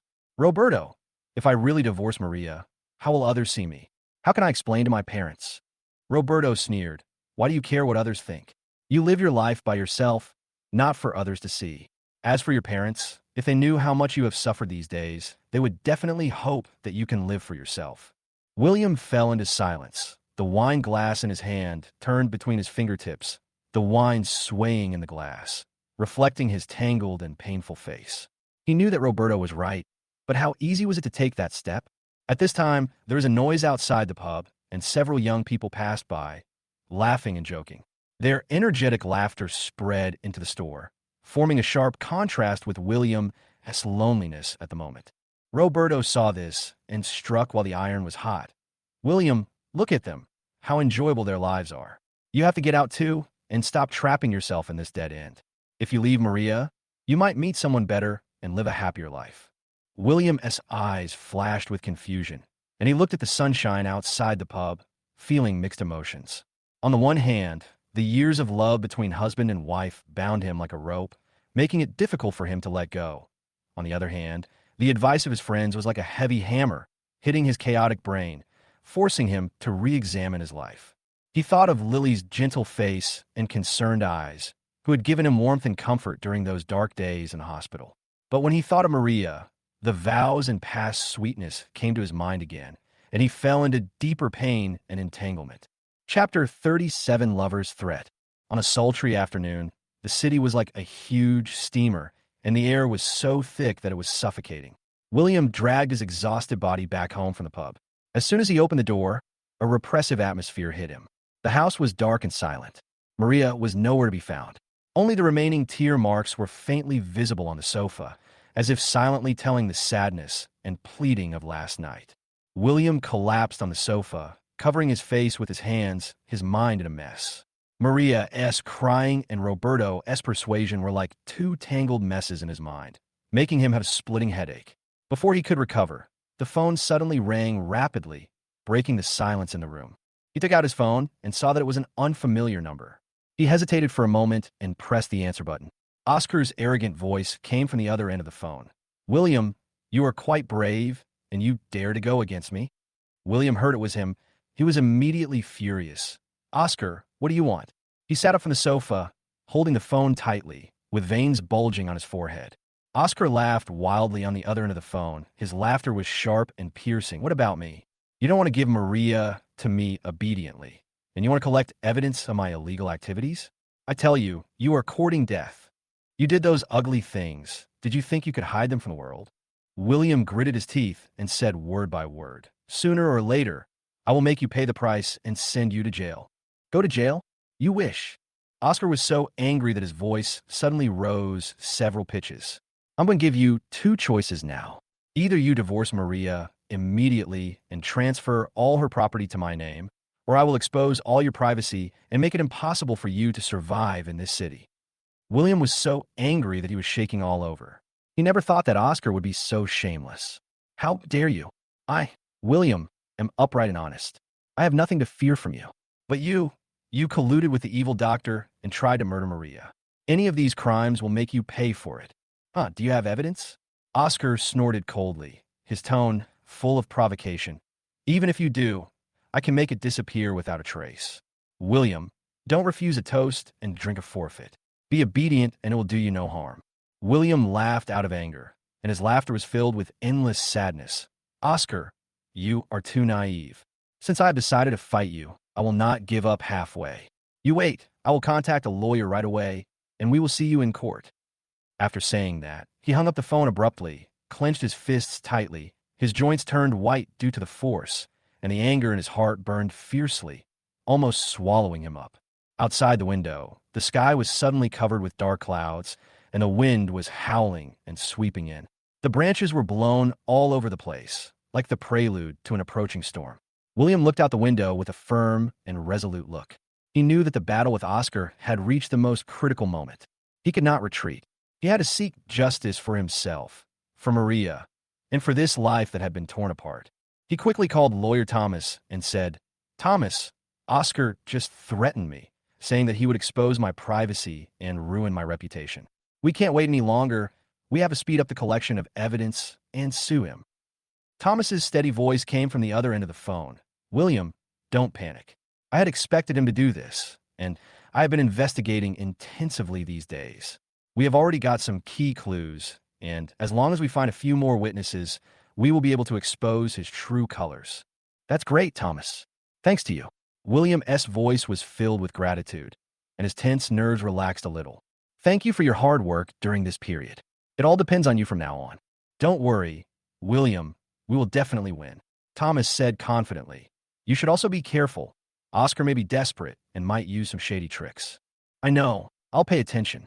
William hung up the phone, took a deep breath, and tried to calm his heart.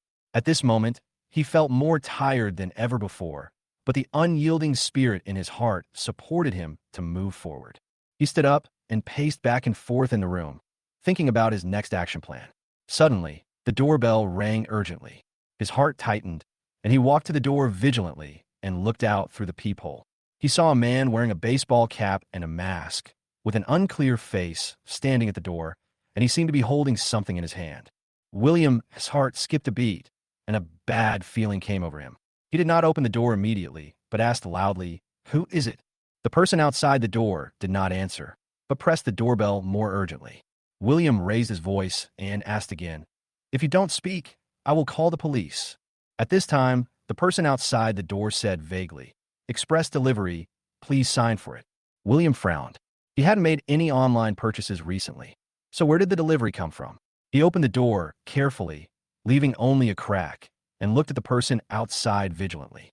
Just as the door opened, the man suddenly reached out and pushed the door, trying to force his way in.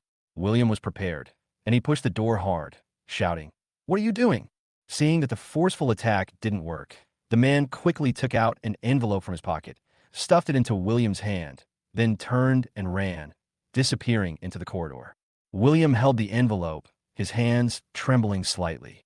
He had a hunch that Oscar must have done this. He opened the envelope and found several photos inside. When he saw the photos clearly, his face turned pale instantly. The photos showed some daily scenes of him and Lily in the hospital. Although there was no intimate behavior, the angle was very tricky and looked very ambiguous. William's heart sank suddenly. He knew that Oscar wanted to start with the people around him to further attack him. On the one hand, he was worried that these photos would bring trouble to Lily, and, On the other hand, he was extremely angry at Oscar's despicable behavior. He took out his cell phone and called Thomas again. Thomas, Oscar has made another move. He sent some photos of me and Lily to threaten me. What should we do? Thomas calmly analyzed. Don't worry. These photos don't mean anything substantial. However, we have to be careful to prevent him from using public opinion to cause trouble. You should comfort Lily first and don't let her be affected. Leave the rest to me. Okay, I got it. William hung up the phone and sat on the sofa with a heavy heart. Chapter 38, Collecting Evidence. The rain poured down like a stream, crackling on every inch of the city, and the world was in chaos. William sat in the dim living room, holding the photos Oscar sent him tightly in his hands, with anger and worry intertwined in his eyes. The figures of him and Lily in the photos seemed to have turned into bombs that could explode at any time, making his heart hang in his throat. We must not let Oscar succeed. William gritted his teeth and squeezed out these words, slamming the photo hard on the table. He stood up and paced quickly in the room. His steps were somewhat determined. Although he was exhausted physically and mentally, the spirit of not admitting defeat was burning. At this moment, the doorbell rang. William walked to the door cautiously and looked through the peephole. It was Thomas. He opened the door quickly, and Thomas walked in with a damp body and a layer of mist on his glasses. William, I came here as soon as I received your call. Thomas took off his glasses and wiped them. The look behind the lenses was professional and resolute. This Oscar is getting more and more excessive. We have to speed up our counterattack. William nodded heavily. Thomas, it all depends on you. These photos are obviously his dirty tricks. We have to find a way to break it. Thomas picked up the photo and looked at it carefully, frowning. He wants to use public opinion to confuse the public. We will use hard evidence to prove your innocence and bring him to justice. His voice was steady and powerful, as if injecting a shot of adrenaline into this depressing space. After discussing it, the two decided to split up. Thomas went to find the key witness who could prove Oscar's collusion with the black-hearted doctor, while William was responsible for digging deep into the evidence of Oscar's improper relationship with Maria, starting from consumption records, communication information, etc., trying to piece together a complete chain of evidence. William turned on the computer, his fingers rapidly tapping on the keyboard, his eyes focused like a cheetah hunting. The light from the screen shone on his face, reflecting his haggard but resolute outline. As the investigation deepened, some secret information gradually surfaced. Hotel room, booking records, expensive couple jewelry purchase bills, and the length of those ambiguous late-night calls. Every discovery was like a sharp blade, piercing his heart, but he didn't care about the pain, and he had only one thought in his mind: to bring down Oscar. The rain outside the window showed no sign of stopping. The strong wind hit the window, making a whistling sound, as if cheering for this contest. On the other side, Thomas braved the heavy rain and traveled through the streets of the city. Based on the previous clues, he found a nurse who had witnessed Oscar's private contact with a black-hearted doctor in the hospital. The nurse was a little hesitant at first, and his eyes were evasive, obviously afraid of getting into trouble. Thomas spoke earnestly, looking directly into the other person's eyes. Don't worry, sister. We just want to reveal the truth and let the bad guys get the punishment they deserve.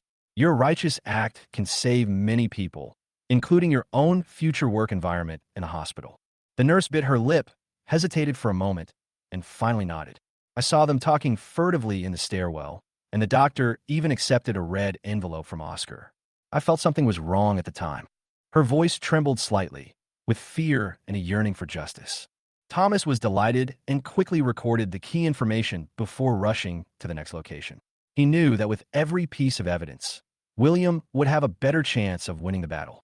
At the same time, William received a call from Lily. On the other end of the phone, Lily's voice was filled with worry and concern. William, I heard Oscar is causing trouble again. How are you? William's heart warmed. Nurse Sean, I'm fine. Don't worry. I will take care of this matter and won't implicate you. I'm not afraid. I just want to help you, Lily said eagerly. I also found some abnormalities in the hospital. That black-hearted doctor has been acting very strangely recently. He always sneaks around with strangers. I think it may be related to Oscar. William's eyes lit up. Nurse Shun, the clues you provided are too important. Don't act rashly, be careful, and tell me if there is anything. After hanging up the phone, William felt a little more powerful. In this dark moment, Lily's care and support were like a ray of sunshine in the haze, making him feel warm. As time passed, The rain gradually subsided, and a faint light appeared on the horizon, as if heralding the dawn of this difficult search. William rubbed his sore eyes and continued to sift through the massive amount of data. Suddenly, he found a set of key chat records, which were conversations between Oscar and his accomplices on how to fake Maria's death and divide up the property. His hands trembled with excitement, and he quickly took a screenshot to save it, with an indescribable excitement in his heart. This is a blockbuster bomb. Almost at the same time, Thomas also received good news. He found another key witness, a hospital security guard who had been bribed by Oscar. The security guard was willing to come forward to testify and expose Oscar's evil deeds. When the two met again, excitement and determination flashed in each other's eyes. Thomas put the collected witness testimonies, transfer records, and other evidence on the table one by one, while William turned on the computer and displayed the key information dug out from the internet. Chapter 39, The Wife Repents. After the rain, the sky cleared up, the city was clean, the sun poured down without reservation, shining on every corner, but not into William's broken heart. He stood in front of the window, looking at the new but unfamiliar world outside, holding the collected evidence tightly in his hands. His knuckles turned white from the force, and his heart was filled with mixed feelings. The door creaked softly, and William knew without turning around that it was Maria who came in. These days, the air in the house seemed to have solidified. Although the two of them were in the same room, they seemed to be separated by thousands of miles. Maria tiptoed behind William. She looked thin and haggard. Her eyes were red and swollen like ripe peaches. Her hair was casually tied behind her head, and a few strands of hair fell messily on her cheeks. "William," she called softly, her voice trembling a little, as if she had used up all her strength. William's body stiffened slightly, but he didn't turn around. He just responded coldly, "Yeah." Maria's eyes instantly turned red and tears welled up in her eyes. She tried hard to hold back the tears. "William, I know you may not want to hear what I say now, but I still want to tell you that I am truly repentant." Her lips trembled, and every word seemed to be squeezed out from the bottom of her heart with difficulty. William turned around abruptly, his eyes like two sharp knives, stabbing straight at Maria. "Are you truly repentant? Do you think it's useful to say this now?" His voice rose a few notches, carrying long-suppressed anger and heartache, echoing in the empty room. Maria seemed to be hit by the roar. Her body trembled violently, and tears burst out of her eyes. "William, I live in pain and self-blame every day. I see you give so much for me, but I—" She choked and couldn't continue. She covered her face with her hands, and her shoulders shook violently. William looked at the familiar yet unfamiliar woman in front of him, and scenes of their past love flashed through his mind like a kaleidoscope. On their wedding night, they hugged and cried in the simple rental house, full of hope for the future. On her birthday, he ran all over the city to buy the cake she had long dreamed of, and seeing her surprised expression, his heart was filled with sweetness. And there were also the little things in those ordinary days, cooking together, watching TV, together, taking walks together. But now, all of this was destroyed by her own hands and turned into nothing. "Do you know how I survived these days?" William's eyes were red, and his voice was choked with a barely perceptible sob. "I had to face your betrayal while fighting with Oscar, that bastard. I felt like I was about to be torn into pieces." Maria cried even harder. She fell to her knees and hugged William's legs tightly with both hands. "William, hit me, scold me, as long as you can calm down. I know I deserve to die. I don't ask you to forgive me immediately, but I only ask you to give me a chance to make amends." William looked down at Maria, kneeling on the ground, and felt a sharp pain in his heart. He subconsciously wanted to reach out and help her up, but he stopped halfway. He thought of those painful nights when he stayed alone in the hospital, hoping that she would wake up, but he waited for such a cruel truth, and the anger in his heart burned again. "Make up for it? How do you make up for it?" William gritted his teeth and said word by word, "What happened between you and Oscar is like a thorn in my heart that I can't pull out." Maria closed her eyes in despair. Tears slid down her cheeks and soaked William's trouser legs. "William, I know I was wrong. I have completely cut off contact with Oscar. I swear that I will never have anything to do with him again. I just want to come back to you and live a good life with you." William looked up at the sky, took a deep breath, and tried to calm the waves in his heart, but he couldn't suppress the surging emotions. "Do you think it's so easy to get over it? Oscar is still threatening me outside and wants to make my life uneasy." Maria raised her tearful face and looked at William, with a gleam of determination in her eyes. William, I will face him with you. No matter what means he uses, I will never let him hurt you again. William sneered. Face it together? Do you think I can still trust you? Maria's heart ached suddenly. She knew that the mistake she made had made William lose trust in her, but she didn't want to give up. She wanted to prove her repentance with actions. From then on, Maria got up early every day to prepare breakfast for William. Although her heart would hurt like a knife every time she saw William's cold eyes, she still persisted. She cleaned the house spotlessly, trying to regain the warm feeling she once had. At night, she would sit in the living room and wait for William to come home. No matter how late it was, she would not go to bed first. However, William's attitude towards her remained cold. Every day when he returned home and saw what Maria did, he felt a little touched, but the pain of betrayal was too deep for him to let go easily. One day, William came home from work and saw Maria sitting at the door, staring into the distance with empty eyes. There was a suitcase beside her, and her face was covered with tears. What are you doing? William asked with a frown. Maria raised her head and looked at William, her eyes full of despair. William, I know you don't want to see me, and I don't want to embarrass you anymore. I think I should go. If I leave here, maybe you will have a better life. Chapter 40, Divorce Decision. It was a sultry summer night with not a breath of wind, and the air seemed frozen. William sat alone on a bench in the community garden, mosquitoes buzzing around him, but he seemed oblivious, staring blankly at the night sky. The stars hung sparsely in the sky, dim and without light, just like his mood at the moment, without a glimmer of hope. The atmosphere at home these days was so depressing that it was suffocating. Maria's daily diligence, her red and swollen eyes, and her cautious appearance were like soft knives, cutting William's heart again and again. He was not a heartless person and could truly feel her remorse, but the pain brought by the betrayal was like a poisonous thorn deeply rooted in his heart, which would be bloody if it was pulled out. William, a gentle voice broke the silence. William knew it was Maria without turning around. Her footsteps stopped behind him, with a hint of hesitation and timidity. Please sit down. William's voice was low and hoarse, and no emotion could be heard. Maria sat down slowly, clasped her hands together, twisted her fingers, and turned her knuckles white. The two of them were silent for a long time, with only the buzzing of mosquitoes ringing in their ears. William, I know I've put you in a difficult situation during this period. Maria spoke first, her voice tearing up.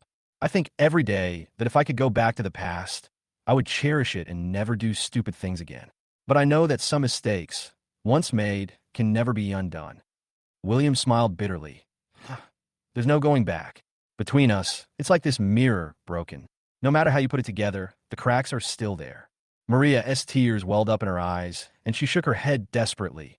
No, William, I don't want to give up. I know I hurt you deeply, but as long as you are willing, we can start over and slowly repair everything. William turned his head and looked at Maria, his eyes full of pain and helplessness. Maria, do you think it's possible? Every time I see you, I think of the scene of you and Oscar together. Those things haunt me like a nightmare. How can I forget it? Maria cried even harder, her shoulders shaking violently. William, hit me, scold me. Please don't be so cold. I really can't stand it. As she said that, she raised her hand and beat her chest hard. William felt a pain in his heart when he saw this, and subconsciously grabbed her hand. Don't do this. Why are you doing this? Maria threw herself into William's arms and burst into tears. William, I was wrong. I was really wrong. I don't want to lose you. Can we not get divorced? William's body stiffened for a moment. His hands slowly loosened, and he gently pushed her away. Maria, I've been thinking these days that it might be better for both of us to separate. Maria seemed to be struck by lightning. She stopped crying instantly, widened her eyes, and looked at William in disbelief. What did you say? William, are you really going to divorce me? William took a deep breath and tried to keep his voice steady. Yes, I have thought it through. I'm so tired these days, struggling with pain and memories every day. Now that we are separated, we can start over. Maria shook her head desperately, her hair scattered on her face. No, I don't agree. William, I can't live without you. William stood up and looked at the darkness in the distance. Maria, don't push me. Oscar's matter is not over yet. If we continue like this, it will only be more painful. Divorce is the best option at the moment. Maria also stood up and reached out to hold William's arm. William, I'm not afraid of Oscar. I will face him with you. Please, don't abandon me. William turned his head and looked at Maria, his eyes firm and resolute.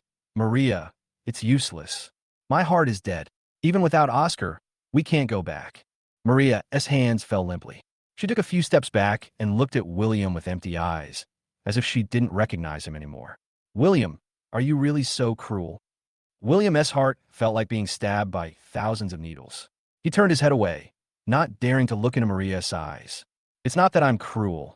It's just that reality forces me to do nothing. Maria, let's part ways in peace. At this time, a quarrel came from somewhere in the community, mixed with the sound of things being thrown, breaking the silence of the night. William frowned slightly, and an inexplicable irritation surged in his heart. Maria knelt on the ground again and hugged William's legs with both hands. William, I beg you, give me another chance. I know I was wrong. I will be good and listen to you in the future. William looked down at Maria, kneeling on the ground, feeling mixed emotions.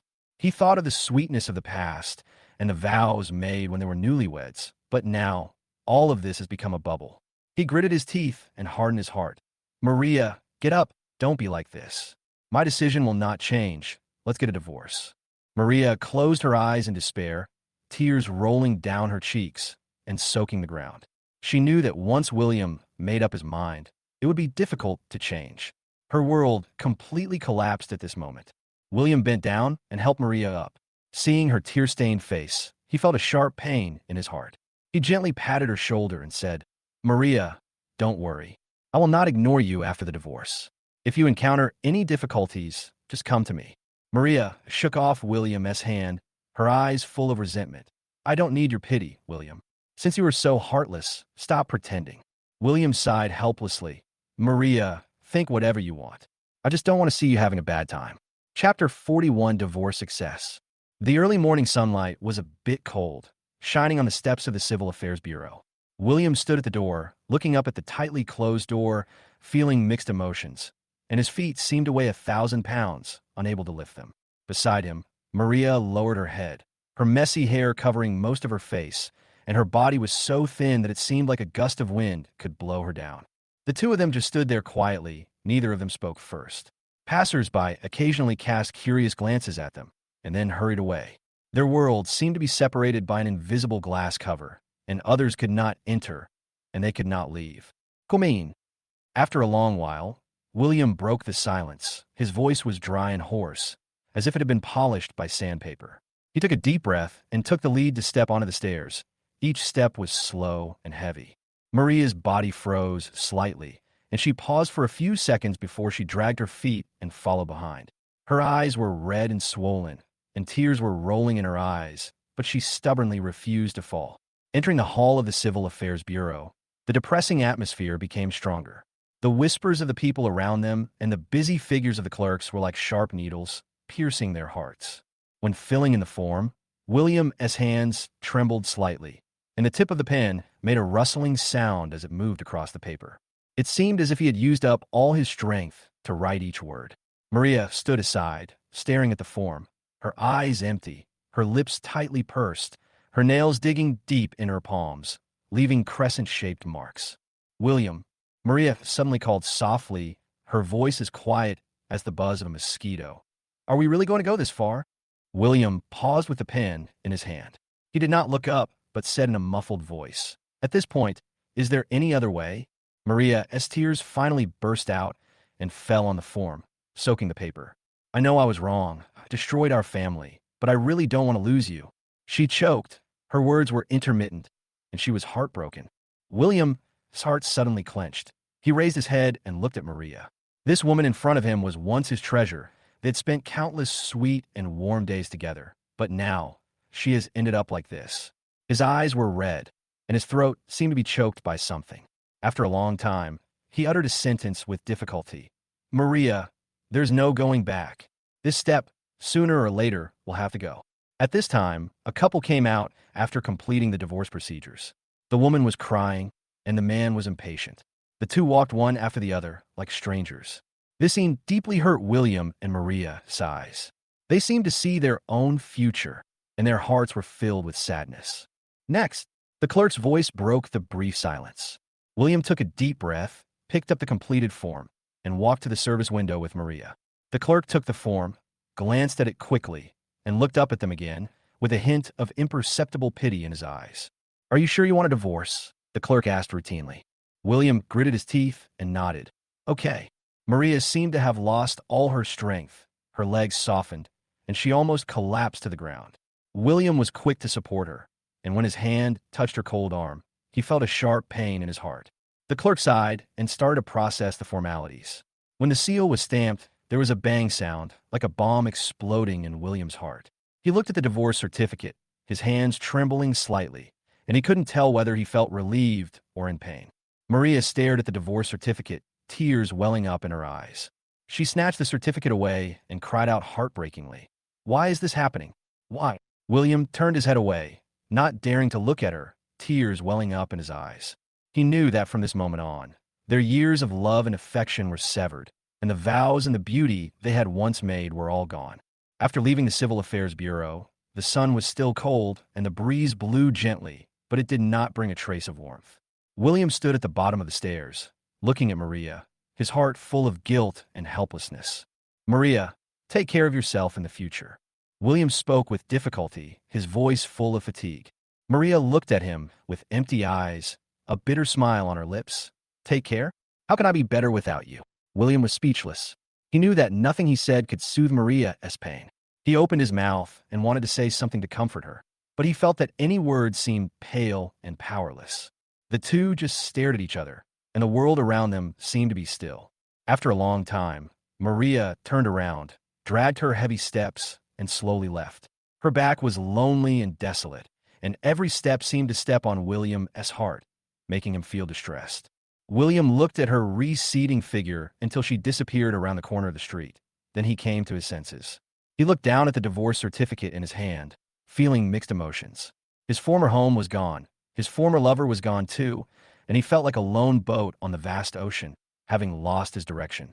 Shops on the street opened one after another, and people began a new busy day, but William stood there alone, immersed in his own sadness, unable to extricate himself for a long time. Chapter 42, Lover's Revenge. William just came out of the court, holding the winning verdict tightly in his hand, with mixed feelings in his heart. Although he won the case, the troubles with Oscar these days were like a nightmare, turning his life upside down. The sky was gloomy, and the dark clouds were very low, as if they would collapse in the next second.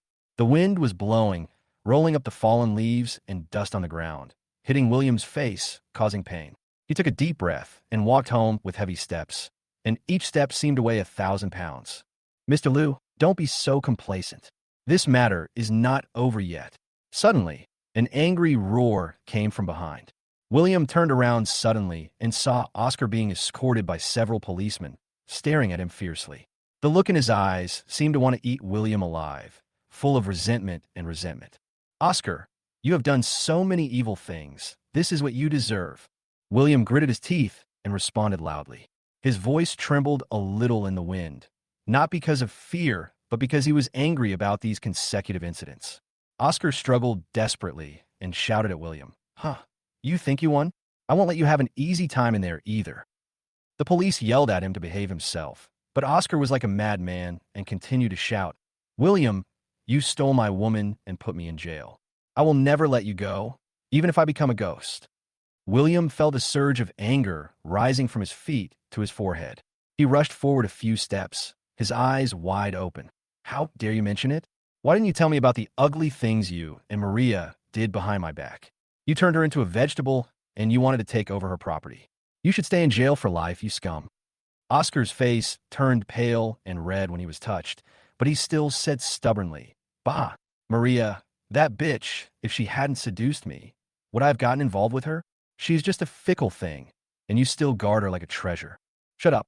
You are not allowed to say that about her." William's eyes were red and his fists were clenched. Although Maria had betrayed him, the love they had had for each other for so many years could not be broken. When he thought of the sweetness they had once shared and looked at the bastard who had ruined everything, he felt as if his heart was being stabbed by thousands of needles. The wind blew harder, ruffling William's hair and making his clothes rustle in the wind. People passing by looked at him sideways and whispered about him, but William was so angry that he didn't care about other people's eyes. Oscar saw that William was very angry, and a twisted look of pride appeared on his face. I'm telling you, William, I have a lot of connections outside. Even if you're caught in this police station, I can make you wish you were dead or alive. William snorted coldly. I want to see what tricks you can come up with. The law will punish you, and your crooked ways will bury you sooner or later. At this time, the policeman impatiently urged Oscar to leave. Oscar was pushed forward and turned back to say fiercely, William, you wait until I come out. You will see what's happening. William looked at Oscar's receding back, and his uneasiness grew stronger and stronger. He knew that people like Oscar were cruel and could do anything. This storm was probably far from over. After returning home, William slammed the door shut, leaned against it, and slowly slid down to sit on the floor. The room was quiet except for his heavy breathing. He looked around. The familiar furniture and the wedding photos of him and Maria hanging on the wall were like sharp knives piercing his heart. Maria, how do we get to this point? William murmured to himself, unable to hold back the tears in his eyes. The once warm home was now as cold as an ice cellar. He recalled that when he and Maria first got married, they were very poor and lived in a small rental house, but they were always happy. In order to celebrate Maria's birthday, he saved money for several months and bought a cheap but exquisite necklace. After Maria put it on, she smiled brighter than a flower, hugged his neck and kissed him, saying that this was the most precious gift she had ever received. But now everything has changed. Maria's betrayal and Oscar's entanglement have turned his life into a mess. William raised his hand and wiped away his tears and swore in his heart, no matter what Oscar wants to do, I will not be afraid. I must hold on to what I have left and start over. At this moment, the doorbell suddenly rang. William was startled, stood up alertly, and looked out through the peephole. It turned out to be Roberto. He opened the door. Roberto saw that he looked haggard and his eyes were red. He felt sad. Brother, I heard that Zhao was causing trouble in front of the court. Are you okay? William forced a smile. It's okay. Nothing can happen to me. I'm just very angry with that bastard. Roberto walked into the house and patted William on the shoulder.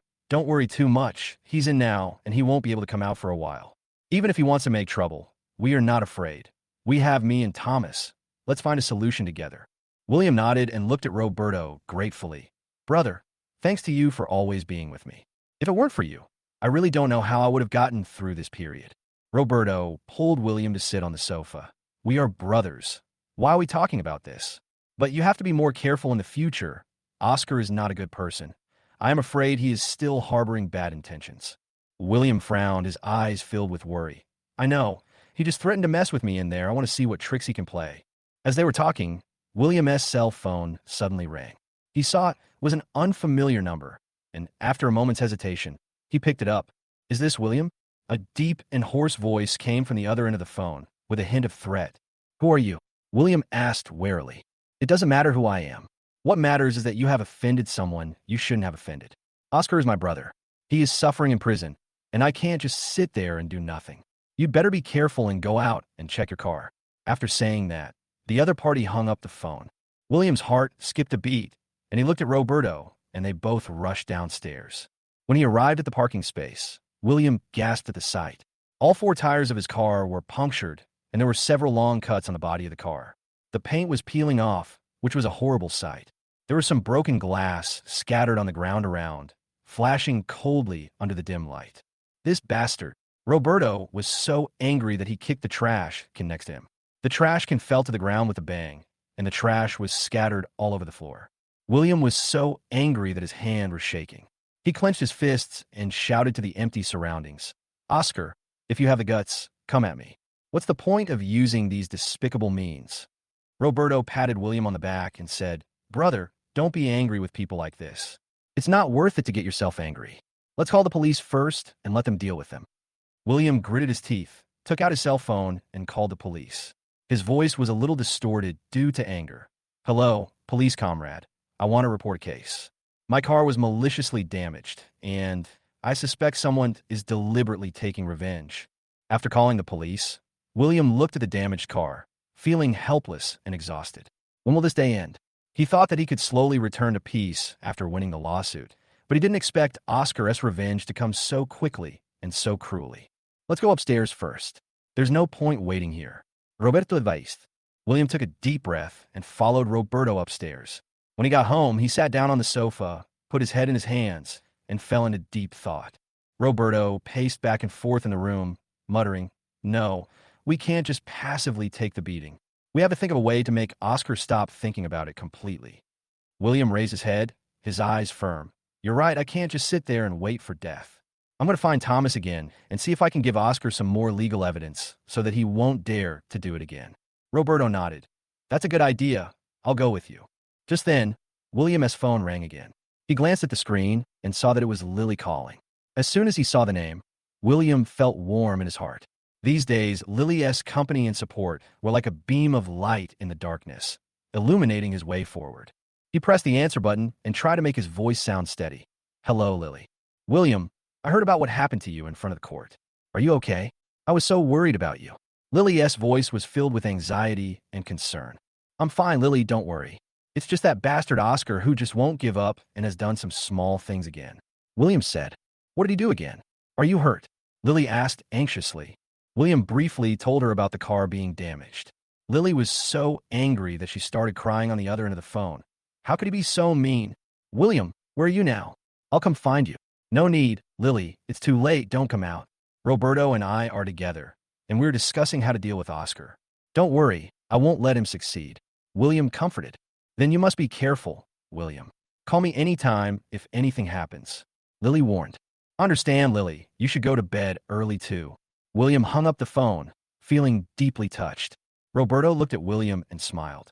"This girl is sincere to you. Brother, you have to cherish her."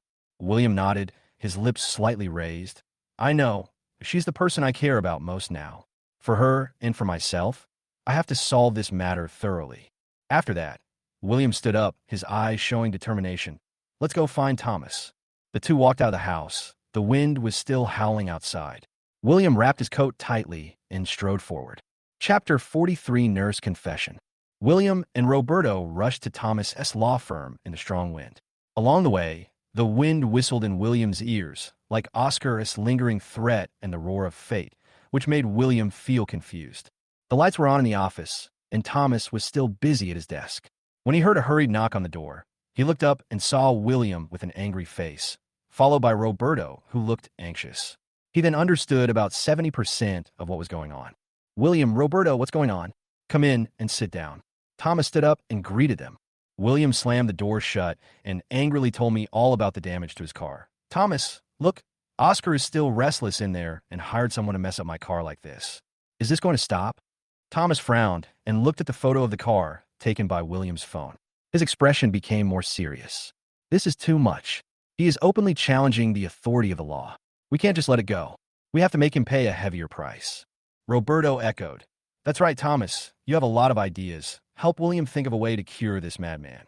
Thomas paced back and forth, pondered for a moment, and then said, "He is in prison now, but he can still command people outside to commit crimes, which means that his network of connections outside has not been completely cut off.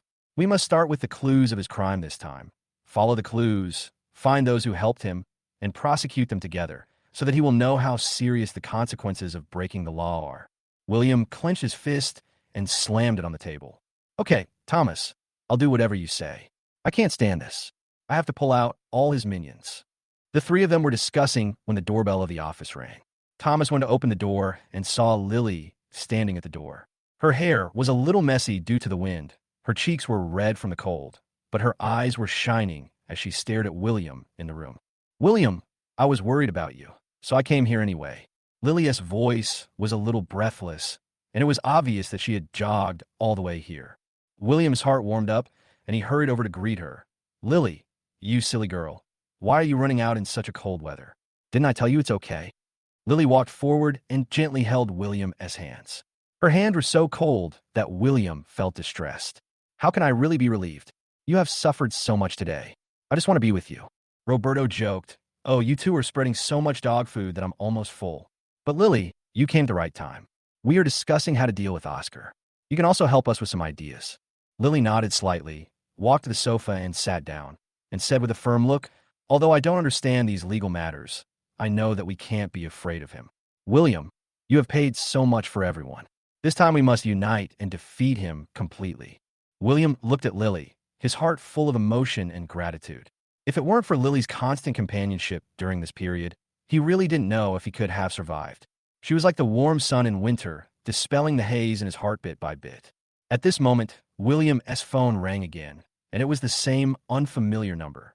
His eyes shone, and he pressed the answer button. A shrill laugh came from the receiver.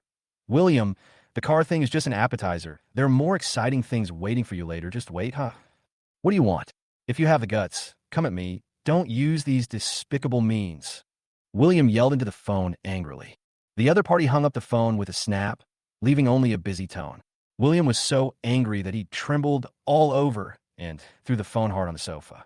Too arrogant. Roberto was also furious. We can't just sit there and wait. We have to take the initiative. Lily patted William's back gently and comforted him softly. William, don't get angry and get sick. We're not afraid of him. The more they act like this, the more it shows that they are guilty. Thomas picked up the phone, checked the call records carefully, and said calmly, "It seems that they will take further action. We need to speed up the collection of evidence. William, try not to go out alone these days, and pay attention to safety." William gritted his teeth and nodded. "I understand, Thomas. I just don't believe they can turn the tables." They discussed for a while, and it was getting late, so Roberto stood up and said goodbye. "William, Lily, I'm going back first, and feel free to contact me if you have anything. You should also go to bed early and don't tire yourself out." William sent Roberto to the door and patted his shoulder gratefully. "Brother, thanks to you today. Be careful on your way back." After Roberto left, only William and Lily were left in the office. For a moment, the atmosphere became a little subtle, and the two looked at each other. Thousands of words were in their eyes. Lily was the first to break the silence. She lowered her head slightly, with a blush on her cheeks. "William, actually I came here today because I have something else to tell you." William looked at her, feeling an inexplicable tension in his heart. "Lily, what's the matter?" Lily raised her head and stared straight at William, her eyes full of affection and determination. "William, after spending some time with you, I find that I can't live without you anymore. You are kind, brave, and responsible. Even after going through so many hardships, you still face everything with strength. I like you, not out of sympathy, but out of my heart. I know you have been hurt before and may still have concerns in your heart, but I still want to tell you my feelings. I want to accompany you every day in the future, no matter what difficulties you encounter." William felt a storm in his heart when he heard Lily's confession. He had been in love with Lily for a long time. Her gentleness, kindness, and thoughtfulness had penetrated into his life bit by bit and became his warmest comfort. But when he thought about how he had just come out of that failed marriage and was still covered with scars, he hesitated. "Lily, I know you were good to me, and I am very grateful to you. But I am in this situation now. Maria and I just had such a fight. I am afraid that I can't give you happiness, and I am afraid of dragging you down." William looked embarrassed, and his voice revealed a bit of helplessness. Lily's eyes were red, and she said anxiously, "William, don't say that. Happiness is created by the two of us together, not given by you alone. I am not afraid of difficulties. I'm only afraid that you will not give me a chance. If you have me in your heart, let's work together to throw away the unhappiness of the past. Okay?" William looked at Lily, struggling in his heart. On the one hand, he longed for this warmth and a fresh start. On the other hand, the pain from the past was still with him, making him afraid to take this step easily. Seeing William hesitant and tears welling up in her eyes, Lily bit her lip and said softly, "William, if you really don't want to, I won't force you. I just don't want to regret not saying what's in my heart in the future." As she said that, she turned around and was about to leave. William subconsciously reached out and grabbed her arm. "Lily, don't go."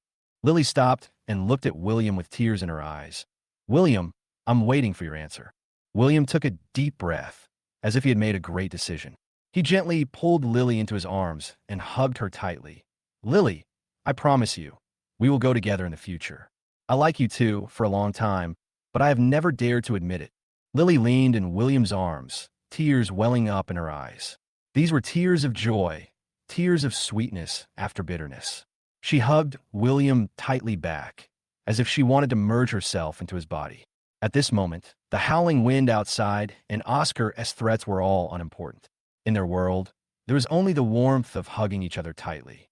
After an unknown amount of time, Lily raised her head, tears still on her face, but she smiled brightly.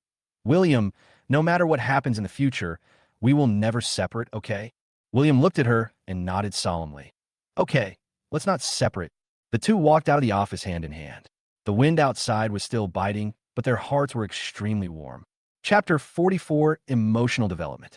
Lily confessed her love that night. There seemed to be a special tacit understanding between William and her, like a quiet harbor found after a storm. But outside this harbor, undercurrents were still surging. The first rays of light in the morning penetrated the thick clouds with difficulty and sprinkled on William's tired face. He opened his eyes and saw Lily sleeping soundly beside him, with her hair scattered on the pillow in a mess and a faint smile on her lips, as if she was having a beautiful dream. William looked at her and felt tender in his heart. The haze of the past few days was actually dispelled by this scene. He got up quietly, not wanting to wake Lily, and went to the kitchen to make her breakfast. As soon as the pots and pans rang, Lily woke up, walked to the kitchen door with sleepy eyes, and leaned against the door frame. William, why did you get up so early? Why don't you sleep a little longer? William turned around and said with a smile, I thought of making you breakfast. Go back to the room and lie down. There's a lot of smoke here. Lily refused and walked up to hug William from behind. No, I just want to be with you. The two were just getting close to each other when the doorbell suddenly rang, breaking the warmth. William frowned. A bad premonition came to his mind. He looked through the peephole and saw Roberto, who looked hurried. After opening the door, Roberto shouted, William, something happened. Oscar's gang is doing something again. Someone was sneaking around your neighborhood last night. I was afraid it was unsafe, so I rushed here early in the morning. William's face darkened, and his good mood was gone in an instant. This bastard, he's really endless. Lily also looked worried. What on earth do they want? Roberto panted. Don't worry about them for now. You should be careful these days. I think you two should move to another place to stay and avoid the limelight. William clenched his fists. Why should I hide? This is my home. I want to see what tricks he can come up with. Lily held William's hand and gently advised. William, Roberto is also doing this for our own good. Why don't we listen to him first? William looked at Lily, then at Roberto. Although he was unwilling, he nodded. Okay, then let's find a place to stay for a few days. As the three of them were discussing, William's cell phone rang. It was the company leader calling. When he picked up the phone, the leader said in a bad tone, William, what's wrong with you lately? The company is spreading all your messy things, and the customers are dissatisfied. You should come and deal with it quickly. William's heart skipped a beat, knowing that Oscar's men were behind this. He gritted his teeth and said, Boss, I got it. I'll be right there. After hanging up the phone, Roberto was anxious. William, something is happening at the company at this critical moment. How about I go with you? William shook his head. No, Roberto, please help me take care of Lily. I'll go to the company to check. I can't let them ruin my work. Lily was full of worry. William, be careful. William took a deep breath and turned to go out. Along the way, the wind hurt his face and the trees on the street were blown all over the place, just like his messy life at the moment. When he arrived at the company, his colleagues looked at him strangely and whispered to each other. William walked straight to the boss's office. Before he knocked on the door, he heard the boss's roar from inside. This William, if he continues like this, the company's reputation will be ruined by him. William pushed the door open and pretended to be calm. Boss, I'm here. What's going on? The leader slammed a stack of documents on the table and said, Look, there are so many customer complaint letters saying that you have a problem with your character and you still dare to cooperate with us? What the hell is going on? William picked up the letter and was so angry that his hand was shaking. It was full of slanderous words against him, such as embezzlement of public funds and deceiving customers. It was obviously Oscar's work. Boss, this is all slander. Someone is deliberately trying to frame me. William hurriedly explained. The boss waved his hands impatiently. I don't care about your business. You should clean up this mess and give the client an explanation, otherwise your job will be in jeopardy. William was furious and walked out of the office, bumping into EVA. The woman smiled falsely. Hey, William, I heard you've been in a lot of trouble lately. Do you want me to help you? William glared at her and said, Stop pretending to be sympathetic here. Are you in cahoots with Oscar and spreading rumors in the company? EVA Yin's face changed, but she still said stubbornly, Don't spit blood at me. I'm helping you out of kindness, but you don't even appreciate it. William didn't bother to pay attention to her and left quickly. He knew in his heart that he had to find evidence to clear himself and not let Oscar succeed. After a busy morning, he and a few reliable colleagues finally found some surveillance videos to prove his innocence. William just breathed a sigh of relief when his cell phone rang again. It was Lily calling. William, how are you? Are you done with your work? Roberto and I have found a temporary place to stay. When will you come over? Lily's voice was filled with anxiety. William said tiredly, I'm almost done here. I'll be right over. Wait for me. We rushed to the temporary residence, which was an old residential area. The house was not big, but it was decorated very warmly. When Lily saw William, she ran over and hugged him. William, you are finally back. I was so worried. William felt warm in his heart and hugged her tightly. It's okay. Everything has been handled. Roberto came out of the house. William, this place is a bit simple, but it is safe. You could just live here for now. In the evening, the three of them sat around eating takeout, and the atmosphere was a bit dull. William suddenly put down his chopsticks and said to Lily, Lily, I'm so grateful for your encouragement in the company today. If it weren't for you, I really don't know if I could have made it.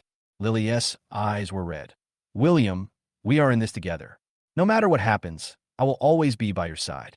Roberto also nodded. That's right, brother. If there is any difficulty, we will shoulder it together. After dinner, Roberto went back to his room to rest, leaving the space for William and Lily. The two sat on the sofa, watching TV, but their hands were unconsciously held together. There was a romantic movie on TV, with the hero and heroine walking on the beach. The scene was romantic. Lily leaned on William's shoulder and whispered, William, when this is over, let's go to the beach too, okay? Just the two of us. William stroked her hair. Okay, I'll listen to you. As he was talking, there was a sudden noise outside the window, as if someone was arguing. William stood up alertly and looked through the window. He saw several dark figures flashing by downstairs, but he couldn't see their appearance clearly. William, what's wrong? Lily asked nervously. William frowned. I don't know. It seems like there's someone hanging around again. I'll go down and take a look. Lily held him back. Don't go, in case there's danger. William comforted her. It's okay, I'll go down and take a look. You lock the door in the house and wait for me to come back. William walked down the stairs carefully. The lights in the hallway were dim, and every step he took echoed. When he got downstairs, he looked around, but there was no one in sight. Only the wind rustled the garbage bags. Just as he was wondering, he suddenly received a text message on his phone from an unfamiliar number. William, your every move is under my watch.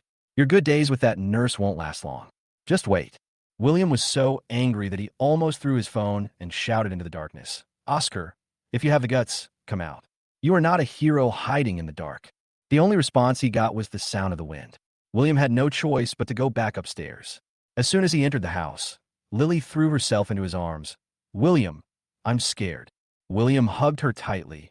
Don't be afraid, Lily. I'm here. No matter what Oscar does, I won't let him hurt you. The two hugged each other for a long time before their emotions slowly calmed down. That night, William lay on the bed, staring at the ceiling with his eyes open, feeling mixed emotions. Chapter 45, Career Peak. The early morning sunlight, with a hint of coolness, sprinkled on William's face through the cracks in the window. He rubbed his sleepy eyes. Lily beside him was still sleeping soundly, with the corners of her mouth slightly raised, as if she was having a sweet dream. William got out of bed quietly, afraid of waking her up. He walked to the window and opened the curtains. The street outside was gradually becoming lively, and people were hurrying around, starting a new day of busyness. But he was not in a relaxed mood. Oscar's threat was like a dark cloud, always hanging over his heart. William, you got up so early. Lily's voice came from behind, with a hint of laziness. William turned around and looked at Lily's sleepy face. A warm feeling surged in his heart. Wake up. I want to go to the company early and finish the things I didn't finish yesterday. Lily walked to his side and hugged him gently. Don't tire yourself out. We'll slowly figure out a solution for Oscar's matter. William nodded and kissed her gently on the forehead. I know. You should be careful at home and call me anytime if you have any problems.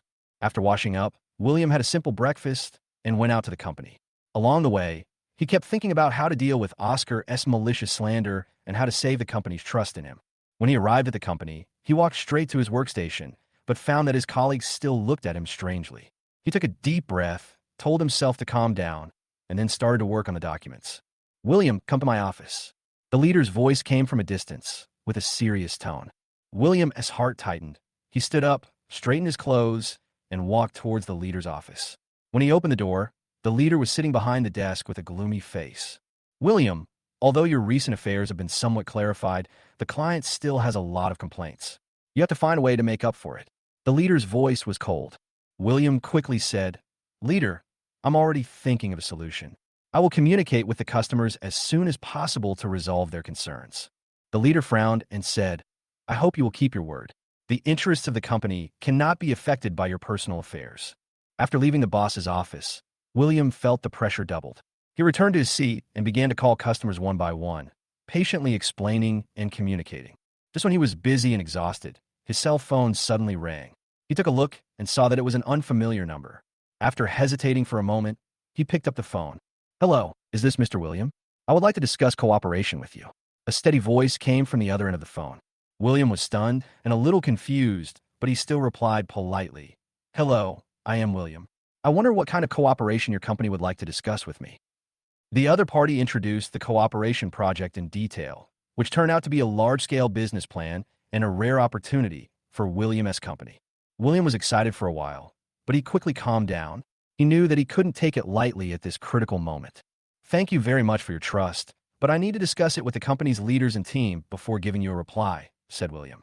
After hanging up the phone, William immediately took the relevant information and walked into the leader's office again.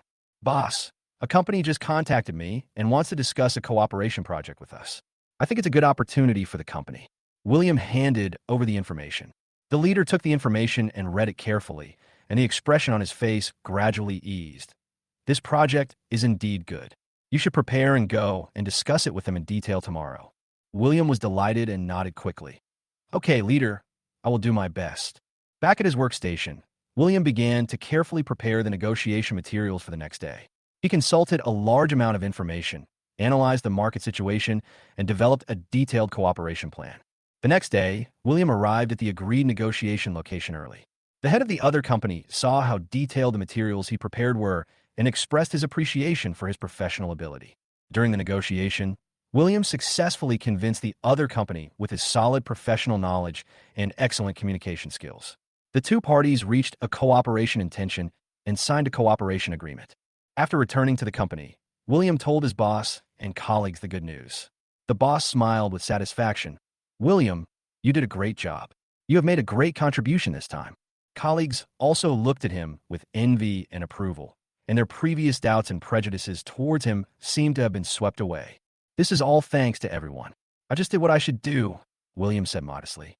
However, just when he thought everything was going in the right direction, an accident happened. In the evening, William got off work and went home. As soon as he walked to the gate of the community, he saw Lily and Roberto standing there anxiously. "William, you're finally back. Something happened." Lily saw him and ran over immediately. William's heart tightened, and he asked hurriedly, "What's wrong? What happened?" Roberto said with a serious face, "Oscar's men showed up again. They made trouble near where we live and threatened Lily." William was furious when he heard this.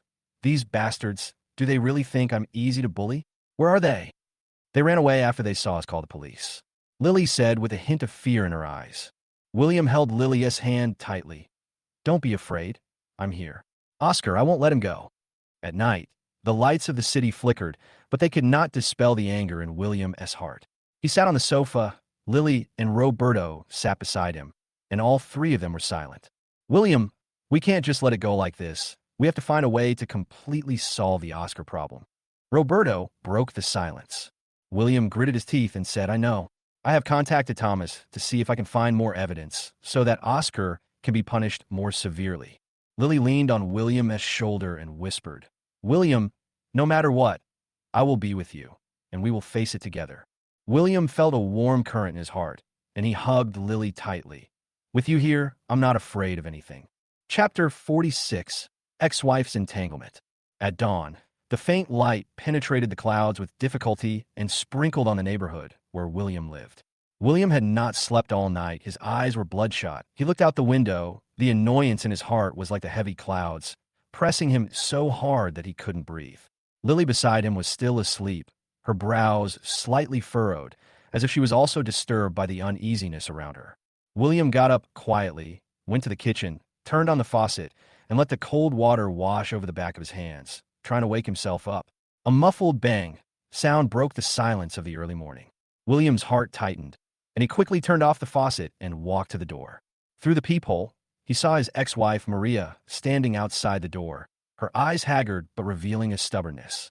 William took a deep breath and slowly opened the door. Before he could speak, Maria knelt down with a plop, grabbed William's trouser legs tightly with both hands, and cried, "William, I was wrong. I was really wrong. Please forgive me this time."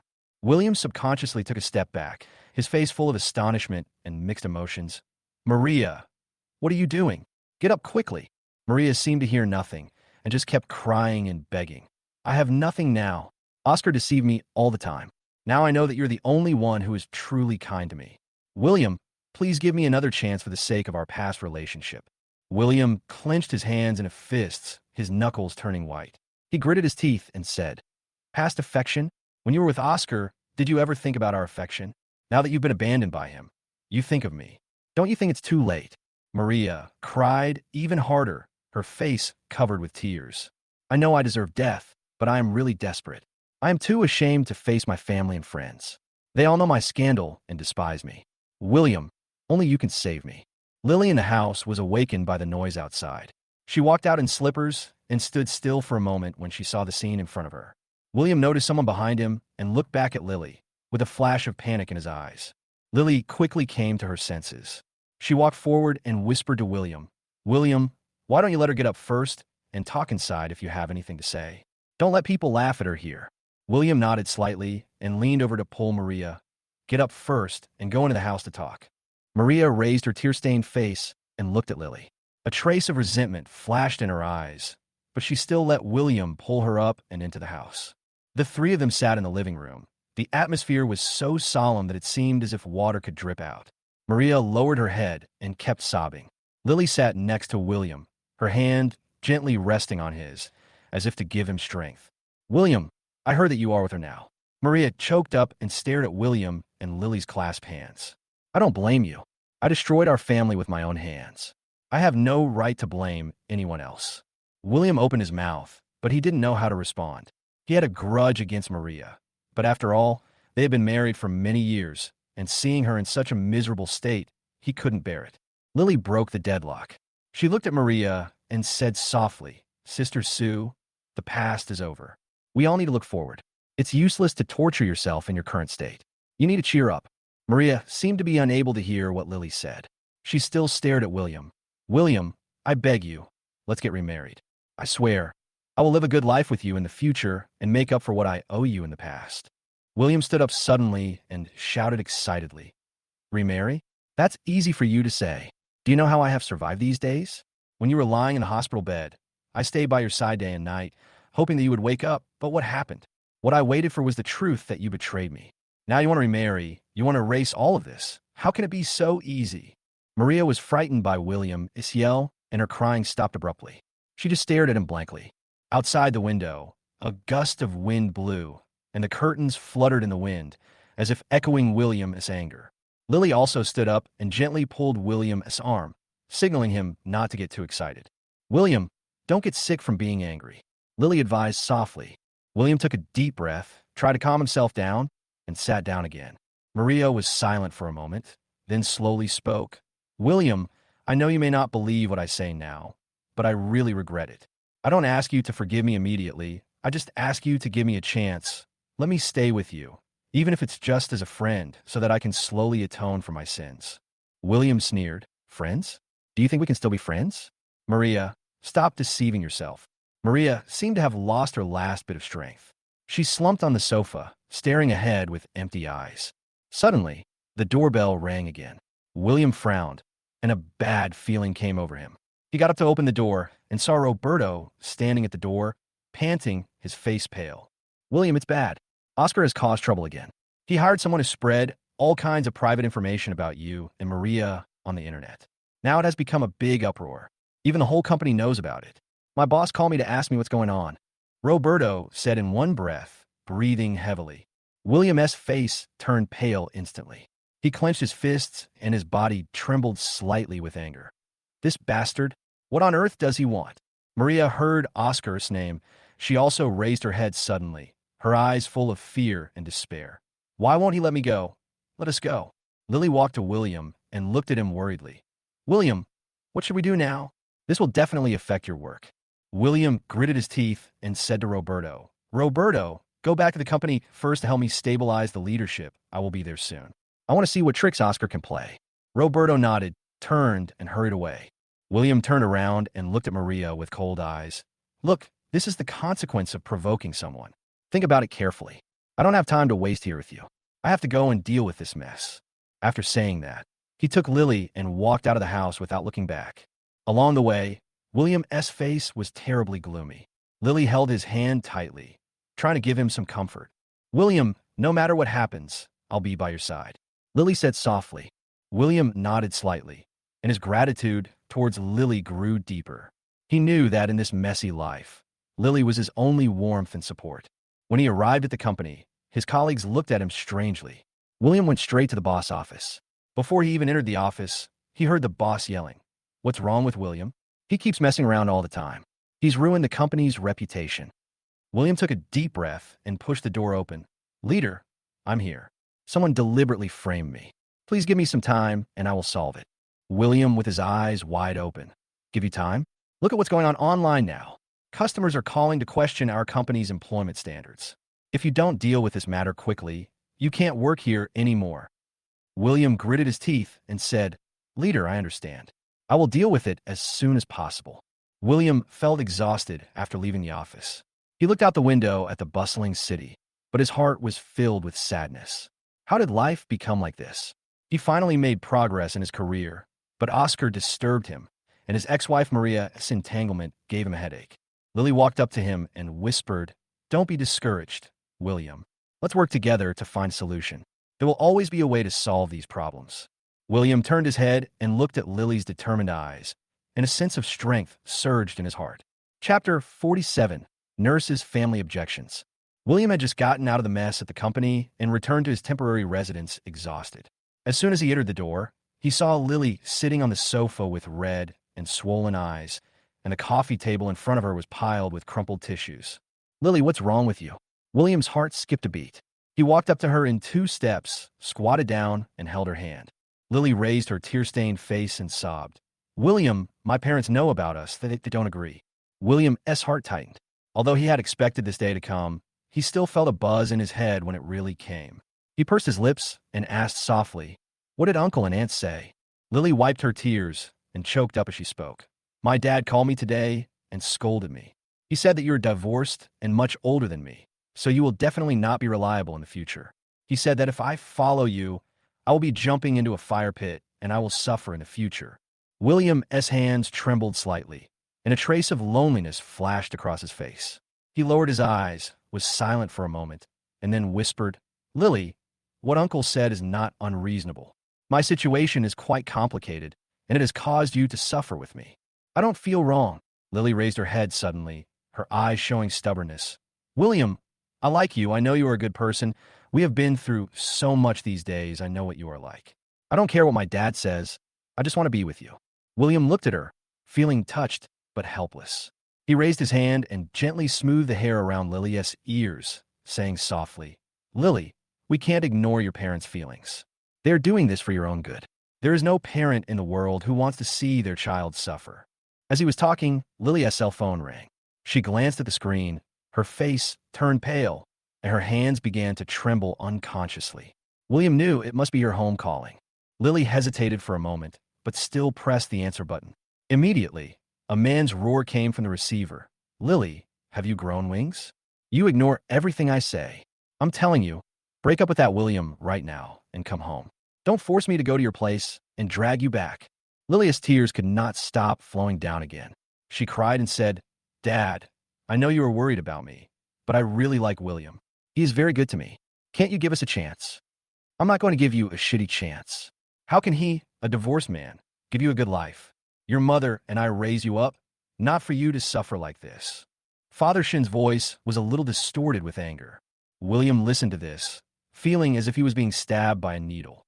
He opened his mouth, wanting to say something to defend himself, but then he felt that it was inappropriate to say anything at this time. Lily was still begging, "Dad, please don't be so stubborn, okay?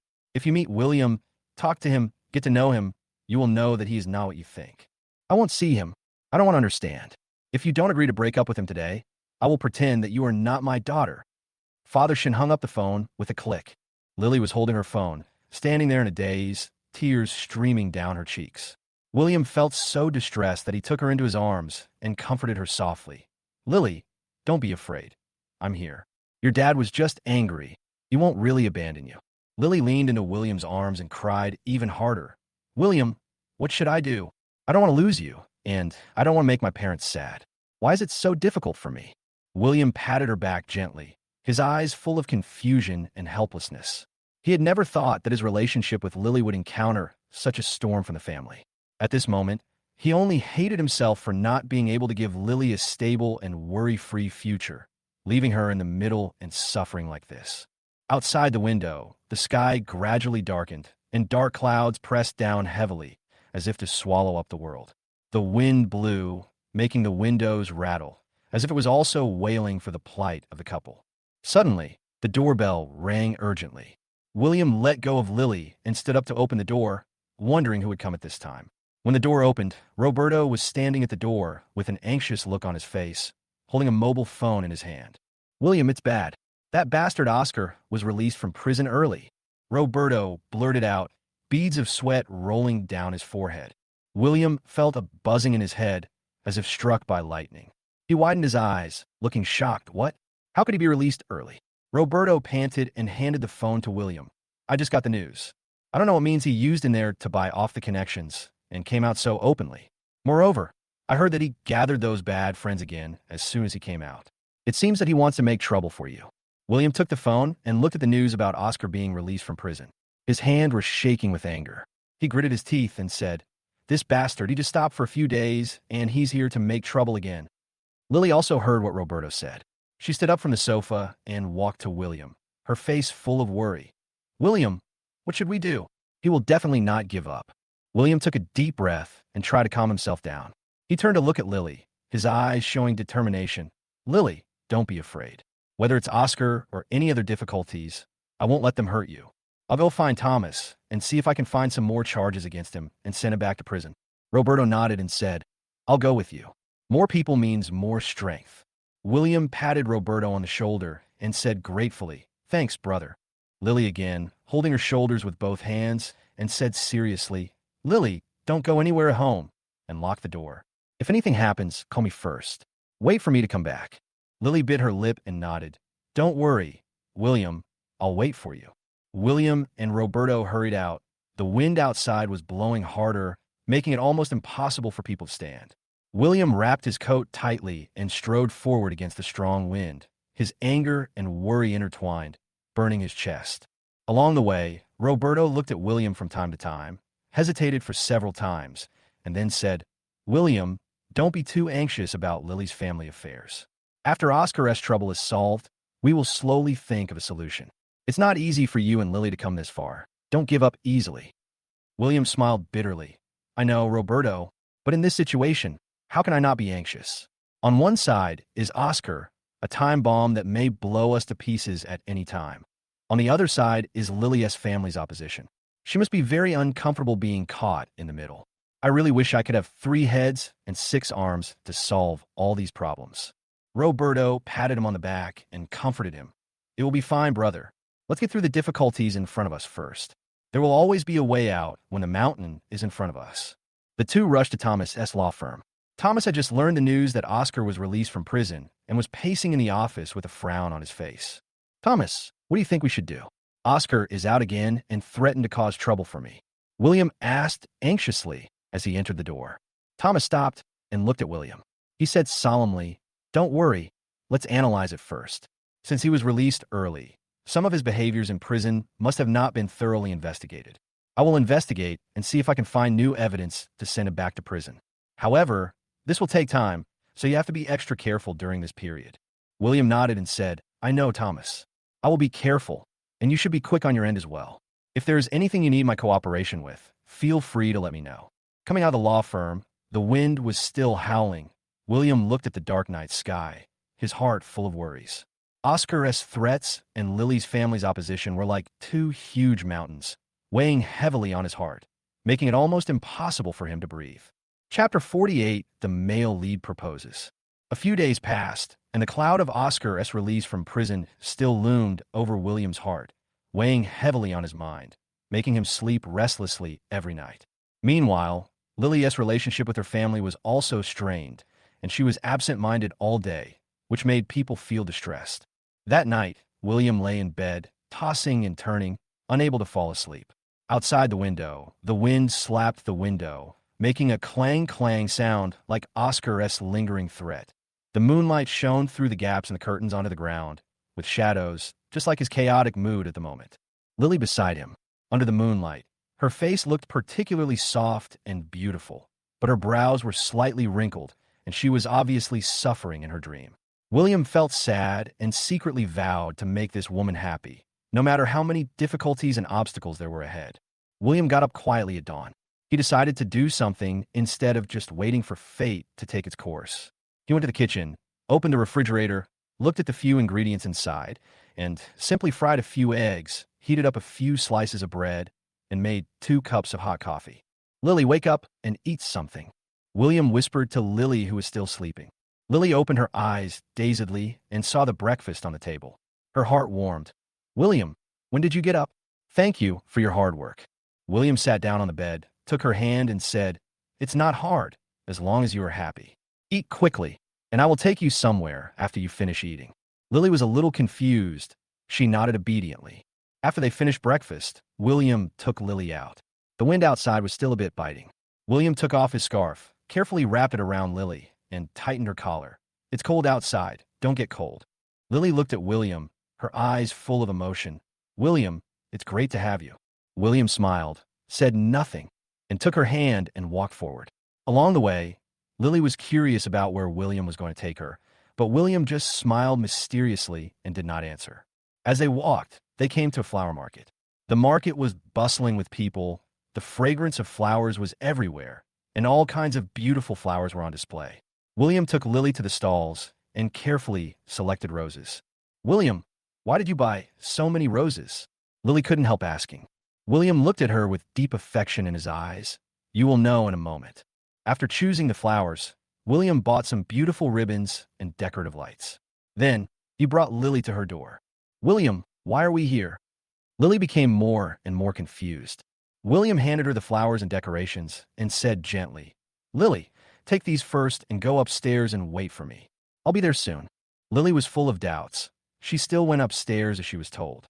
William was busy downstairs. He asked the security guard to help him. He used candles to form a huge heart shape in the open space downstairs of Lily's house, and then scattered rose petals around the edge of the heart shape. Then, he hung decorative lights on the surrounding trees, which flickered like a dreamy, starry sky. Everything was ready. William took a deep breath, took out his cell phone, and sent a text message to Lily. "Lily, come downstairs." Lily received the text message and hurried downstairs. When she saw the scene in front of her, she was stunned, covered her mouth, and her eyes were instantly wet. William stood between the candlelight and the sea of flowers, holding a large bunch of carefully wrapped roses in his hand, and slowly walked towards Lily. His heart was beating so hard that it seemed to jump out of his throat, but his eyes were very firm. At this moment, he just wanted to fully convey his feelings to the woman he loved deeply. "Lily," William's voice trembled slightly, "we have been through so many ups and downs these days, and you have always stayed with me. I know I have a lot of messes. I've been divorced, and Oscar, that bastard, comes to mess with me from time to time, and your family is against us being together, but you have never despised me, and you have always given me warmth and strength. I am standing here today just to tell you that I love you, and I want to go through every day with you in the future, and no matter what difficulties we encounter, I will not let go of your hand. Lily, marry me." As he spoke, William knelt on one knee and raised a ring in his hand. The ring sparkled brightly under the candlelight. Lily had already sobbed, and her tears kept falling, wetting her clothes. She nodded desperately. "William, I do. I am willing to marry you." William stood up excitedly, put the ring gently on Lily's finger, and then hugged her tightly. The security guards and several passing neighbors saw this scene and applauded and sent their blessings to them. Just then, a car sped past, the window rolled down, and a familiar voice came. "William, do you think you can be happy? Dream on." William's face instantly turned livid when he heard this. He pushed Lily away and yelled in the direction the car was leaving. "Oscar, come at me if you have the guts. Don't do these little tricks. Lily turned pale with fear and grabbed William's arm tightly. William, why is he here? Is he going to do something bad again? William patted her shoulders soothingly. Don't be afraid, Lily. He won't dare to do anything with me here. Today is a good day for us. Don't let him be upset. But William knew that Oscar's appearance was like a time bomb that could trigger a bigger crisis at any time. The little ray of happiness he finally saw was overshadowed by this bastard. Back upstairs, Lily's emotions had not yet completely calmed down. She snuggled in William's arms and whispered, William, can we really be happy forever? Oscar will not give up. William hugged her tightly, his eyes full of anger and determination. Lily, no matter what he does, I will not let him destroy our happiness. I propose to you today just to let you know that I will do my best to protect you and our home. Lily raised her head and looked at William, her eyes full of trust and love. William, I believe you. Although he said this, William felt heavy in his heart. Chapter 49 Wedding Preparations. Since William's successful proposal, the two have been immersed in a brief sweetness, but this sweetness is like sugar coating, still wrapped and full of worries. In the early morning, the sun pierced through the clouds with great effort and sprinkled on William's face. He opened his eyes and saw Lily still sleeping beside him. The ring on her finger flickered in the dim light. William got up gently, afraid of waking her up, and went to the window and looked outside. In the community, several children were laughing and playing. Their carefree appearance made William feel sad. He wished he could give Lily a stable and peaceful future. William, you got up so early. Lily's voice was lazy, as if she had just woken up. William turned around and said with a smile, I couldn't sleep thinking about our wedding. Lily sat up, her eyes full of anticipation. I had a dream last night. I dreamed that our wedding would be so beautiful. William sat down on the bed and held her hand. We must make the wedding a grand one and make you the happiest bride. As they were talking, the doorbell rang. William frowned. A bad feeling came over him, and he looked through the peephole and saw Roberto, who looked anxious. After opening the door, Roberto shouted, William, something happened. Oscar is making trouble again. He is causing trouble for the wedding company, saying that if they dare to hold a wedding for you two, he will close the business. William's face darkened, and he was furious. This bastard is really endless. He wants to destroy my happiness. I will fight him. Lily also looked terrified. What should we do? We have been looking forward to this day for a long time. Roberto panted. Don't panic. I asked around. That wedding company is pretty tough. They didn't give in directly, but we have to find a solution quickly. William clenched his fists. I'll go find Thomas and see if I can punish him legally. This is almost becoming a social nuisance. Lily held William's hand. William, be careful. William took a deep breath and turned to go out. Along the way, the wind hurt his face and the trees on the street were blown all over the place, just like his messy life at the moment. When they arrived at Thomas's law firm, Thomas was busy at his desk. When he saw William's angry face, he knew something had happened. Thomas, Oscar is causing trouble again. He threatened the wedding company and stopped them from holding my wedding. Is there any law? William said angrily. Thomas frowned. He is openly looking for trouble, but we need evidence. Go to the wedding company first and see if you can get a recording or video of his threats, so I can prepare materials to sue him. William nodded and rushed to the wedding company. When he got there, he saw the boss pacing at the door with a sad face. Boss, I'm William. I heard that Oscar is causing you trouble. William asked anxiously. When the boss saw him, he was like seeing a savior. Oh, Mr. Liu, you're finally here. That Zhao guy was too arrogant. He brought a few thugs with him and said that if I dared to take your job, he would smash my store. He also slammed the table and glared at me. I was really scared. William gritted his teeth. When he said this, was there any surveillance video? The boss slapped his head and said, Yes, the surveillance cameras in the store are always on. I'll turn them on for you right away. After getting the surveillance video, William immediately sent it to Thomas, feeling a little relieved. But he knew that this was only a temporary relief, and Oscar would not give up easily. When I got home, Lily came up to me and asked, William, what happened? Lily felt relieved after William explained the situation. In the following days, the two were busy preparing for the wedding while being on guard against Oscar. They went to pick out wedding dresses, and the store was full of all kinds of wedding dresses, and Lily was dazzled by them. William, do you think this one looks good? Lily was holding a white wedding dress with delicate lace embroidered on the hem. William looked at her with love in his eyes. It looks good. You look good in anything you wear. As I was talking, the clerk came over and said, "This wedding dress is our treasure. Many brides dream of having it." Lily was overjoyed and was about to try it on when William's cell phone rang. It was an unfamiliar number. He hesitated and answered, "Hello? William, do you think you can get married smoothly just by picking a wedding dress? You were too naive. Just wait and see." There was a shrill laugh on the other end of the phone, and then the call was hung up. William was so angry that he threw his phone on the bed. "It must be Oscar people. This ghost won't go away." Lily's face turned pale. "William, he's not going to do anything bad again, is he?" William pretended to be calm. "Don't be afraid. He can't do anything with me here. Let's continue to choose." When trying on the wedding dress, Lily stood in front of the mirror. The wedding dress fit her figure perfectly, like a princess from a fairy tale.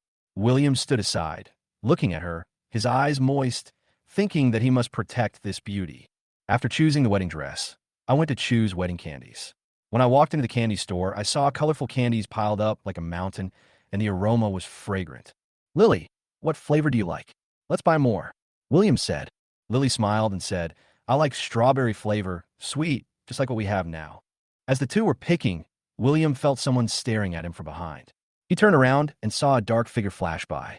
He chased after the person warily, but there was no one there. He only heard the roar of a motorcycle going away. "William, what's wrong?" Lily ran out and asked. William frowned. "It seems that someone is following us again.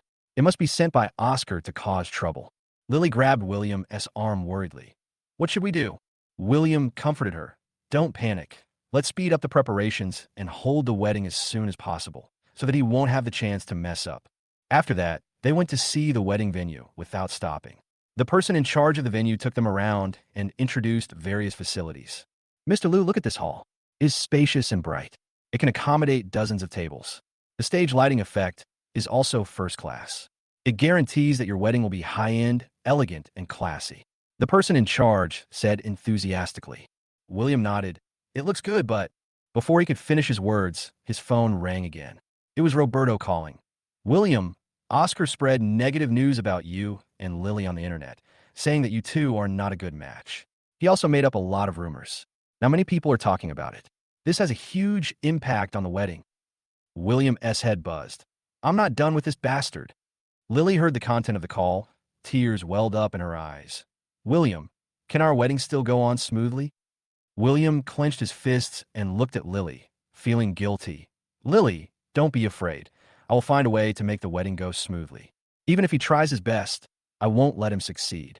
It's not easy for us to get to where we are today. We must get married." Chapter 50, Lover Destruction. As the wedding date draws near, William and Lily are happily preparing for it, but Oscar is like an indispellable dark cloud hanging over their heads. William was awakened by the ringing of his cell phone early in the morning. He picked up the phone in a daze. The boss of the wedding company on the other end of the phone cried, "Mr. Liu, it's bad. That Zhao brought a group of people to my store last night and smashed it to pieces. He also said that if I dare to help you prepare a wedding again, he will kill me." William sat up from the bed with a jerk. His mind was instantly clear, and anger was burning in his chest. "What? How dare he be so arrogant? Boss, don't panic. I'll be there right away." Lily was also woken up and asked sleepily, "William, what's wrong?" William gritted his teeth and said, "Oscar went crazy again and smashed the wedding company. I have to go and take a look." Lily's eyes widened, her face filled with horror. "Why is he like this? What should we do?" William put on his clothes and comforted her. "Don't be afraid. Wait for me at home. I'll take care of it." Along the way, William rushed to the wedding company at lightning speed, cursing Oscar's ancestors in his heart. When he arrived at the place, he saw a mess in front of him. The originally exquisite wedding props were smashed to pieces, the flowers were scattered all over the floor, and the colored silk was torn into pieces. The boss of the wedding company slumped on the ground with a look of despair in his eyes. "Boss, are you okay?" William stepped forward and helped him up. When the boss saw William, he burst into tears and said, "Mr. Liu, my small business can't stand such a humiliation. I don't dare to take your job anymore. That Zhao is too cruel." William was so angry that he clenched his fists, his joints cracking. "Boss, don't worry. I will compensate for the loss. I will not let him go." As he was talking, Roberto also rushed over. Seeing the miserable state of the store, he was furious. This bastard really thinks we are easy to bully. William, we can't just let this go. William nodded. Of course not. I will go find Thomas right now and make him pay the price. The three were discussing countermeasures when William's phone suddenly rang. It was an unfamiliar number. He picked up the phone and heard Oscar's disgusting voice. William, how about it? Have you seen what happened to the wedding company? This is just an appetizer. If you know what's good for you, cancel the wedding quickly. Otherwise, you will be in a worse situation. William yelled into the phone. Oscar, you coward, come at me if you dare. You are not a hero if you smash someone's store. I tell you, not only will I not cancel the wedding, I will also hold it in a grand manner. You just wait to go to jail. After that, William hung up the phone and said to Roberto, Roberto, help the boss clean up here first. I'll go find Thomas. Roberto patted William on the shoulder. Okay, go ahead. I'm here. William rushed to Thomas's law firm. After hearing what happened, Thomas's face became serious. He has committed the crime of intentional destruction of property. We must quickly collect evidence and sue him. William handed the wedding company's surveillance video to Thomas. This is the surveillance video from last night. The evidence is all here. Thomas took the video, checked it carefully, and said, It's much easier with this, but we still have to be careful of his subsequent actions. He will definitely not give up easily. Coming out of a law firm, William felt heavy-hearted. He knew Oscar would not give up until he achieved his goal, but the wedding preparations could not stop. When I got home, Lily came up to me anxiously. William, what happened? William told her the situation. Lily's eyes were red. Why won't he let us go? William hugged her gently. Lily, don't be afraid. The more he acts like this, the more we can't back down. The wedding will go on as usual. In the following days, William strengthened the security measures, not only hired professional security guards, but also installed surveillance cameras around the wedding venue. But Oscar was like a ghost, always finding loopholes to sneak in. One day, William went to try on a dress. As soon as he walked into the store, the clerk ran over in a panic and said, Mr. Liu, something bad has happened. A man just came in and said that if he rents the dress to you, he will close our store. He also scared our boss away. William was so angry that his face turned red. It's that bastard Oscar again. He immediately called Roberto. Roberto, Oscar is causing trouble in the dress shop again. Come over quickly. Roberto arrived quickly, and the two searched the area, but there was no sign of Oscar. This bastard is so cunning. He slips away so quickly every time. Roberto said angrily. William sighed helplessly. We have to work harder and can't let him ruin the wedding. As the wedding date was getting closer, William was on edge every day, fearing that something might go wrong. Although Lily was afraid, she also became strong with William's encouragement. One night, William suddenly received a call from the person in charge of the wedding venue. Mr. Liu, something happened. Just now a group of people were sneaking around outside our venue, holding tools as if they were going to cause damage. Our security has called the police. Come and take a look. William's head buzzed, and he and Lily hurried to the venue. They saw a group of people confronting the security guards with crowbars, hammers, and other tools on the ground, and Oscar was the leader. William rushed forward, eyes wide open. Oscar, if you dare to move here today, I will fight you to the death. Oscar saw William and showed a ferocious smile on his face. William, if you don't accept my toast, I will not let you get married. At this time, the sound of sirens came closer and closer. Oscar's face changed, and he wanted to escape, but he was surrounded by security guards and police who arrived. Oscar, you can't run away. William shouted. Oscar looked at William fiercely. Don't be complacent. Even if I get caught today, I won't let you off easily. The police took Oscar away. William breathed a sigh of relief, but he still felt heavy in his heart. This wedding, carrying the hopes of him and Lily, was disturbed by Oscar.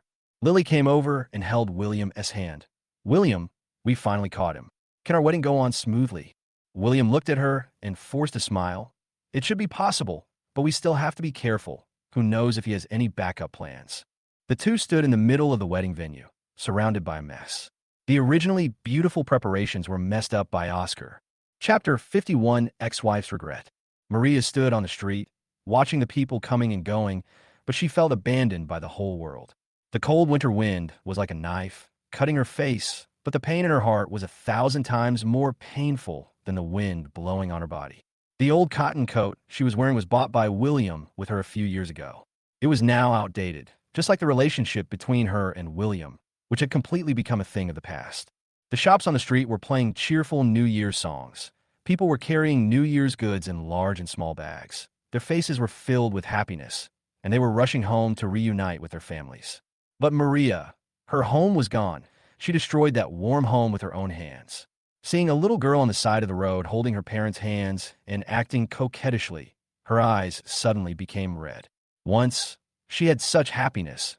William held her in his palm and spoiled her like a princess, but she was not satisfied and was blinded by the temporary novelty and got involved with Oscar. Why am I so foolish? Maria raised her hand and wiped away her tears. Her hand was red from the cold and had several cracks, but she didn't care about the pain. She remembered that when she had just had a car accident and became a vegetable, William stayed by her bed day and night. His eyes were red, and he looked haggard. Her fellow patients envied her for having such a good husband. But the first thing she did after waking up was to keep her relationship with Oscar secret from William. Maria, wake up. Stop being silly. William is the one who really treats you well. Roberto's words suddenly rang in her ears. That time in the hospital corridor, Roberto tried to persuade her earnestly, his eyes full of regret. At that time, she was deceived by Oscar's sweet words and thought Roberto was meddling in her affairs, and she got angry at him. Now thinking about it, she was really blinded by greed. The wind blew even harder, blowing the garbage bags on the roadside into the air. Maria hugged her arms tightly and dragged her heavy steps forward. Unconsciously, she walked to the gate of the community where she and William once lived together. The community was decorated with lights and big red lanterns hung high. Children were laughing and playing downstairs, setting off firecrackers, and the atmosphere of the new year was full. She stood at the door, looking at the familiar apartment building, hesitated for a long time, and finally walked in. The corridor was filled with the aroma of food, which was the smell of home. In the past, when she came home from work every day, she could always smell the fragrance of William's prepared meals. But now, there was no one waiting for her behind that door. She took out the key, but her hands were shaking so much that she tried several times before inserting into the lock. The door opened, and the room was dark, cold, and lifeless. She fumbled to turn on the light. Looking at the familiar furniture and the wedding photos hanging on the wall, tears welled up in her eyes. In the photos, they had bright smiles and their eyes were full of longing for the future, but now it has become the biggest irony. Maria walked to the sofa, sat down slowly, and gently stroked the armrest of the sofa with her fingers, as if she could still feel William's warmth. She remembered a time when they were watching a movie together on the sofa. When she saw the touching part, she burst into tears. William wiped her tears with a smile, hugged her tightly in his arms, and comforted her softly. Those days were so sweet. Why can't they go back? William, I was wrong. Please come back. Maria couldn't hold back any longer and burst into tears. Her cries echoed in the empty house, revealing endless despair and regret. Suddenly, the doorbell rang. Maria's heart tightened, thinking that William had returned. She wiped her tears in panic, rushed to the door, and opened it in a panic. But the person standing at the door was the courier. Are you Maria? This is your package. The courier handed over a package with an impatient look on his face. Maria took the package with disappointment, closed the door, and returned to the sofa. She opened the package, and inside were some old things she had left at William's place, and a note with William's handwriting on it. You should be able to use these things. Be well, and don't contact each other again. Seeing this, Maria's heart felt like it was hit hard by a heavy hammer, and she was almost breathless in pain. She buried her face in those old things, her clothes soaked with tears. She knew that William was really determined to break up with her this time. Outside the window, fireworks soared into the sky, blooming with brilliant colors, lighting up the entire night sky. At this time of year in previous years, she and William would always hold hands and stand in front of the window to watch the fireworks, and William would whisper sweet words in her ear, but now, she was alone, facing this cold house, tasting the bitter fruit of regret alone. At this time, the phone rang. It was Oscar calling. Maria looked at the name flashing on the screen and felt disgusted. She hesitated for a moment, but still picked up the phone. Maria, where are you? I want to see you. Oscar's voice still sounded so greasy. Why should I see you? Haven't you made me miserable enough? Maria yelled into the phone, and the anger that had been pent up for a long time finally erupted. I'm thinking about our future. What's so good about William? He must have forgotten about you and is living a happy life with that little nurse. Oscar was still quibbling. Shut up. If it weren't for you, how could William and I have come to this point? I was so blind to be with you. Maria cried even harder, her heart full of hatred for herself. Humph, it's too late for you to regret now. You've already divorced William anyway, so just follow me from now on. I won't treat you unfairly. Oscar said with a hint of pride in his tone. I will never be with someone like you again. Don't dream.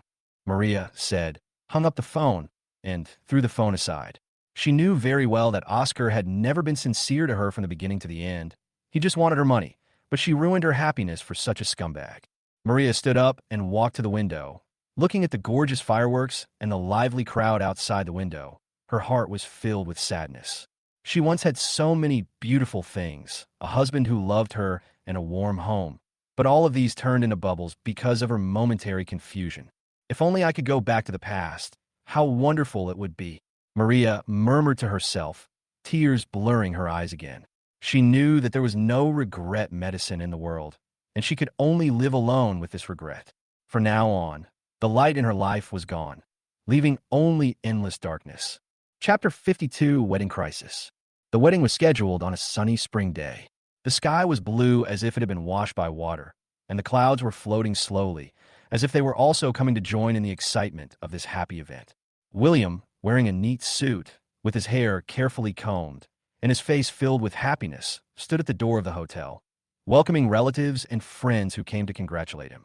From time to time, he looked up into the distance, hoping that the wedding car would pick up his bride as soon as possible. His full of expectations seemed to overflow, dyeing the surrounding air with a sweet taste. Lily got up early and put on her makeup. She put on the white wedding dress she had always dreamed of. The lace outlined her slender waist delicately, and the long skirt dragged on the ground like a soft cloud. She sat in front of the mirror, looking at herself in the mirror with delicate makeup and shy face.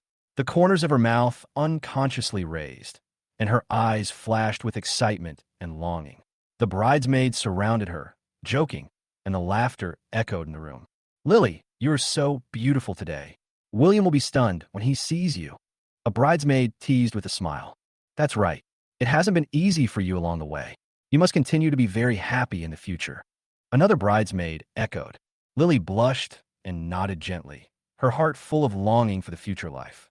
She thought of William's gentle eyes and careful care, and her eyes were slightly moist. Today, she was going to marry him, become his wife, and spend the rest of her life with him. The wedding car slowly drove out, decorated with pink flowers and flowing ribbons, sparkling in the sun, like a carriage in a fairy tale, carrying a princess to the castle of happiness. Inside the car, Lily gently stroked the delicate bouquet in her hand, her fingers trembling slightly. That was nervousness and excitement. The bridesmaid beside her was still chirping and saying blessings, but her heart had already drifted to William. However, no one expected that something unexpected would happen.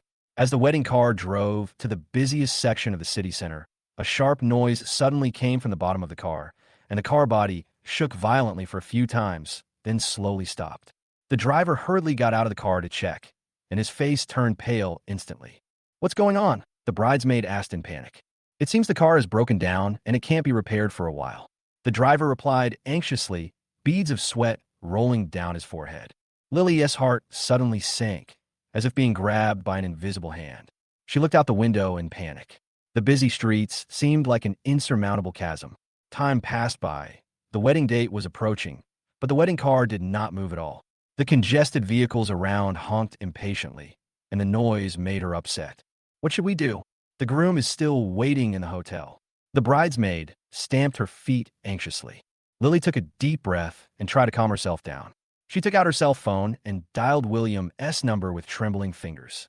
The moment the call was connected, her voice was filled with tears. William, the wedding car broke down and we were stuck on the road. William received the call, his head buzzed, and his heart instantly rose to his throat. But he knew that he had to stay calm at this moment. He calmed his voice and comforted her. Lily, don't panic. You wait there. I will find a way right away. After hanging up the phone, William looked around anxiously. The guests had already taken their seats, and everyone was talking to each other with doubts in their eyes. He found Roberto and said anxiously, Roberto, the wedding car broke down on the way. Please help me find a solution. Roberto frowned, and without saying anything, he took out his phone and started to contact people. Hello, is this Lowly? My wedding car broke down on the road. Do you have a car? Please help me. It's urgent. William paced back and forth, looking anxiously outside the hotel. Every second that passed was like a knife cutting his heart. The guest discussions became louder and louder, and he felt like an ant on a hot pot, tormented. On the other side, Lily sat in the car, listening to the noise outside, tears welling up in her eyes. She was afraid that the wedding would be ruined, afraid of disappointing William, and her beautiful dreams seemed to be shattered bit by bit. The bridesmaid whispered to comfort her, but she was still worried. Just when everyone was extremely anxious, private cars came from all directions, all with festive red ribbons tied on the front of the cars. It turned out that Roberto had contacted a group of friends, and when they heard the news, they came to help without saying a word. "Quick, move the bride to the new car," someone shouted. Lily was carefully helped into the new car by everyone, her eyes full of gratitude. In this panicked moment, it was these people's enthusiastic help that rekindled her hope. The new car drove towards the hotel at lightning speed, but just as it arrived at the hotel entrance, another problem was in front of it. A group of people appeared out of nowhere, led by Oscar. He had a ferocious face, followed by several hoodlums with sticks in their hands. "William, don't even think about getting married smoothly today. I'm here to mess things up," Oscar roared viciously. William saw him. Anger surged up in his heart. He gritted his teeth and said, "Oscar, what do you want? Haven't you done enough to me? Humph, I just can't bear to see you happy. You stole my woman, so you have to pay the price today." Oscar waved the stick in his hand and took a step forward. The guests retreated in fear, and the scene was in chaos. Lily hid behind the bridesmaid in fear. The hem of her wedding dress was torn a little messy, and her hands were tightly holding the bouquet. Her knuckles turned white. William stood in front of Lily without hesitation, looking at Oscar firmly. "As long as I am here, don't try to hurt Lily in the slightest." Roberto also rushed forward with a few friends and confronted Oscar and others. "Oscar, if you dare to mess around today, the law will not forgive you." Oscar, however, seemed to be crazy, and he didn't listen to the advice at all and ordered his men to rush forward. A melee was about to break out, and at this critical moment, the sound of sirens came from far away. It turned out that the hotel staff had already called the police when they saw the situation was not good. The police quickly rushed out of the car and restrained Oscar and others. "Stop, what are you doing? Are you a gang leader?" The police's dignified voice instantly calmed the chaotic scene. Oscar was still struggling and kept yelling, "Let me go. I want to teach William a lesson." The police glared at him fiercely and said, "Let's talk about it at the police station. Take him away." William breathed a sigh of relief and turned to look at Lily, his eyes full of guilt and heartache. "Lily, I'm sorry for scaring you." Lily threw herself into his arms, sobbing. "I thought this wedding wouldn't be possible today. I was so scared." William patted her back gently and comforted her. "Don't be afraid. With me here, we can overcome any difficulties. Let's go in and finish the wedding." He took Lily's hand, and the two of them straightened their clothes and walked steadily into the hotel. The guests applauded for their hard work and their courage to overcome difficulties. Despite the many crises they encountered, at this moment, they held hands, their love became more firm, and they moved towards the palace of happiness that belonged to them. Inside the hotel, the music sounded again, warm and romantic. The wedding scene, decorated with flowers and ribbons, was like a dream. William and Lily stood at one end of the red carpet, smiling at each other, tears in their eyes flashing under the lights. They knew that although this wedding was full of twists and turns, love would allow them to overcome all difficulties and obstacles and start a new chapter in their lives. Chapter 53: Happy Moments. In the hotel banquet hall, the crystal chandelier cast a warm yellow light, like a dreamy galaxy falling, illuminating every face full of expectation. The guests had already taken their seats, their eyes all focused on the end of the red carpet, and they were whispering to each other, full of blessings and curiosity for the newlyweds. William held Lilia's hand, took a deep breath, and stepped onto the red carpet that symbolized the starting point of happiness. He stood tall, his chest rising and falling slightly under his suit, unable to hide his nervousness and excitement. All the hardships in the past flashed back in his mind like a movie: the love-hate relationship with Maria, the thrilling competition with Oscar, the ups and downs in his career, all turned into the firm steps under his feet at this moment, step by step, towards a new life. Lily snuggled up to William, the hem of her wedding dress trailing gently, like a blooming white cloud, fluttering with her steps. The bouquet in her hand was so beautiful, The rich fragrance drifted in the air, blending with the sweetness in her heart, creating an intoxicating atmosphere. She looked up at William, tears flashing in her eyes. That was the moving feeling of finally getting a happy ending after all the twists and turns, and the affectionate response to the man in front of her who never left her. On both sides of the red carpet, relatives and friends stood up and applauded, with cheers and applause interweaving into a joyful movement. Some people had tears in their eyes, feeling deeply moved for the hard-earned happiness of the newlyweds. Some held up their phones to freeze this precious moment, and flashes of light went off one after another, like fireworks blooming in the night sky. William, you finally made it. You must live a good life with Lily. Roberto stood aside, shouting at the top of his voice, his eyes red. He was happy for his brother, but also thought of those heart-wrenching moments in the past, and was glad that all the suffering was over. That's right. Lily is such a good girl. You have to cherish her all your life. An elder agreed with a smile. The wrinkles on his face seemed to be filled with joy and love. William nodded slightly. A happy arc appeared on the corners of his mouth, and his voice was slightly choked. Thank you, everyone. I will live up to your expectations. The words seemed to carry 1,000 pounds of weight when they landed. It was a promise and also a pledge to a new life. The two walked forward slowly.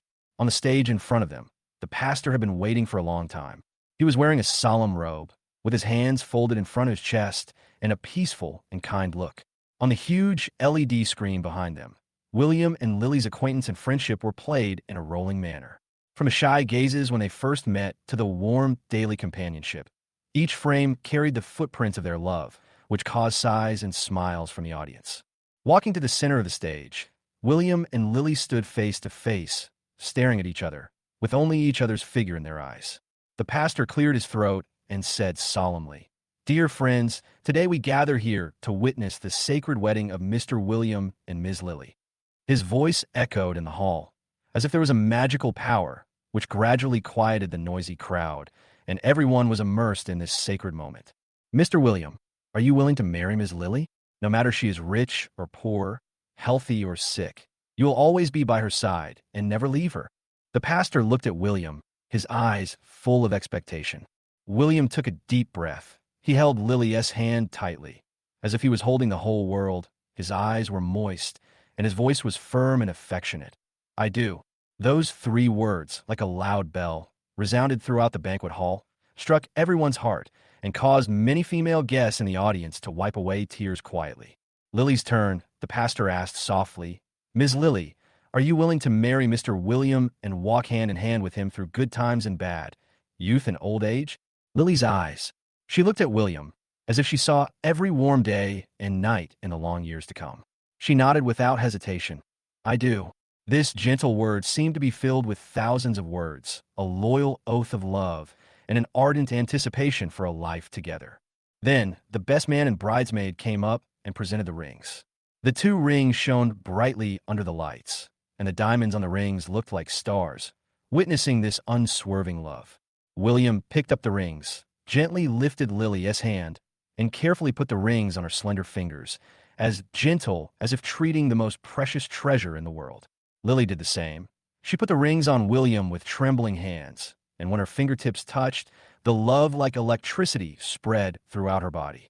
"Now, the groom can kiss the bride," the pastor announced with a smile, his words full of blessings. William leaned forward slightly, Lily tiptoed gently, and their lips slowly approached each other. Under the gaze and cheers of the crowd, they embraced each other tenderly and kissed each other affectionately.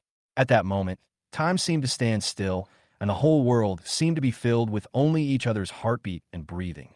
The applause and cheers from the audience broke out again, like surging waves, one after another, pushing the atmosphere of joy to a climax. However, at this moment of overflowing happiness, Maria quietly appeared in a corner of the banquet hall. She was thin, haggard, and her eyes were full of complex emotions, including regret, jealousy, and loneliness. She was wearing a plain old dress, which was out of place in this gorgeous and festive occasion. Seeing William and Lily hugging each other on the stage, she unconsciously clenched her hands. Her nails dug into her palms, and the stinging pain came, but it could not overcome the bitterness in her heart. "I could have been so happy," Maria murmured to herself, her voice as low as a mosquito, but full of endless sadness. She thought of the past times of love with William, those sweet moments that were ruined by her own hands, and tears blurred her eyes. A guest nearby inadvertently caught a glimpse of her, looked surprised, and whispered, "Isn't this William's ex-wife? Why is she here?" This whispered discussion spread like ripples around, attracting many people's attention. Maria noticed everyone's gazes and lowered her head in panic. She wanted to turn around and flee, but her steps seemed to be frozen. She knew that she was now just an outsider, a poor creature who had given away her happiness with her own hands.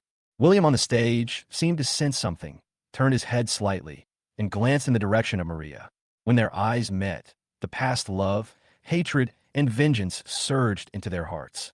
William's eyes flashed with a complex emotion, with nostalgia for past feelings and a firm protection for the new life now. Maria was defeated by that gaze. Tears welled up in her eyes. She opened her mouth, wanted to say something, but in the end she was speechless. She could only turn around and quickly leave under the strange gazes of everyone. William retracted his gaze and looked at Lily again. Seeing the worry and uneasiness in her eyes, he gently hugged her in his arms and whispered in her ear, "Don't worry about her. Today is our day. It belongs only to us." Lily nodded slightly, leaned in William's arms, feeling his warmth and strength, trying to dispel the haze in her heart. The music sounded again, cheerful and melodious, and the guests gradually turned their eyes away, re-immersing themselves in this festive atmosphere. William and Lily walked off the stage hand in hand, moving among the guests, accepting everyone's blessings and hugs. Maria fled from the wedding scene in a daze. Her figure seemed particularly lonely in the dim street, like a beast that had been injured and hid in a dark corner. The cold wind whistled in her collar, but she did not feel the cold. The chill in her heart had already completely frozen her. She staggered, and the scene of William and Lily hugging and kissing on the stage kept echoing in her mind. Every scene was like a sharp needle, piercing her heart and making it bleed. What sin have I committed? Maria raised her hand to wipe the tears from her face. Her hand was red from the cold and looked a little hideous under the dim street lights. She thought of the days when she was with William. They were so sweet at that time, walking hand in hand through the streets and alleys, looking forward to the future. But now, everything is gone, all ruined by her own actions. At the same time, Oscar was still struggling and shouting in the police car after being taken away from the wedding scene. "Why did you arrest me? Let me go. I didn't do anything wrong." His face flushed. Veins on his neck bulged. His eyes were as big as copper bells, and he looked like a vicious dog that was cornered. The policeman frowned and glared at him sternly. "You gathered a group of people to cause trouble and wanted to ruin other people's wedding. Do you think you have done nothing wrong? When you get to the police station, it's time for you to tell the truth." As he said that, he increased the strength in his hands and pressed Oscar firmly on the seat. In the police station, the lights were pale and blinding, making people's eyes hurt. Oscar was thrown onto the interrogation chair, but he was still stubborn and argued with his neck stiff. "I just went there to join in the fun. I didn't mean to really do anything. Don't accuse a good man." But his wavering eyes revealed his guilty conscience. The policeman who was interrogating him snorted coldly and slammed the pen in his hand. "Oscar, do you think we are fools? There's so many witnesses at the scene, and the surveillance camera captured it clearly. You still want to deny it?" The voice echoed in the empty interrogation room with unquestionable majesty. Oscar curled his lips, lowered his head, and said nothing. But in his heart, he was thinking about how to get away with it. He rolled his eyes a few times and suddenly raised his head, putting on a pitiful look. "Comrade police, I was also confused for a moment and was blinded by love. Please forgive me this time." The policeman waved his hands impatiently. "Don't play dumb here. We have investigated everything about you and Maria. You're suspected of extortion and intentional injury. These crimes are enough to keep you in prison for a while." Oscar heard this. His face turned pale instantly. He knew that he was completely screwed this time. He slumped in his chair, his eyes empty, muttering to himself, "It's over. It's all over." Days passed, and Oscar's life in prison was not easy. The prisoners in the same cell knew that he was in prison for ruining other people's weddings and doing a lot of immoral things, so they all sneered at him and bullied him from time to time. "Hey, isn't this the guy who wanted to steal someone else's wife?" A prisoner with a face full of flesh walked up to Oscar and kicked over the lunchbox he was eating, spilling the food all over the floor. "With your character, are you worthy of stealing a woman?" Oscar was angry but dared not say anything, He could only grit his teeth and silently pick up the food on the ground. He hated William, Maria, and himself for ending up in this situation. On this day, several of Oscar's friends came to visit him in prison, and through the glass, they all looked worried. "Oscar, you have to behave well in there. It's not easy for us outside either," said a yellow-haired boy. "That's right. We don't dare to do the things you told us to do before. The police are watching us too closely." Another tall and thin man echoed. Oscar was so angry that he slammed the table. "You useless people. I'm suffering in there. Can't you find a way to get me out?" His friends looked troubled. "Oscar, this is really difficult. You have committed too many crimes, and the evidence is irrefutable. There is nothing we can do." Oscar closed his eyes in despair. He knew that he couldn't escape this time. A few months later, Oscar was released from prison, but he found that the outside world had changed. All the brothers who used to follow him had left, and his house was taken away by the bank because he could not repay the loan. When he walked on the street, everyone looked at him as if he were a plague. "Is this still the city I'm familiar with?" Oscar stood on the street, looking at the busy scene. His heart was filled with sadness. His hair was messy, his clothes were dirty, and he looked like a homeless person. One night, Oscar was drunk. He staggered on the street, muttering, "William, I won't let you go." But his voice seemed so weak in the noisy night. Suddenly, a car came speeding by, and the driver obviously didn't notice the drunk. There was a loud bang, and Oscar was knocked several meters away. His body fell heavily to the ground, and blood spread from under him. Passers-by gathered around. Some screamed in fear, and some called the police. But Oscar was lying on the ground, his eyes wide open, but he was already dead. He ended his sinful life like this. When he died, no one around him cried for him, and no one felt sorry for him. On the other side of the city, Maria was sitting in a dim rented house when she learned of Oscar's death. She was stunned for a moment. Then a bitter smile appeared on the corner of her mouth. "This is retribution." Her voice was hoarse, revealing endless fatigue. Thinking back to every moment she spent with Oscar, she felt sick. For this man, she betrayed William, who loved her the most, lost her family, lost everything. Now that Oscar was dead, she felt that half of her soul had died with him. Outside the window, the night is deep, and the lights of the city are still brilliant, but Maria knows that all that prosperity has nothing to do with her. She's like a bird trapped in a dark cage, unable to fly out. She may only spend the rest of her life in regret and loneliness, paying for her past mistakes. After experiencing this series of twists and turns, William finally lived a peaceful life with Lily. Chapter 55, Married Life. The first ray of sunlight in the morning shone through the thin curtains and sprinkled warmly on the big bed of William and Lily. William woke up slowly and saw Lily's sleeping face beside him. Her eyelashes trembled slightly, like two small fans, casting a faint shadow on her cheeks. There was a faint smile at the corner of her mouth, as if she was dreaming of something. William's heart softened, and he couldn't help but raise his hand to gently stroke her hair, so gently that he was afraid of disturbing the tranquility. "Lily, wake up, the sun is shining on your butt." William leaned close to her ear and whispered softly, his voice full of doting. Lily moaned and slowly opened her eyes. When she saw William's south face so close to her, her cheeks instantly flushed, and she said coquettishly, "You are the only one who likes to make a fuss so early in the morning." Although she said that, the love in her eyes could not be hidden. The two of them stood up and walked into the kitchen. The kitchen was not big, but it was tidy and orderly.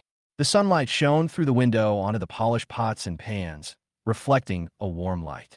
William tied an apron, picked up the spatula skillfully, and prepared to make breakfast for Lily. "Wife, what do you want to eat? Fried eggs, bread, or should I make you a bowl of noodles?"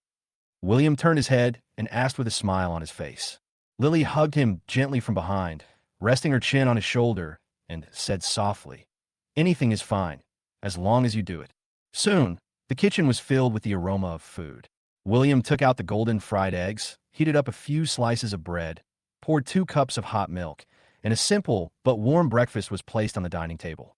The two sat down face to face, eating and chatting, smiling at each other from time to time, and the air was filled with sweetness. After breakfast, William put on his suit and prepared to go to the company. Lily helped him straighten his collar, her eyes full of concern. "Don't work too hard. Remember to eat on time." William held her hand and kissed the back of her hand gently. "Don't worry, wife. Take care of yourself at home." After that, he turned and walked out with brisk steps. full of anticipation for a new day. In the company, William relied on his previous experience and connections to do his job more and more easily. In a conference room, he was facing the projector, explaining the plan of the new project to his colleagues. His eyes were focused, his gestures were powerful, and his words were clear and logical, which made people have to believe him. Mr. Liu, your plan is absolutely brilliant. We will definitely be a great success this time. A young colleague couldn't help but exclaimed in admiration. William smiled and said, "Everyone work harder. This is our common project. Let's work together." Everyone nodded, full of enthusiasm. After a busy day, William got home from work. As soon as he opened the door, he smelled the aroma of food. Lily poked her head out of the kitchen and said with a smile, "You're back. Go wash your hands. The meal will be ready soon." William walked into the kitchen, hugged Lily from behind, looked at the delicious dishes in the pot, and joked, "My wife's cooking skills are getting better and better. I am so lucky." After dinner, the two of them curled up on the sofa and watched TV. A romantic movie was playing on TV, with the hero and heroine walking on the beach, holding hands, and the scene was beautiful. Lily leaned in William's arms and couldn't help but sigh. "I really hope we can always be so happy in the future." William tightened his arms, rested his chin on the top of her head, and whispered, "Yes, we will." On the weekend, the two decided to go to the home furnishing market to pick out some decorations for their new home. The market was full of ornaments and paintings of various styles, which made people dazzled. "Lily, what do you think of this vase? It will look great on the coffee table in our living room." William picked up a blue and white porcelain vase and handed it to Lily. Lily studied it for a while and nodded. "Not bad. It matches the decoration style of our house." The two of them spent most of the day shopping and bought a lot of things they liked. On the way home, William was carrying a lot of bags in his hands, but his face was filled with a happy smile. Lily held his arm and shared with him her vision of the future home from time to time. "Once we have decorated all these, our home will definitely be more cozy." Lily's eyes sparkled. "Of course, with you here, anywhere is home." William responded with a smile. However, a peaceful life can occasionally be disturbed. One day, William was in a meeting at the company when his cell phone suddenly vibrated. He saw that it was an unfamiliar number, and after a moment's hesitation, he picked up the phone. "Is this William? I'm Maria's friend. Something happened to her, and she's in the hospital now. Can you come over?" An anxious female voice came from the other end of the phone. William's heart skipped a beat. He frowned, was silent for a moment, and said, "I'm a little busy now. Let's talk later." Then he hung up the phone. His mood suddenly became complicated. Maria's appearance involuntarily emerged in his mind, and those past memories came flooding back like a tide. After work, William returned home. Lily noticed that he was a little depressed and asked with concern, "What's wrong? Didn't work go well today?" William shook his head and told Lily what happened. Lily held his hand and said gently, "If you want to go and have a look, go ahead. I believe you." William looked at Lily, his heart full of gratitude. "Thank you, wife. I just don't want to be too involved with the past." In the end, William still didn't go to the hospital. He knew that his life was finally back on track, and he had to protect the happiness in front of him. He and Lily hugged each other tightly, as if they wanted to merge into each other's bones and blood to dispel the sudden haze. Days passed by, and William and Lily continued to work hard for their lives. They went to the movies and traveled together, and every moment was filled with laughter and sweetness. Chapter 56: Ex-Wife Harassment. Maria was lying on the hospital bed, staring at the ceiling with empty eyes. The pungent smell of disinfectant around her seemed to be mercilessly mocking her current state of desolation. Her face was as pale as paper, her lips were chapped, and her messy hair was scattered on the pillow. She was completely different from the glamorous and beautiful girl she once was. The small table beside the bed was piled with empty medicine bottles and used tissues. The whole ward was filled with an atmosphere of decline and despair. Why? Why did I become like this?" Maria murmured to herself, her voice as weak as a candle that was about to go out. Every word seemed to be dragged out from the deepest part of her heart, full of endless regret and pain. She raised her hand to grab something, but her fingers trembled weakly in the air and finally fell down weakly. These days, since she learned about William's new marriage, her world has completely collapsed. Jealousy is like a poisonous snake, gnawing at her heart, making her unable to sleep at night and unable to taste food. In the end, the mental torture dragged down her body. She fainted on the street and was sent to the hospital by kind people. After her body recovered a little, Maria's obsession became stronger. She looked at her haggard self in the mirror, and hatred surged up. Why could William and Lily live happily together, while she had to endure everything alone in this cold hospital bed? No, she was unwilling to accept it. She wanted to take William back, even if it meant just disrupting his current life. So Maria forced herself to slip out of the hospital despite her weak body. She stumbled down the street, the cold wind cutting her cheeks like a knife, but she was unaware. Passers-by looked at her with surprise and pity in their eyes. This disheveled, haggard woman looked like a ghost crawling out of the dark abyss. After finally arriving downstairs of William's company, Maria hid in a corner, staring at the entrance of the building, like a beast lurking in the dark waiting for its prey. She looked carefully at every person who came in and out, fearing that she would miss William. Finally, as the end of work approached, William appeared at the door. He was wearing a neat suit, walking steadily, with a relaxed smile on his face after a day's work. There were also a few colleagues beside him, and everyone was talking and laughing, making the place very lively. Maria saw this, and a look of determination flashed in her eyes. She took a deep breath, rushed out, and ran straight towards William. "William!" Maria shouted loudly. Her voice became sharp and piercing because of excitement, breaking the harmonious atmosphere around her. William heard the call and turned his head subconsciously. When he saw Maria, his face turned pale and his smile froze. His colleagues around him also looked at him with curiosity and surprise and started to talk among themselves. "Why are you here?" William frowned, with obvious displeasure and vigilance in his tone. Maria, however, completely ignored everyone's gazes. She rushed forward, grabbed William's arm, and burst into tears. "William, I was wrong. I was really wrong. Look at me now. I'm living a life neither human nor ghost. It's all my own fault. But I can't live without you. Let's get remarried, okay?" Her eyes were full of pleading, as if William was her last straw. William shook her hand off and took a step back, his face full of disgust and anger. "Maria, can you please stop making trouble? We ended a long time ago. I have a new life now. Don't bother me anymore." Maria staggered and almost fell, but she still did not give up and continued to cry. "I know I was sorry for you before, but I was also deceived by Oscar. Now he has got his retribution. Can't we start over? I still love you, William." William sneered. "Love me? If you loved me, you wouldn't have done those things. Look at you now. You're like a madman. Do you think I will still believe you?" At this time, Lily happened to pass by. She was here to deliver the documents that William had left behind. Seeing this scene, her heart suddenly sank, and her steps stopped involuntarily. A trace of panic flashed in her eyes, but she quickly calmed down. Maria noticed Lily's arrival, turned her head, and looked at her with hostility in her eyes. "It's all because of you.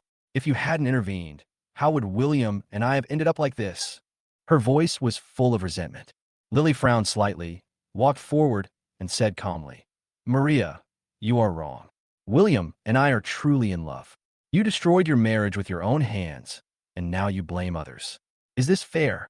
Maria's eyes widened. Like an enraged cat, she was about to pounce on Lily with her teeth and claws bared.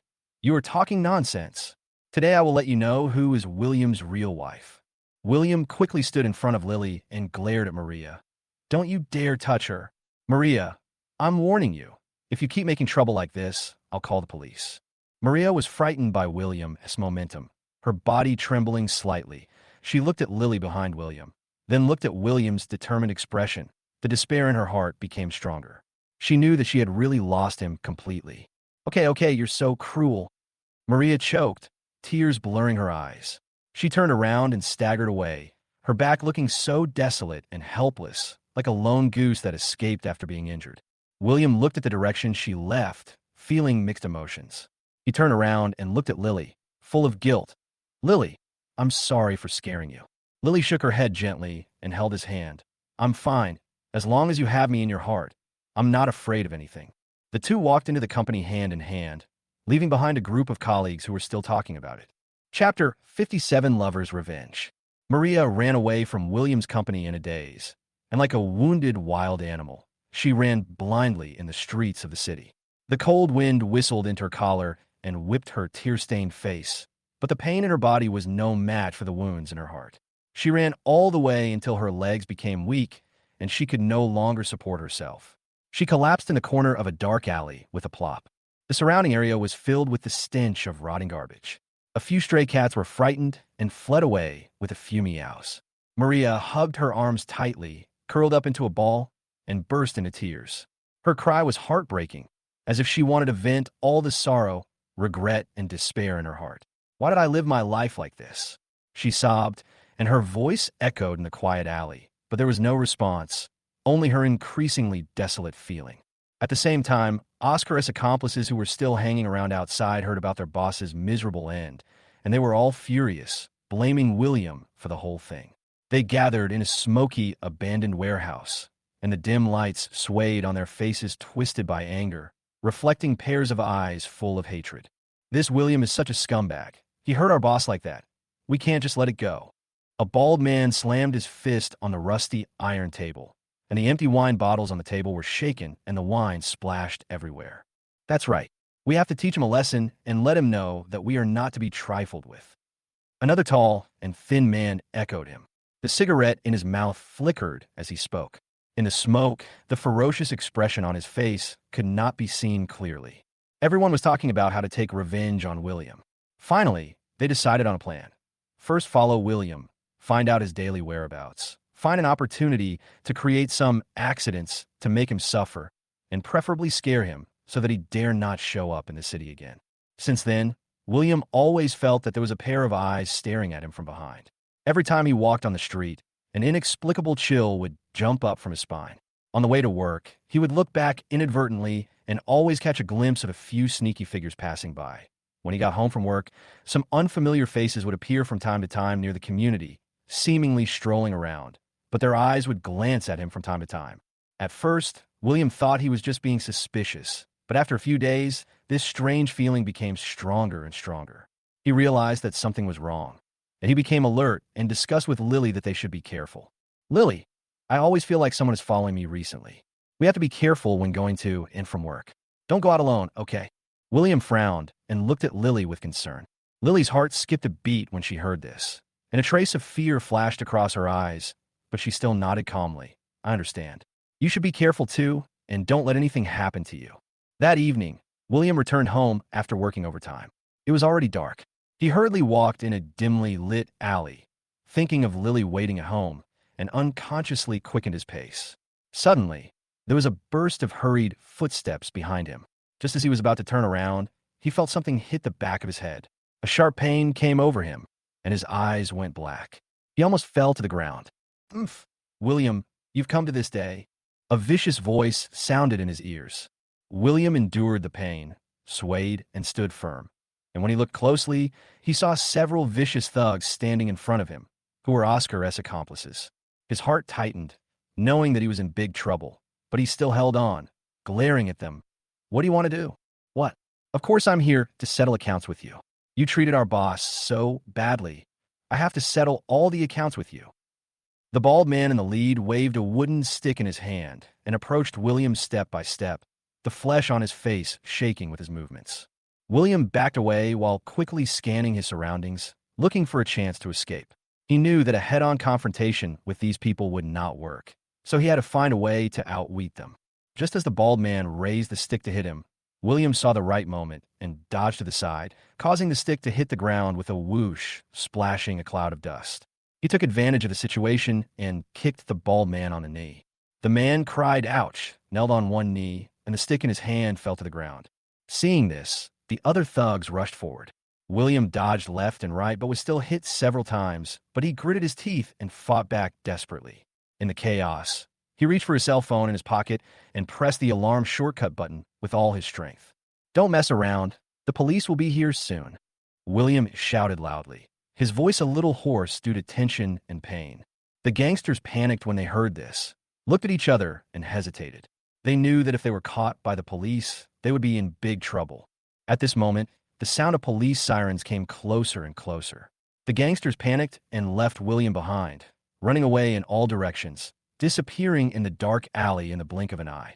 William leaned against the wall, breathing heavily. The pain on his body came in waves. His clothes were torn in several places, and his hair was messy. But he knew in his heart that although he had escaped this time, these people would definitely not let it go, and he was afraid that he would not have peace in the future. Soon, The police arrived at the scene, and after a brief understanding of the situation, they took William back to the police station to take statement. Upon hearing the news, Lily rushed to the police station anxiously, and when she saw William's miserable appearance, her eyes suddenly turned red, with tears welling up in her eyes. "William, are you okay? It's all my fault. I didn't take good care of you." Lily choked, and her voice trembled. William forced a smile and comforted her. "I'm fine, don't cry. I just got some minor injuries, don't worry." Chapter 58. Green Tea appears. William's wounds had not yet fully healed, with bruises all over his body. Every time he moved a little, the wounds would be pulled, and he would frown in pain. Lily was so distressed that she stayed by his side all day, changing the bandages and making soup. She was so busy that she hoped he would get better soon. The company didn't care about that. The project was under great pressure, so William had to force himself to return to work after a few days of rest at home. He limped into the office, and his colleagues cast concerned glances at him, but the work at hand didn't allow him to chat much. As soon as he sat down, he buried himself in the pile of documents. After a busy morning, William was so tired that he stood up and wanted to go to the tea house to have a cup of coffee to refresh himself. As soon as he walked to the door, he bumped into someone, and the folder in his hand fell to the ground with a clatter, and the documents were scattered all over the floor. "Oh, sorry, Mr. Liu, are you okay?" A soft and artificial voice came into his ears. William frowned and looked up, only to see a graceful woman standing in front of him. She had big wavy hair, delicate makeup, and watery eyes. She was looking at him with apology, but there was something in her eyes that was hard to explain. This was the company's new EVA. She hadn't officially appeared yet, but her reputation had spread early. Everyone said she was a green tea who relied on her beauty to get along with men. "It's okay, just be careful when you walk," William replied unhappily and squatted down to pick up the documents. EVA acted as if she didn't hear anything and squatted down as well. Her hand intentionally or unintentionally put on William's hand. While picking up the hand, she threw a coquettish look at him. "Mr. Liu, are you injured? It's really heartbreaking to see you. You must pay more attention to rest these days." As she spoke, her fingers gently stroked the back of William's hand. The touch made William feel disgusted. William suddenly pulled his hand back, stuffed the document into the folder, stood up, and said coldly, "Thank you for your concern. I still have things to do." After that, he walked into the tea room without looking back. EVA looked at his back. A barely perceptible sneer appeared on the corner of her mouth, and she muttered softly, "Why pretend to be serious? I will take you down sooner or later." Since then, EVA has been like a dogskin plaster that can't be shaken off, circling around William all day long. During meetings, she deliberately sat next to William, leaning forward slightly to let the neckline of her low-cut top show more of her scenery, and her eyes drifted towards William from time to time, attracting the attention of several male colleagues around her. "Mr. Liu, look at this plan. I think there are still some areas that can be optimized. If you're free, please give me some advice after work." EVA took the file, twisted her waist, and walked to William's desk. Her voice was so sweet that it was sickening. William didn't even raise his head and said calmly, "Leave it there. I'll take a look when I have time." EVA was not willing to give in. She gently placed the document on the table and deliberately put her hand on William's shoulder. "Mr. Liu, please don't be so cold. I really want to learn from you." William couldn't stand it any longer. He slammed the pen on the table, stood up, and glared at her. "EVA, don't go too far. I'm your boss, not someone you can use to make fun of me. Work hard and don't do these little tricks." EVA was startled by his sudden anger. Her eyes instantly turned red, and she said aggrievedly, "Mr. Liu, how can you say that to me? I just want to do my job well. If you are unwilling to help me, I will find a way myself." As she spoke, she sobbed and wiped her tears. Those who didn't know the truth would think that William bullied her. This scene happened to be seen by colleagues passing by. Everyone cast strange looks at him and whispered about it. William was so angry that he gritted his teeth, but he couldn't get angry, so he could only sit back in his chair and sighed heavily. After work, William returned home exhausted. Lily could tell at a glance that he was in a bad mood and asked with concern, "What's wrong? Didn't work go well today?" William told Lily everything. At the end, he said helplessly, "This woman is such a headache. She's so annoying." Lily patted his hand gently and comforted him. "Ignore her. People like her just want to attract attention. Just stick to yourself. I believe in you." William nodded, feeling better. But he didn't expect that EVA Yin's methods were far more than that. A few days later, the company organized a team building at a resort in the suburbs. When everyone was having fun, Ian saw the opportunity, walked up to William with 2 glasses of wine, and said with a smile, "Mr. Liu, it's rare to relax today. Let's have a drink together." William was about to refuse, but Eva moved close to his ear and whispered, "Mr. Liu, if you don't drink, I will tell everyone about your injury. It would be so embarrassing if everyone knew that you were injured while saving a beautiful girl." There was a hint of threat in her tone. William clenched his fists in anger, but was afraid that she would really talk nonsense, so he could only take the glass and drink it all. Seeing that she succeeded, Ian showed a smug smile at the corner of her mouth and drank the wine as well. After 3 rounds of drinking, everyone was a little tipsy. Ian took advantage of the chaos and came up to William again, dragging him to go for a walk by the lake. William couldn't refuse, so he had to follow her. When they reached the lake, Ian suddenly twisted her foot and fell into William's arms. William subconsciously supported her, but before he could react, he felt a soft kiss on his face. He was immediately shocked and pushed Ian away. "What are you doing?" Ian pretended to be innocent and blinked. "Mr. Liu, I fell down accidentally. Please don't misunderstand me." William was furious and turned to leave. At this time, Lily came over and saw this scene. Her face turned pale instantly. William ran over to explain, "Lily, it's not what you see. She did it on purpose." Lily looked at William's anxious expression, then looked at Ian, who was pretending to be wronged, and understood about 70% of what was going on. She took a deep breath, walked up to Ian, and said coldly, "Ian, respect yourself a little. Don't think that everyone can't see through your tricks. Stay away from my husband, or you will be in trouble." Eva curled her lips and tried to quibble, but when she saw Lily's determined eyes, she swallowed her words back. She snorted coldly, turned around, and walked away, twisting her waist.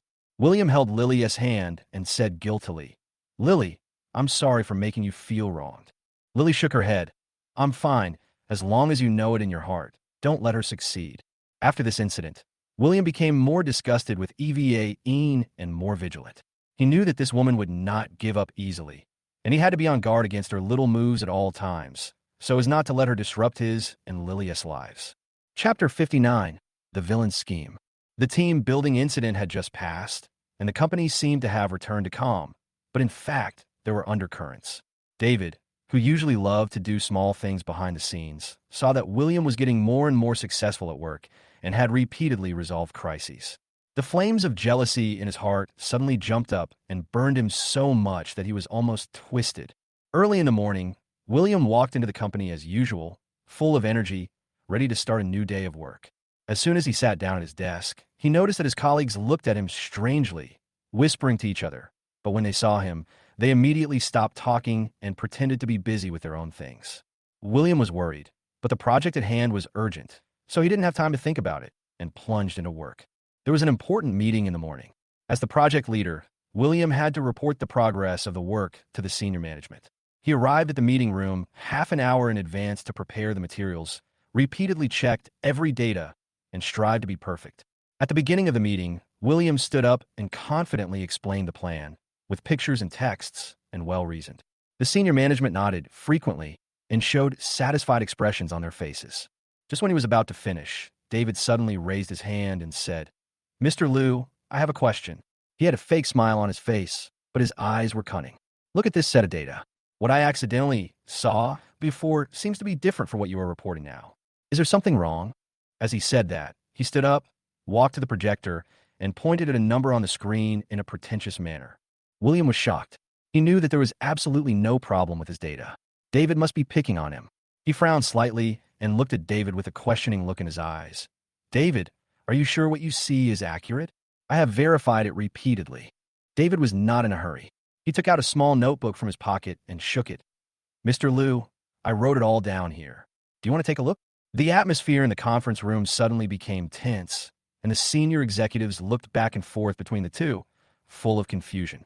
William suppressed his anger, walked forward and took the notebook, and with just a glance, he found that David had tampered with the statistical caliber of the data to deliberately confuse the audience. "David, you are confusing concepts. The statistical range of the data you use is completely different from the requirements of our project." "What do you mean?" William couldn't help it any longer and raised his voice with anger. David played dumb and said innocently, "Oh, Mr. Liu, I'm just reminding you with good intentions. Maybe I misunderstood you. Don't be angry." But his tone sounded a bit smug. After the meeting, William returned to the office with a rage. He knew that David was clearly trying to make things difficult for him. Today's incident was just the beginning, and there was no telling what would happen next. The more he thought about it, the angrier he got. He punched the table and said, "This bastard is going too far." That was not the end. In the following days, David went even further. He sneaked into William's office when he was not there and hid the important documents on his desk, which made William very anxious when he was looking for the documents and almost delayed the progress of his work. He also spread rumors among his colleagues, saying that William relied on his position as the project leader to monopolize power and suppress newcomers, which made his colleagues' attitude towards William become subtle. Once, William passed by the tea room and heard several colleagues talking inside. "Have you heard? Mr. Liu looks kind on the surface, but he is cunning behind the scenes. He pockets all the benefits for himself." "That's right. I thought he was quite capable before, but now it seems like..." William was so angry that he clenched his fists and pushed open the door of the tea room. Those colleagues were frightened, and their faces turned pale and red. "What nonsense are you talking about? Instead of spending your free time spreading rumors here, why don't you do something practical?" William shouted with his eyes wide open. Several colleagues left in disgrace, but William felt as if a huge stone was blocking his heart, heavy. He knew that he couldn't just sit there and wait for death. He had to find a way to fight back, otherwise he would be destroyed by David sooner or later. So, William began to pay attention to David's every move and collect evidence of his tricks. He deliberately placed some bait documents in the office, which seemed important, but were actually used to lure David into the trap. Sure enough, within a few days, David fell into the trap. That day, William saw David sneak into his office through the office surveillance, pick up the bait document, and prepare to leave. William immediately rushed in with a few trusted colleagues and caught David in the act. "David, what are you doing? Stealing company documents is a criminal act. Do you know that?" William glared at David. The anger in his eyes seemed to burn through him. David turned pale with fright, and the documents in his hand fell to the ground with a bang. He stammered and argued, "I just help you organize it, nothing else. You're still quibbling. I know exactly what you've done during this period. You deliberately confused the data, hid my files, and spread rumors. What on earth do you want?" William pressed on step by step, without mercy. David saw that the truth had been revealed. He collapsed to the ground with a blank look in his eyes, muttering to himself, "It's over, it's over." William sorted out the evidence he had collected and handed it directly to the senior leaders. After reading the evidence, the leaders were furious and decided to deal with David seriously on the spot. A few days later, the company issued a notice that David was fired and faced legal prosecution for allegedly damaging the interests of the company. Chapter 60. Temptation of Beauty. After this battle, William has completely established his foothold in the company, and all the attacks have disappeared. His projects are progressing smoothly one after another. His career is thriving, and he exudes a confident and calm aura. On this day, William was invited to attend a high-end business dinner in the industry. The scene was decorated extremely luxuriously, and the dazzling crystal chandeliers were like falling stars, and the light they cast made everyone feel as if they were in a dreamland. The men were dressed in neat suits and looked elegant. The ladies were dressed in gorgeous evening gowns, swaying gracefully, and precious jewelry flashed between their necks and wrists. The air was filled with the smell of money and power. William shuttled among the crowd, chatting and laughing with various industry elites. His champagne glass touched others from time to time, making a crisp and pleasant sound. Every conversation showed his profound professionalism and unique insights. When they were chatting excitedly, a graceful woman walked over. She was wearing a fiery red off-shoulder evening dress with a skirt that dragged on the ground, like a burning flame, instantly attracting the attention of people around her. The woman's makeup was exquisite and cool, and her big wavy hair was casually draped over her shoulders, making her white neck look even more slender. "Mr. Liu, I've heard of your name for a long time. After meeting you today, I find that you are indeed worthy of your reputation." The woman opened her red lips slightly. Her voice was charming and moving. Her eyes revealed undisguised admiration, and she stared straight at William. William nodded slightly and responded with a polite smile. "Hello. Who are you?" "I'm Lin Warner, the vice president of the Lin Group." The woman stretched out her hand. On her slender fingers was a huge diamond ring, which was dazzling under the light. William gently squeezed her hand, then let go. It turns out to be President Lin. Nice to meet you. Lin Wanner had no intention of leaving. Instead, she moved closer. The strong smell of her perfume hit her face. She said with a smile, Mr. Liu, I heard that you have been making great achievements in the industry recently. Our Lin Group is currently working on several big projects. If we can cooperate with talents like you, it will definitely be a great help. I wonder if Mr. Liu is interested.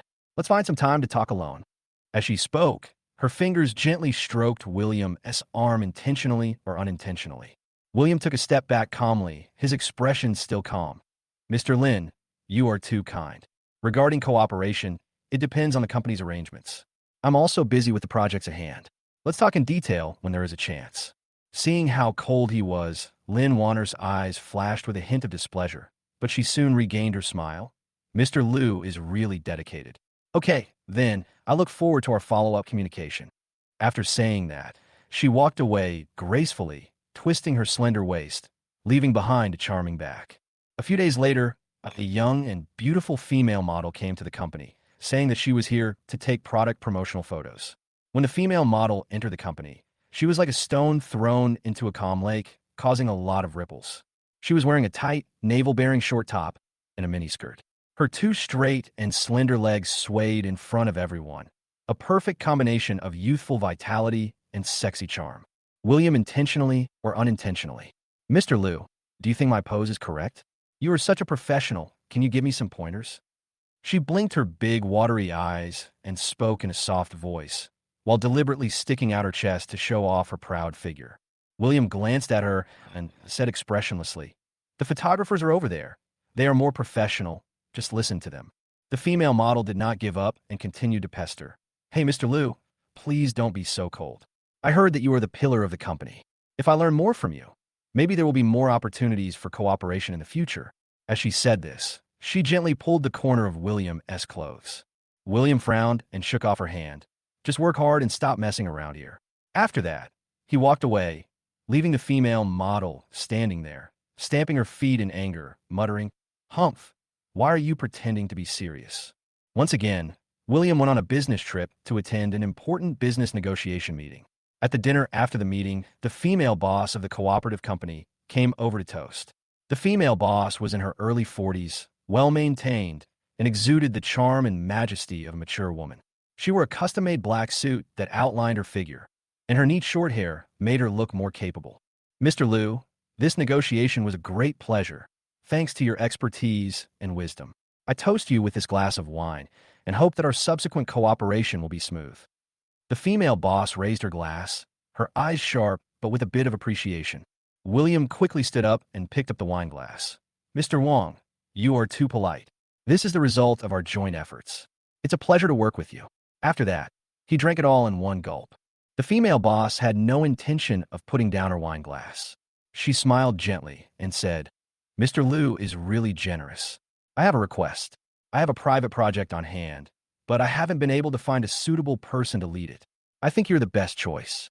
If you are willing to take over, you will not be disappointed in terms of compensation. Moreover, we will have more opportunities to deal with each other in the future. As she spoke, she moved closer to William with a different kind of hint in her eyes. William's heart skipped a beat. He knew that the female boss had something else in her words, so he declined politely. Boss Wang, thank you for your appreciation, but my energy is limited at the moment. I am too busy with the company's projects to take care of other things. You should look for someone else. Seeing his firm attitude, the female boss could not force him any further and could only smile and say, Okay, since Mr. Liu said so, I won't force you. I hope we can have another chance to cooperate in the future. After returning home, William told Lily everything that had happened in the past few days, and his words were full of helplessness. Lily, why are these people like this now? They all have evil intentions. Lily patted his hand gently and comforted him. I know you will not be fooled by them. You only have our family in your heart. I believe you. William held Lily's hand tightly and said with emotion, With you here, I am not afraid of any temptation. I don't care about those messy people and things. Chapter 61, Green Tea Entanglement. EVA had been quiet for a few days since she hit a wall during the last team building, But the resentment started to grow wildly in her heart again like weeds. She wandered around the company all day, but her eyes were like a wolf staring at its prey, staring at William's every move, thinking about how to make some more noise and catch him. On this day, the company received a big project, and everyone was busy. William, as the core person, was even busier. He was either discussing the plan with the team in the meeting room or revising the plan in front of the computer screen in the office. He didn't even have time to drink a sip of water. Eva seized this opportunity and sneaked to the door of William's office while everyone was working hard. She first listened to the noise inside and made sure no one was paying attention. Then she knocked on the door gently and pushed it open without waiting for a response. "Mr. Liu, what are you busy with?" Eva asked in a tender voice, with a seemingly concerned smile on her face, but her eyes kept wandering around William. William was concentrating on his work on the computer and was startled by the sudden sound. He frowned and looked up. Seeing that it was Eva, his heart skipped a beat, and he replied impatiently, "What's up? I'm busy." Eva, however, pretended not to hear him. She walked to William's desk and gently put down the cup of coffee in her hand. She even bent down intentionally to open her collar wider, revealing a large area of her fair skin. "Mr. Liu, you are so busy that you don't even have time to drink a cup of coffee. This is what I bought for you. I added your favorite milk candy. Please try it." William glanced at the coffee, then looked at Eva's pretentious appearance and felt disgusted.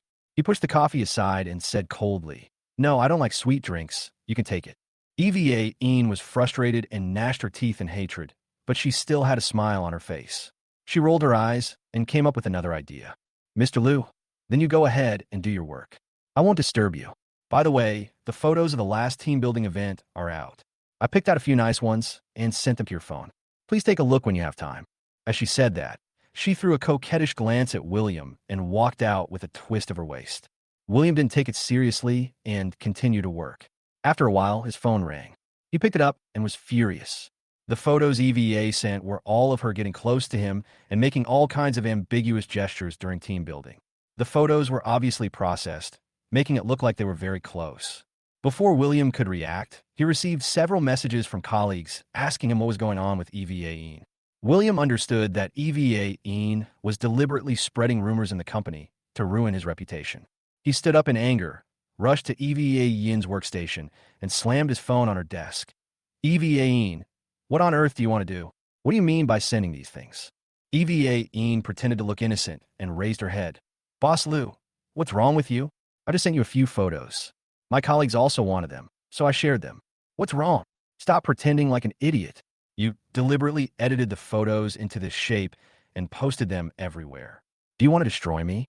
William's eyes widened, and the anger in his eyes seemed to burn through Eva. Eva was not panicked when she saw the truth. She stood up, approached William, and said in a low voice, "Boss Liu, if you don't want to make a big deal, just listen to me. Otherwise, these photos will not only be circulated in the company, but I will make you lose face in the entire industry." William was so angry that he was shaking all over. He reached out to grab Eva's arm and said, "You vicious woman, I'm not done with you today." At this time, Lily came to the company to deliver the documents that William had left behind. As soon as she entered the company, she saw this chaotic scene. She walked over quickly, pushed Eva away, and stood in front of William. "What do you want to do now? Didn't I teach you a lesson last time enough?" Eva saw Lily. A flash of panic flashed across her face, but she quickly calmed down. "Why are you interfering in the matter between me and Mr. Liu?" Lily sneered. "Don't dream. William is my husband. I will never let someone like you succeed." Then, she turned to look at William. "William, don't waste time talking to her. Let's call the police and let them handle it." William nodded, took out his cell phone, and was about to dial. Eva was panicked. She didn't expect Lily to do this.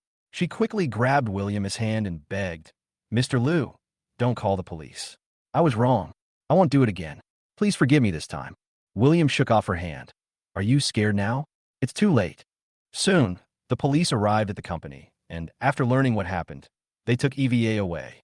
The colleagues in the company also knew the truth, and they all looked at William with apology, and the misunderstandings caused by the rumors disappeared.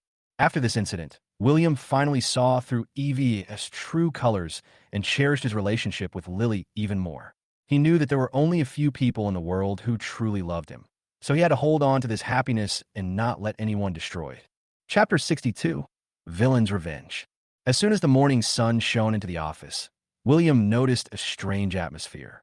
In the past, colleagues would always greet each other warmly, but today, many people just glanced at him and quickly looked away with some evasion and embarrassment in their eyes. William S. Hart skipped a beat.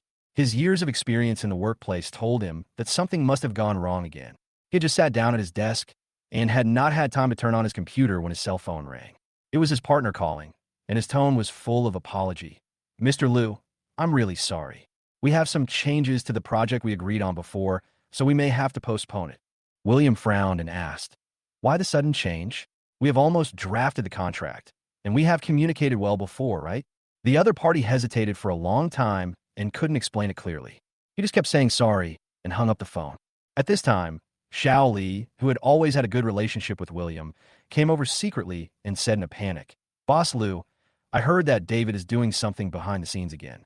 He teamed up with a few colleagues to spread rumors everywhere, saying that our company has capital problems and that your personal credibility is not good. Many partners have been deceived by him and wavered." William was so angry that he clenched his fists and his face turned pale and red. He gritted his teeth and said, "This Jiang guy is never going to stop, is he? William, am upright and honest. He is so deliberate in plotting against me. I can't just let it go." He took a deep breath, forced himself to calm down, and began to carefully recall recent business dealings, trying to find flaws and resolve this crisis. Just as he was thinking, the leader's secretary hurried in and said to him, "Mr. Liu, the leader wants you to go to the office." William knew it was about this matter. He straightened his collar and strode towards the leader's office, with anger and determination in every step. After pushing open the door, the leader sat behind the desk with a serious face. When he saw William coming in, he pointed to the chair opposite and said, "William, you know why I want to talk to you. There are a lot of rumors outside the company now, and the partners are under a lot of pressure. Can you tell me the truth? What's going on?" William sat down steadily, looked at his leader with a frank look, and told his leader everything that had happened. Finally, he emphasized, "Leader, my loyalty to the company is evident to all. You have seen how much I have contributed to the company over the years. David is just jealous of me and wants to bring me down. We can't let him succeed." The leader listened, nodded slightly, his expression softened a little, and said, "I believe you, but this matter must be dealt with quickly and cannot be allowed to ferment. If you have any ideas, go ahead and do it. The company fully supports you." William felt relieved after receiving the support from his leader. After thanking his leader, he immediately returned to his office and began to contact various people. The first person he thought of was Mr. Zhang, a senior in the industry. Mr. Zhang had a very high prestige in the industry, and his network of contacts was as wide as an invisible network. As long as he was willing to come forward and say something, it would be more important than anything else. When the call was connected, William said anxiously, "Mr. Zhang, this is William. I haven't contacted you for a long time. I'm really sorry to bother you, but I'm in some trouble now. David has teamed up with some people to frame me. He spread rumors and slandered me in the industry. Many cooperations have fallen through. Can you give me some advice?" Mr. Zhang was silent for a moment on the other end of the phone, then slowly said, "Xiaoxing, I've heard about this too. Don't worry. I'll help you find out who are the people who are following David and making trouble. You should also quickly collect evidence. Only with solid evidence can we turn defeat into victory." After hanging up the phone, William did not dare to delay for a moment and contacted several trusted colleagues and asked them to help keep an eye on the news to see if they could find David as accomplices. After finishing all this, he leaned back in his chair, rubbed his temples, and swore in his heart, "David, you have pushed me to this point this time. If I don't uproot you, I will not be named Liu." At this moment, the office door was suddenly pushed open, and David rushed in with a few men who looked like his subordinates, with a smug and arrogant smile on his face. As soon as he entered the door, he shouted at the top of his voice, "William, how is it? Business is not good recently, right? This is called the Wheel of Fortune, and you have come to this day." William stood up with his eyes wide open, staring at David intently, as if he could see through him. "David, don't get carried away here. Aren't you afraid of retribution for using such despicable means?" David laughed loudly, his laughter echoing in the office, especially harsh. "Retribution? I think you're the one who is going to get retribution. You have always been suppressing me and stealing my limelight everywhere, and now I'm just taking back what belongs to me. If you know what's good for you, just get out of the company obediently, so as not to lose everything in the end and be embarrassed. William was so angry that he was shaking all over. He walked around the desk and approached David step by step. Every step was filled with anger. You are dreaming. I have worked hard to get to where I am today with my own ability. You want to squeeze me out? No way. I want to see how long you can hide those shameful deeds. When I lay out all the evidence, you can expect to be ruined. David was slightly panicked as he watched William approach, but he still pretended to be calm and winked at the people behind him. Those people immediately surrounded him, forming a semicircle, blocking William in the middle, and the atmosphere in the office instantly became tense. Just when the two sides were at a stalemate, Shaoli suddenly rushed in with a stack of documents in his hand and shouted, "Boss Liu, I found it. I found evidence of David and his collusion." William's eyes lit up, and he turned around quickly, took the document from Shaoli, and quickly flipped through it. David's face changed drastically, and he stretched out his hand to grab it, shouting, "What nonsense are you talking about? Where's the evidence?" William dodged sideways and sneered, "David, why are you panicking? This is the ironclad evidence of your evil deeds. The email exchanges and transfer records between you and your colleagues are clear. Do you still want to deny it?" David's forehead was covered with beads of sweat, and his eyes darted around in panic, trying to find an excuse. "You forged this to frame me."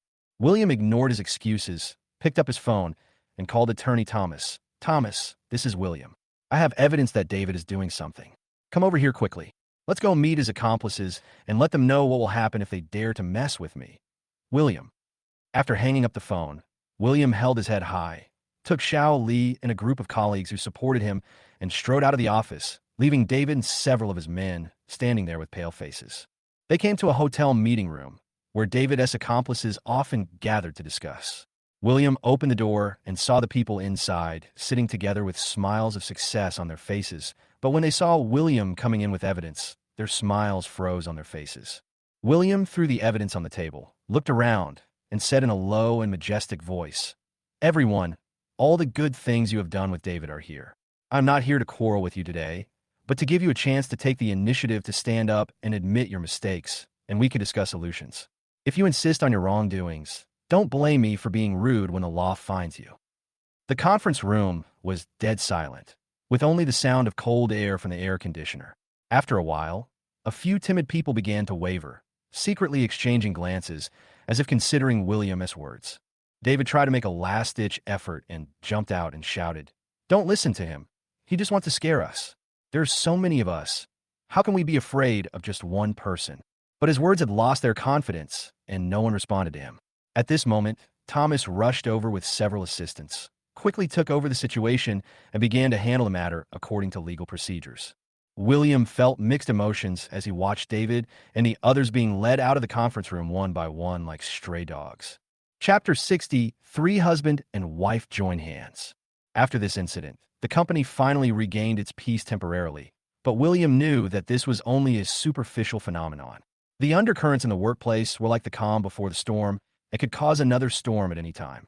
That day, William dragged his tired body back home, and as soon as he opened the door, a warm breath hit him. Lily came up to him as usual, with a gentle smile on her face, and asked softly, "Are you tired? The meal will be ready soon. You could take a rest first." William looked at her, and the haze in his heart dissipated a lot. He forced a smile. "It's okay, there are a lot of things to do today, but it's almost done." As he said that, he hung his coat on the hanger, sat heavily on the sofa, and rubbed his eyebrows. Lily sat down next to him, gently held his hand, and said softly, "I heard everything. Don't worry too much. No matter what, I'm by your side." William turned his head and looked in her eyes, full of gratitude. "Luckily, I have you. If you didn't support me behind my back, I really don't know how I would get through this day." As the two were talking, the doorbell rang. William got up and opened the door. It turned out to be Roberto. He was holding a few bottles of beer and looked generous. "Brother, I heard that you have been very busy these 2 days, so I came to accompany you. Let's drink a little and relieve our fatigue." William welcomed him in with a smile. "You came at the right time. I was just worried that there was no one to talk to." The three of them sat around the dining table. The aroma of food filled the air, but William had no appetite. Roberto saw what he was thinking and patted him on the shoulder. "William, I know you are still upset about David, but you have dealt him a heavy blow this time. He won't be able to recover in a short time. William snorted coldly. I just can't bear it. He schemed against me again and almost ruined all my hard work over the years. As he said that, he took a big gulp of beer, his eyes revealing reluctance and anger. Lily picked up a piece of food for William and advised him softly, don't get too angry and hurt yourself. People like him will get their comeuppance sooner or later. What you need to do now is to have a good rest and keep the company stable. William nodded and was about to say something when his cell phone suddenly rang. He saw that it was an unfamiliar number. After hesitating for a moment, he picked up the phone. A delicate and artificial voice came from the other end of the phone. Mr. Liu, long time no see. I am Miss Lin, the last cooperation. I heard that you have encountered some troubles recently. I have a project here. Maybe I can help you. How about we find a place to talk? William knew as soon as he heard it that this was another person who wanted to take advantage of the situation or had other intentions. He replied bluntly, Ms. Lin, thank you for your kindness, but I am not interested at the moment. I will contact you if I need you in the future. After that, he hung up the phone. Roberto raised his eyebrows. Hey, who is this god? William said with annoyance. Who else could it be? Seeing that something happened to me recently, he wanted to take advantage of me. Lily held William's hand tightly, her eyes showing worry. People outside are having a hard time seeing you, and they all want to step on you, so you better be careful. William held her hand and comforted her. Don't worry, I know what's going on. William, didn't get to where I am today by relying on charity from others. As he was talking, the doorbell rang again. William frowned, wondering what happened today, one thing after another. He opened the door and saw several people in suits standing at the door. The one in the lead was smiling. Are you Mr. William Liu? We are from MANHUA Group. We have heard that you're a big name in the industry. We would like to discuss cooperation with you. Is it convenient for you now? William was puzzled. He had heard of MANHUA Group, and it was quite powerful in the industry, but it was a little strange that they came to him at night. He politely replied, It's a little late today, so it's not convenient. How about we make an appointment another day and go to the company to discuss it in detail? The men looked at each other and nodded in agreement. Okay, Mr. Liu, we won't bother you anymore and look forward to working with you. After that, they left. After closing the door, William returned to the dining table and said to Roberto and Lily, What do you think the MANHUA Group is up to? They came to us at this critical moment. They don't know what they are up to, do they? Roberto thought for a moment and said, It's hard to say, but it's always a good idea to be more careful. Maybe they really think highly of your ability and want to cooperate with you. Or maybe someone deliberately sent them to test you. William took a deep breath and said, No matter what, I will go to the company tomorrow to find out more. I want to see what they are up to. Nothing happened that night. The next day, William came to the company early. As soon as he sat down, the secretary came in and said, Mr. Liu, someone from MANHUA Group is waiting for you in the conference room. They said they have an appointment with you. William straightened his clothes and strode towards the meeting room. He pushed open the door and saw the people from yesterday and several people who looked like senior executives sitting inside, chatting and laughing. When they saw him come in, they all stood up and greeted him. After a few pleasantries, the two sides got down to business. The person in charge of MANHUA Group took out a detailed cooperation plan and introduced it in a torrent of words. Mr. Liu, our project this time is carefully prepared and has a very bright future. As long as we join forces, we will definitely create a big wave in the market. Moreover, we admire your ability and character very much, and we believe that this cooperation will be very pleasant. William carefully read the plan and thought about it. At first glance, the plan was indeed very tempting, but he always felt that something was wrong. Suddenly, he found that a clause seemed to contain information that was unfavorable to him. If he didn't look carefully, it would be easy to overlook it. He raised his head calmly, looked at the other party, and asked, Mr. Wang, is there something wrong with this clause? I don't quite understand. Can you explain it to me? The other party's face changed slightly, and he hurried to explain, but the more he explained, the more vague it became. William knew that someone must be behind this and wanted to set him up. He threw the plan on the table and said with a gloomy face, Boss Wang, I think this is not a cooperation, but a trick to cheat me, right? William, have been in this industry for so long.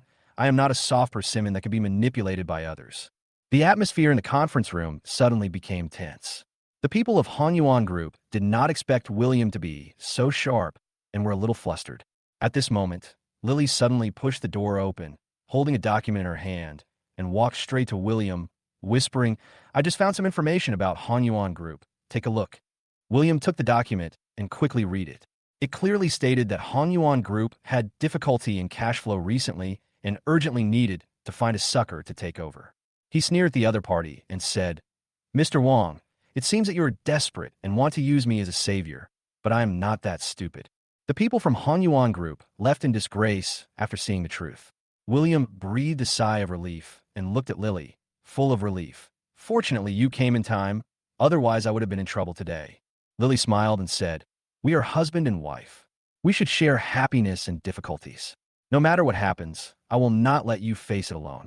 After returning home, William was just about to take a good rest when his cell phone rang again.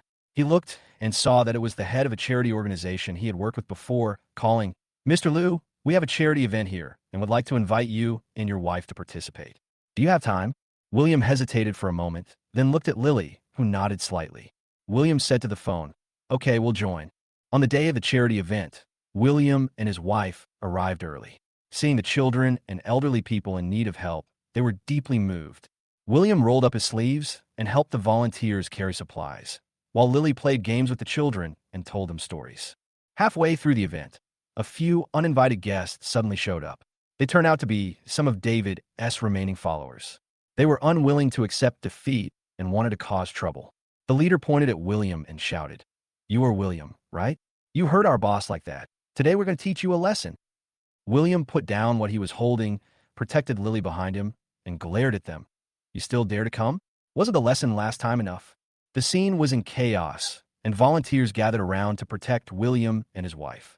Just when the two sides were at a stalemate, Roberto came with a few friends and shouted, "You little hooligans, you dare to act wild here. Don't you want to live?" Seeing that the situation was not good, the gang members turned around and ran away. William looked at Roberto and said gratefully, "Brother, thanks to you again." Roberto waved his hand. "Why are you being polite to me? We are brothers. We have to take care of each other." Chapter 64, Family Happiness. After experiencing the ups and downs of the workplace and life, William increasingly feels that home is the warmest harbor.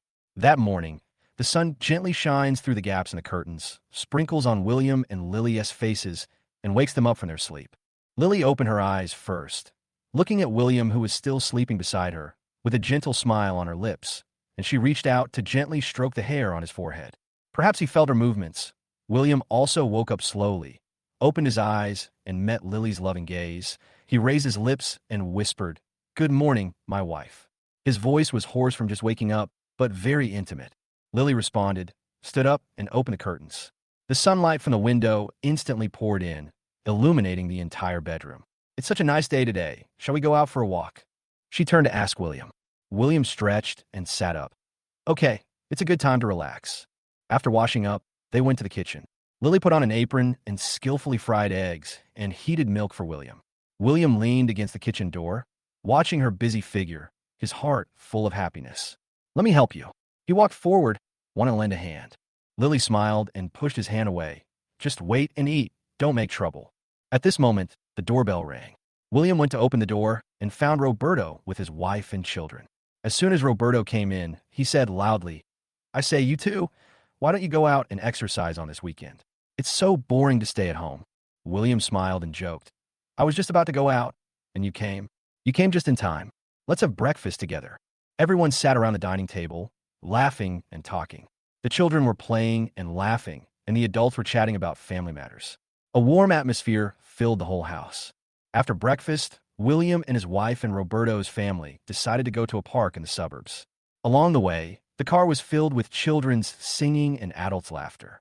After arriving at the park, the green scenery came into view. The grass was like a huge green carpet, dotted with wild flowers of various colors. The breeze blew, and the flowers swayed gently, as if welcoming their arrival. The children cheered and rushed to the grass, while the adults followed slowly. William held Lily's hand and strolled along the path, enjoying this rare leisure time. Suddenly, Lily's cell phone rang. She picked up the call, and her face changed slightly. After hanging up the phone, William asked with concern, "What happened?" Lily frowned and said, "The hospital called. The condition of child we sponsored suddenly worsened, and he needs emergency surgery, but we still need a lot of money for the surgery." William heard it and said without hesitation, "Let's go to the hospital." Roberto also came over and said, I'll go with you. Maybe I can help. The group rushed to the hospital. In the ward, the child's pale and thin face made people feel distressed. When the child's parents saw William and his friends, they knelt down and begged in tears. Mr. Liu, Ms. Shun, please save the child. We really have no other choice. William quickly helped them up and said firmly, Don't kneel. We must find a way to save the child. Then he turned to Roberto and said, Roberto, you stay here with them. I will contact the hospital to see if the operation can be done first, and I will take care of the cost. William found the hospital director and explained the situation sincerely. The director was moved by his sincerity and agreed to arrange the operation first. William immediately contacted friends and colleagues to raise money for the operation. After a few hours, he finally raised the required funds, and the child was successfully pushed into the operating room. Outside the operating room, William, Lily, and everyone else were waiting anxiously. Every minute and every second seemed to be extremely long. Lily held William's hand tightly, her palms full of sweat. William patted the back of her hand gently and comforted her. Don't worry, the child will be fine. After an unknown amount of time, the lights in the operating room finally went out and the doctor came out. He took off his mask, smiled, and said, The operation was successful, and the child is out of danger. Everyone's hearts finally settled down, and the child's parents cried with joy, holding William and his wife's hands and expressing their gratitude profusely. After leaving the hospital, it was already late. The originally relaxing and happy day became tiring and heavy, but William's heart was full of relief. After returning home, the two of them slumped on the sofa, and no one spoke. After a while, Lily leaned on William's shoulder and whispered, Thanks to you today. If it weren't for you, I really don't know what I would do. William hugged her and said gently, What are you talking about? We are husband and wife. This is what we should do. Besides, seeing that the child is fine, everything is worth it. The days passed by in a busy and warm atmosphere. In the blink of an eye, Lily was pregnant. This news surprised and delighted William. He carefully held Lily's belly, as if holding the most precious baby in the world, his eyes full of joy and nervousness of being a father for the first time. Wife, you have worked hard. You should stay at home and take care of her from now on. Don't worry about anything. Lily smiled and joked. You look nervous, but I'm not made of paper. As the pregnancy progressed, Lily's belly grew bigger and bigger, and it became more and more inconvenient for her to move. The first thing William did after work every day was to go home to take care of her, cook for her, give her massages, and chat with her to relieve her boredom. One night, William was busy in the kitchen when he suddenly heard Lily scream in the bedroom. His heart tightened. He dropped what he was holding and rushed into the bedroom, only to see Lily holding her stomach with a pale face. Wife, what's wrong with you? William asked anxiously. Lily gritted her teeth and said, My stomach hurts a little. Is it time to give birth? William panicked and called an ambulance in a hurry. He quickly packed the things he needed for hospitalization. The ambulance arrived quickly. On the way, William held Lily's hand tightly and kept comforting her. Don't be afraid, honey. We will be at the hospital soon. Hang in there. Arriving at the hospital, the doctors and nurses quickly pushed Lily into the delivery room. Outside the delivery room, William paced back and forth, anxious, with beads of sweat rolling down his forehead. Roberto also came to accompany him after hearing the news. Seeing William's nervous look, he comforted him. Don't panic. Giving birth is a big deal. The doctor will definitely have a way. After an unknown amount of time, a loud cry of a baby was heard in the delivery room, and William's heart instantly rose to his throat. After a while, the nurse came out holding the baby and said with a smile on her face, Congratulations, it's a boy. Both mother and child are safe. William took the baby and looked at the wrinkled little face in the swaddling clothes, his eyes blurred with tears. He walked into the delivery room and saw the weak Lily, feeling distressed. Wife, you have suffered. Lily looked at the baby in William's arms and smiled happily. It's not hard. Seeing the baby, everything is worth it. The arrival of a child has brought endless joy to the family. Whenever William is free, he will play with the child and tell him stories. Watching the child grow up day by day, he feels a sense of accomplishment. The family often travels together, leaving their laughter and joy wherever they go. At the beach, William holds his child and walks on the waves with Lily. The sea breeze blows away their fatigue and worries. In the mountains, they stroll along the winding paths, admiring the beauty of nature and feeling the peace of time. However, under the calmness of life, there are occasional ripples. One day, William was in a meeting at the company when he suddenly received a call from Lily. On the other end of the phone, Lily said in a crying voice, "William, the baby has a fever and it won't go away. What should I do?" William was extremely worried, so he ended the meeting immediately and drove home. On the way, he kept comforting Lily. "Honey, don't panic, I'll be there soon. First, cool the baby down physically and wipe his forehead and armpits with a wet towel." William got home and saw the child's red face. He felt very distressed. He and Lily quickly took the child to the hospital. After the doctor's treatment, the child's temperature finally dropped. Chapter 65, Business Inheritance. The child's illness was completely cured, but William still felt heavy in his heart. The company's work became more and more complicated, and his family couldn't leave him. He felt like a clockwork top every day, busy and dizzy, but unable to stop. That day, William sat in his office, sighing at the documents on his desk. The secretary knocked on the door and asked softly, "Mr. Liu, the meeting with a new client is scheduled for 2 o'clock this afternoon. Is that okay with you?" William rubbed his temple and replied weakly, "Okay, got it." After the secretary left, he leaned back in his chair and stared at the ceiling in a daze. At this moment, his cell phone rang. It was Roberto calling. As soon as the call was connected, Roberto's loud voice came. "William, I heard that you have been busy at work and at home recently. You must be exhausted, right? Let's get together tonight, and I will help you relieve your fatigue." William smiled bitterly. "Roberto, I am powerless. I don't know how long I will be busy tonight. Let's do it another day." Not long after I hung up the phone, Lily's video call came in. In the video, the child was waving his hands and babbling dad. Lily smiled and said, "William, look how energetic the baby is. He has learned a new skill today. He can eat with a spoon by himself." William looked at his wife and children, and a smile appeared on his face. "That's good. Thank you for your hard work, wife." After talking to his wife and children, William cheered up and continued to work. After finally getting off work, he did not go home directly, but drove to the company's R&D department. During this period, he had been wanting to start a new project, but his energy was really limited, so he had to find some capable helpers. In the R&D department, several young guys were still working hard.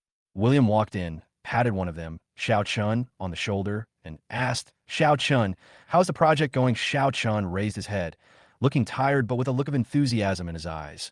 "Mr. Liu, it's going well, but we have encountered a few technical difficulties which we're working on." William nodded, looked around, and said earnestly, "Brothers, I know that everyone has been very hardworking during this period. This project is crucial to the company and is related to our future development. I came here today just to speak from the bottom of my heart. I have a lot of things to do at home now, and I can't devote myself to it like before. I need you to grow up as soon as possible and be able to take charge of yourselves." Everyone looked at each other, and Xiao Chan was the first to speak out. "Mr. Liu, don't worry. We will do our best. You have been very kind to us at ordinary times, and we will not let you down at the critical moment." Others also echoed. William was touched, and after explaining a few more things, he left the R&D department. When he got home, the child was already asleep. Lily heated up the food for him and asked softly, "Is the company going well?" William sat down and said while eating, "It's okay, but I want to train a few young people to take over my job, but I don't know if it will work." Lily picked up a piece of food for him with her chopsticks and comforted him. "The person you've chosen must be right. Don't worry too much." A few days later, the company received a new large project with extremely high requirements from the client and tight deadlines. William called a few key members to a meeting, explained the project in detail, and finally asked, "Are you confident that you can complete it?" Xiao Chan stepped forward and patted his chest and said, "Boss Liu, with you leading us, we are not afraid of any difficult project." William looked at them and frowned slightly. "This time I mainly want you young people to take charge, and I will check for you from behind. I will share my experience and ideas with you, and it depends on whether you can take on this job." There was a moment of silence in the conference room. Everyone was a little unsure, but they didn't want to disappoint William's trust.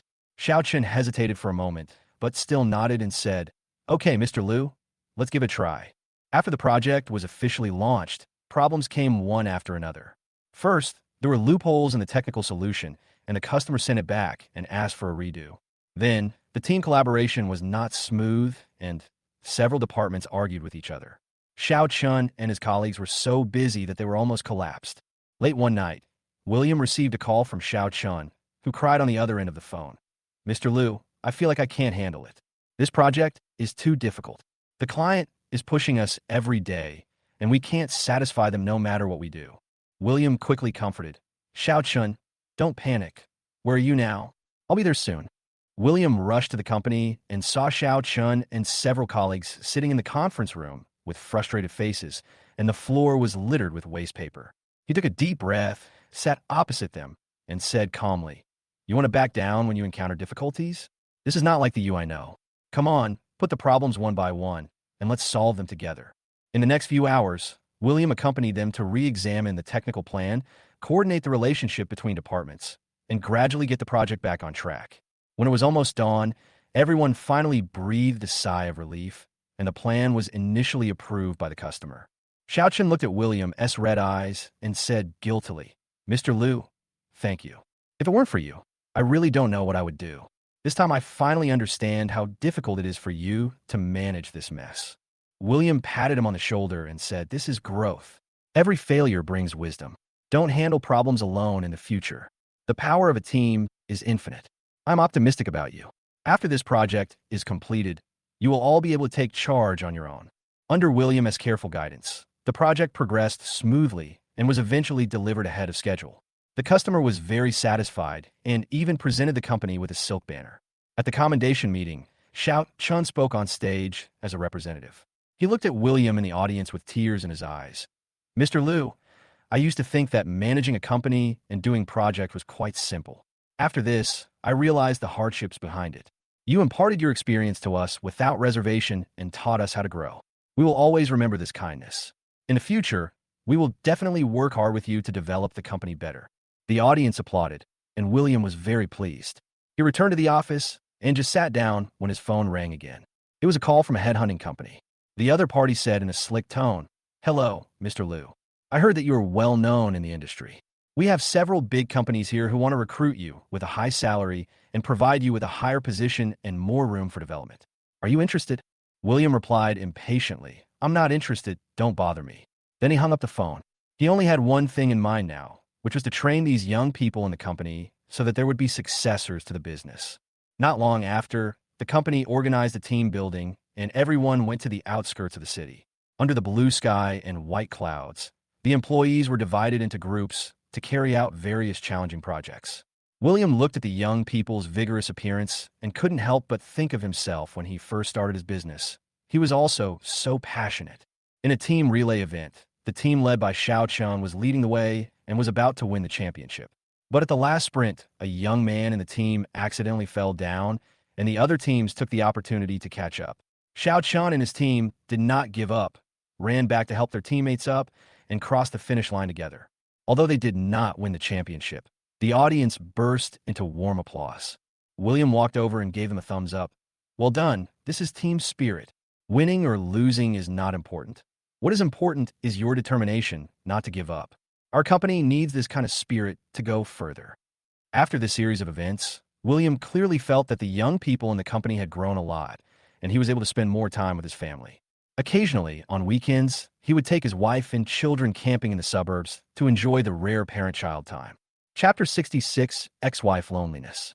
Maria stepped out of the cold and heavy prison door. The light outside hurt her eyes. She raised her hand to block it, and the lines carved by years and prison life on the back of her hand were clearly visible.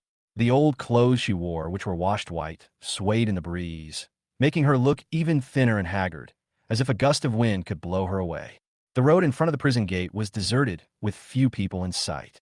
Occasionally, a car whizzed by, raising a cloud of dust that made her cough. She squinted her eyes, looking at this strange yet familiar world, feeling empty inside.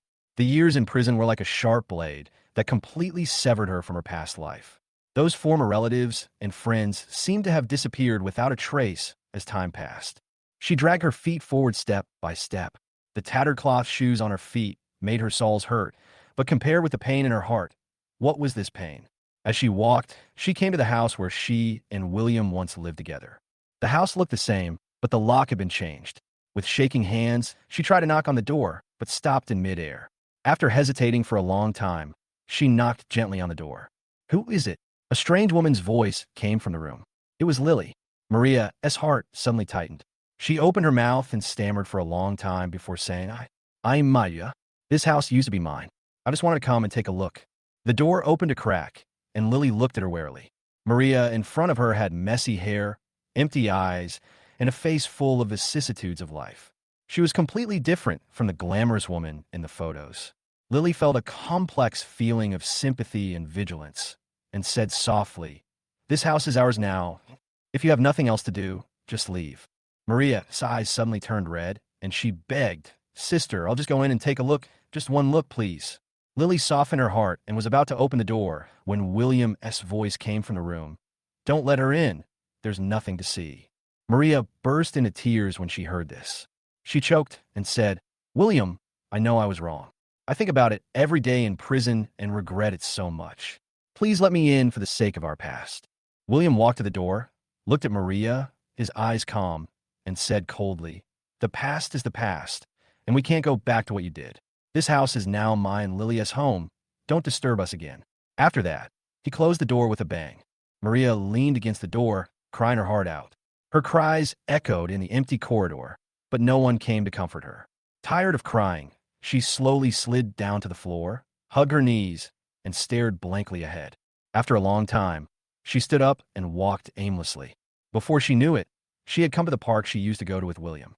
The flowers in the park were in full bloom, but she had no intention of appreciating them. She found a bench and sat down. People were coming and going around her, talking and laughing, but she felt like an outsider. Suddenly, she saw a couple playing with their child on the grass, and the child's laughter could be heard from far away.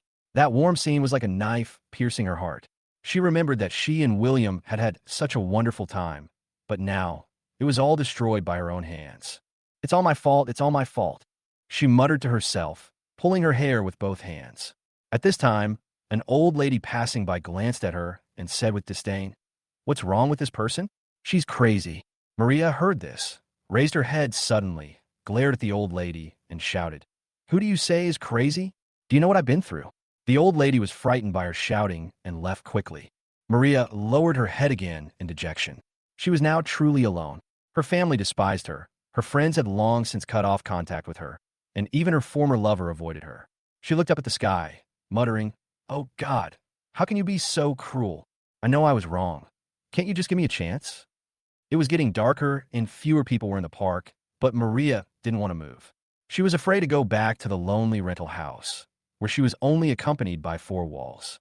The night wind was a little chilly, and she hugged her arms tightly, trying to keep herself warm. Suddenly, her cell phone rang, and it was an unfamiliar number. She hesitated for a moment, then picked up the phone. "Hello, is this Maria?"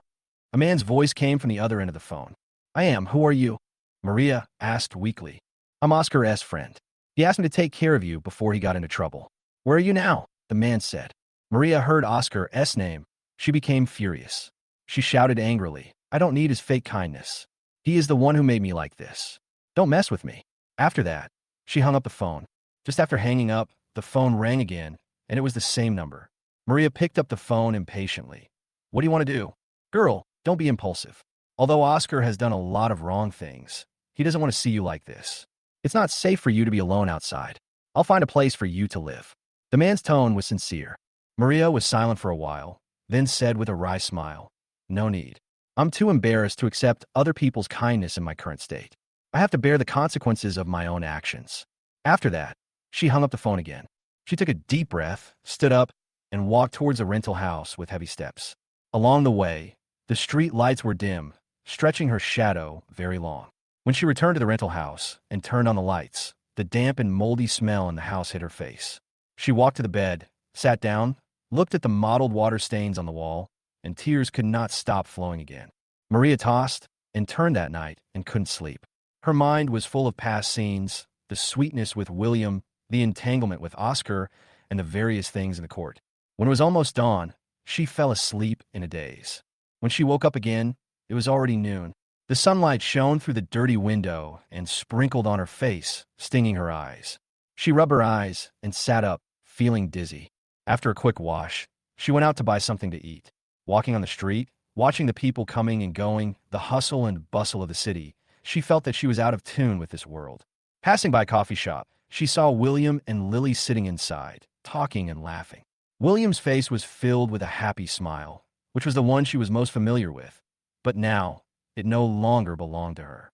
Maria walked into the coffee shop involuntarily, as if possessed. She walked to their table, stood still, and looked straight at William. William raised his head and saw that it was her. The smile on his face disappeared instantly, and his brows frowned. "What are you doing here again?" Maria opened her mouth, wanting to say something, but couldn't. Lily gently pulled William's arm and whispered, "William, don't be like this. She looks pitiful." William shook off Lily's hand, stood up, and said coldly, "Pathetic?" She asked for it. "We are living well now. Don't mess with us anymore." Tears welled up in Maria's eyes, and she choked up and said, "I just wanted to come and see you, to see if you were doing well. Now that I see you, I feel relieved." After saying that, she turned around and quickly walked out of the coffee shop. Just as she reached the door, she heard William say to Lily behind her, "Don't be soft-hearted in the future. People like her don't deserve sympathy." Maria paused, and tears burst out like a flood. She ran all the way back to the rental house, closed the door, and slid down to sit on the floor against the door. She covered her face with her hands and burst into tears.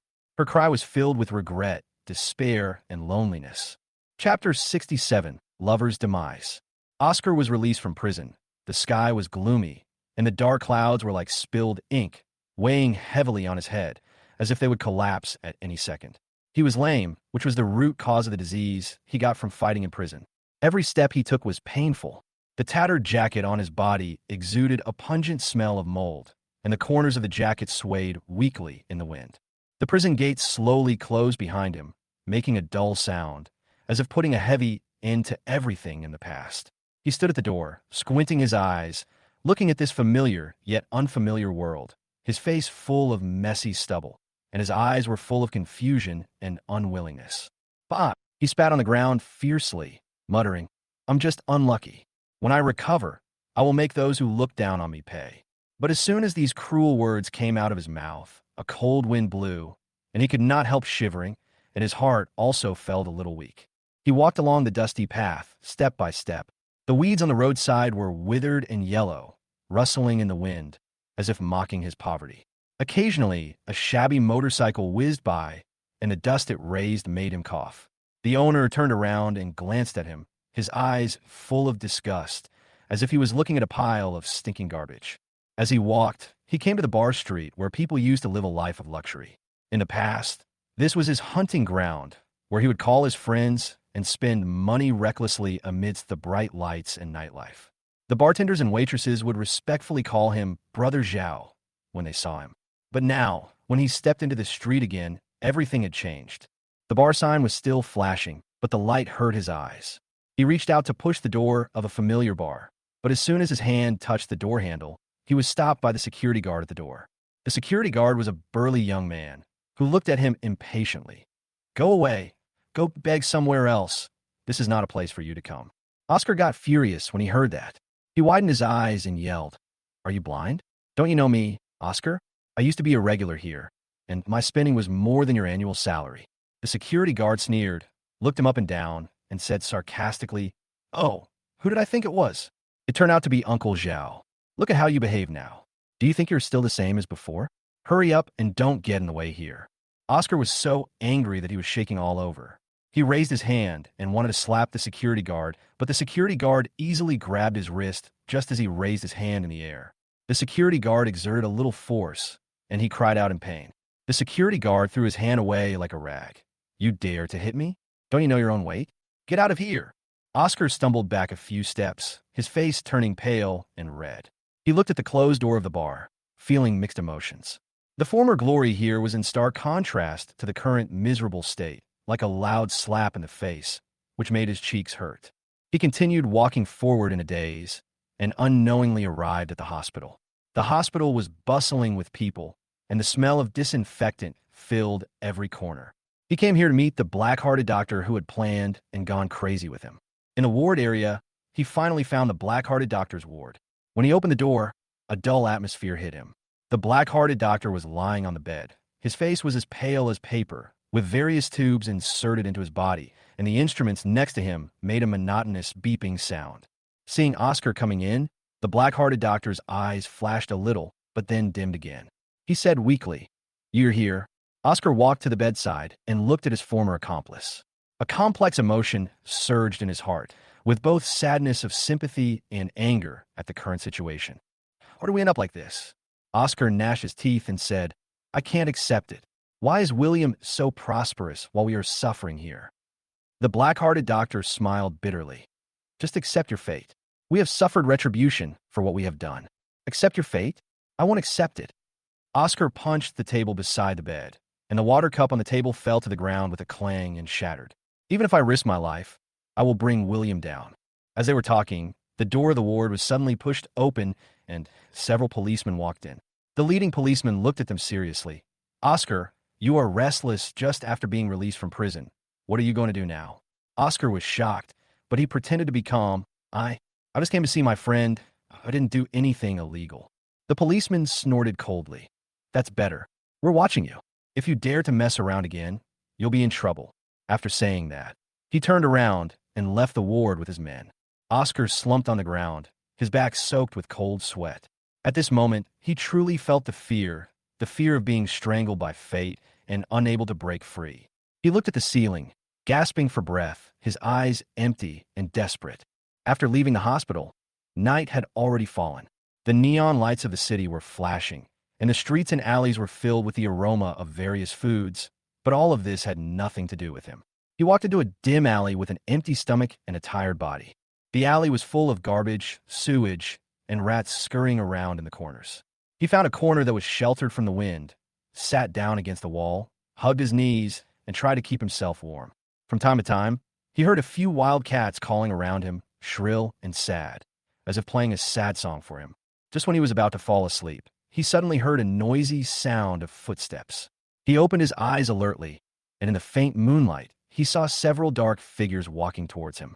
The leader walked up to him and kicked him with his foot. Hey, isn't this Oscar? How did you become such a mess? Oscar saw the person clearly in the moonlight. It was a gangster he had bullied before. His heart skipped a beat, and he said with a tough face, what do you want to do? The gangster laughed. Nothing, I just don't like you and want to teach you a lesson. As they said that, several people rushed over and beat him up with punches and kicks. Oscar held his head curled up on the ground and kept begging for mercy. Stop, I was wrong. But those people didn't stop at all and only left cursing when they were tired of beating him.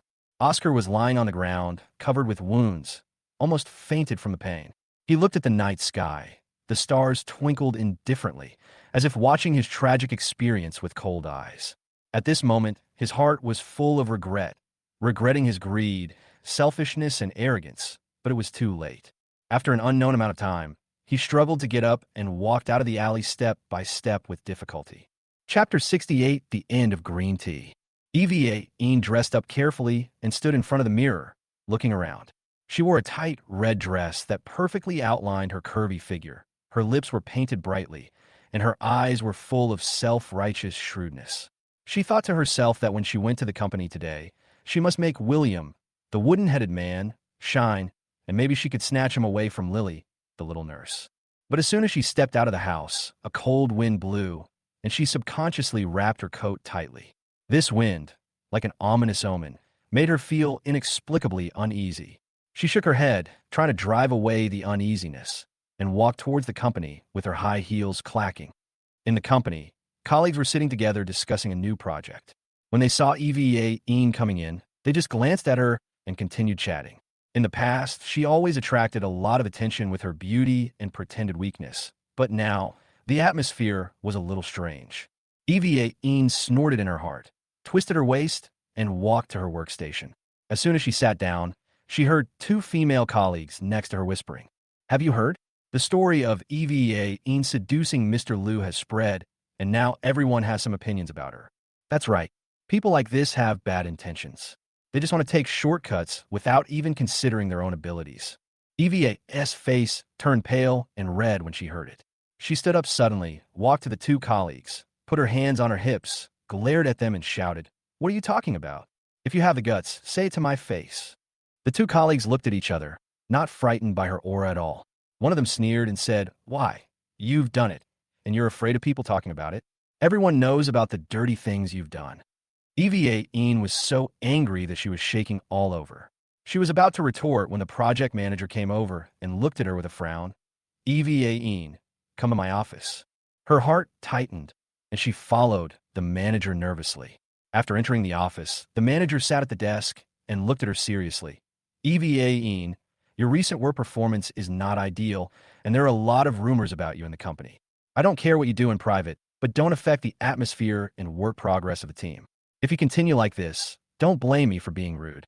Eva Yin's eyes were red with grievance, and she said delicately, Manager, I didn't do that.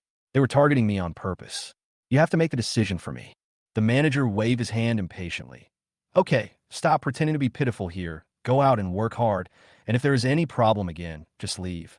Eva came out of the manager's office with a lot of anger in her heart. She gritted her teeth and thought, it must be William who is behind this, making me so embarrassed in the company. I will never let him go. Just as she was thinking, William came towards her. Eva Yin's eyes lit up, and she immediately changed her expression. She walked forward softly and said, William, long time no see. I missed you so much. As she said that, she reached out to hold his arm. William dodged sideways and looked at her with disgust. Eva, stop doing these little tricks. I'm not interested in you. Stay away from me in the future. Eva Yin's hands froze in the air awkwardly. She said unwillingly, William, how can you be so cruel? I really like you. What's so good about Lily? I can give you everything she can give you. William sneered. Forget about it. You can't compare with her.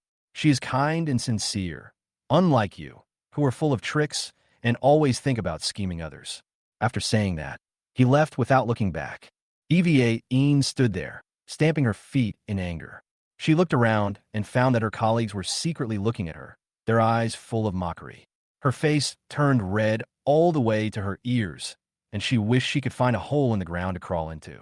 After work, Eva came to the bar in a low mood. She urgently needed to drink to drown her sorrows. The lights in the bar were dim, the music was deafening, and the men and women on the dance floor twisted their bodies and released their passion.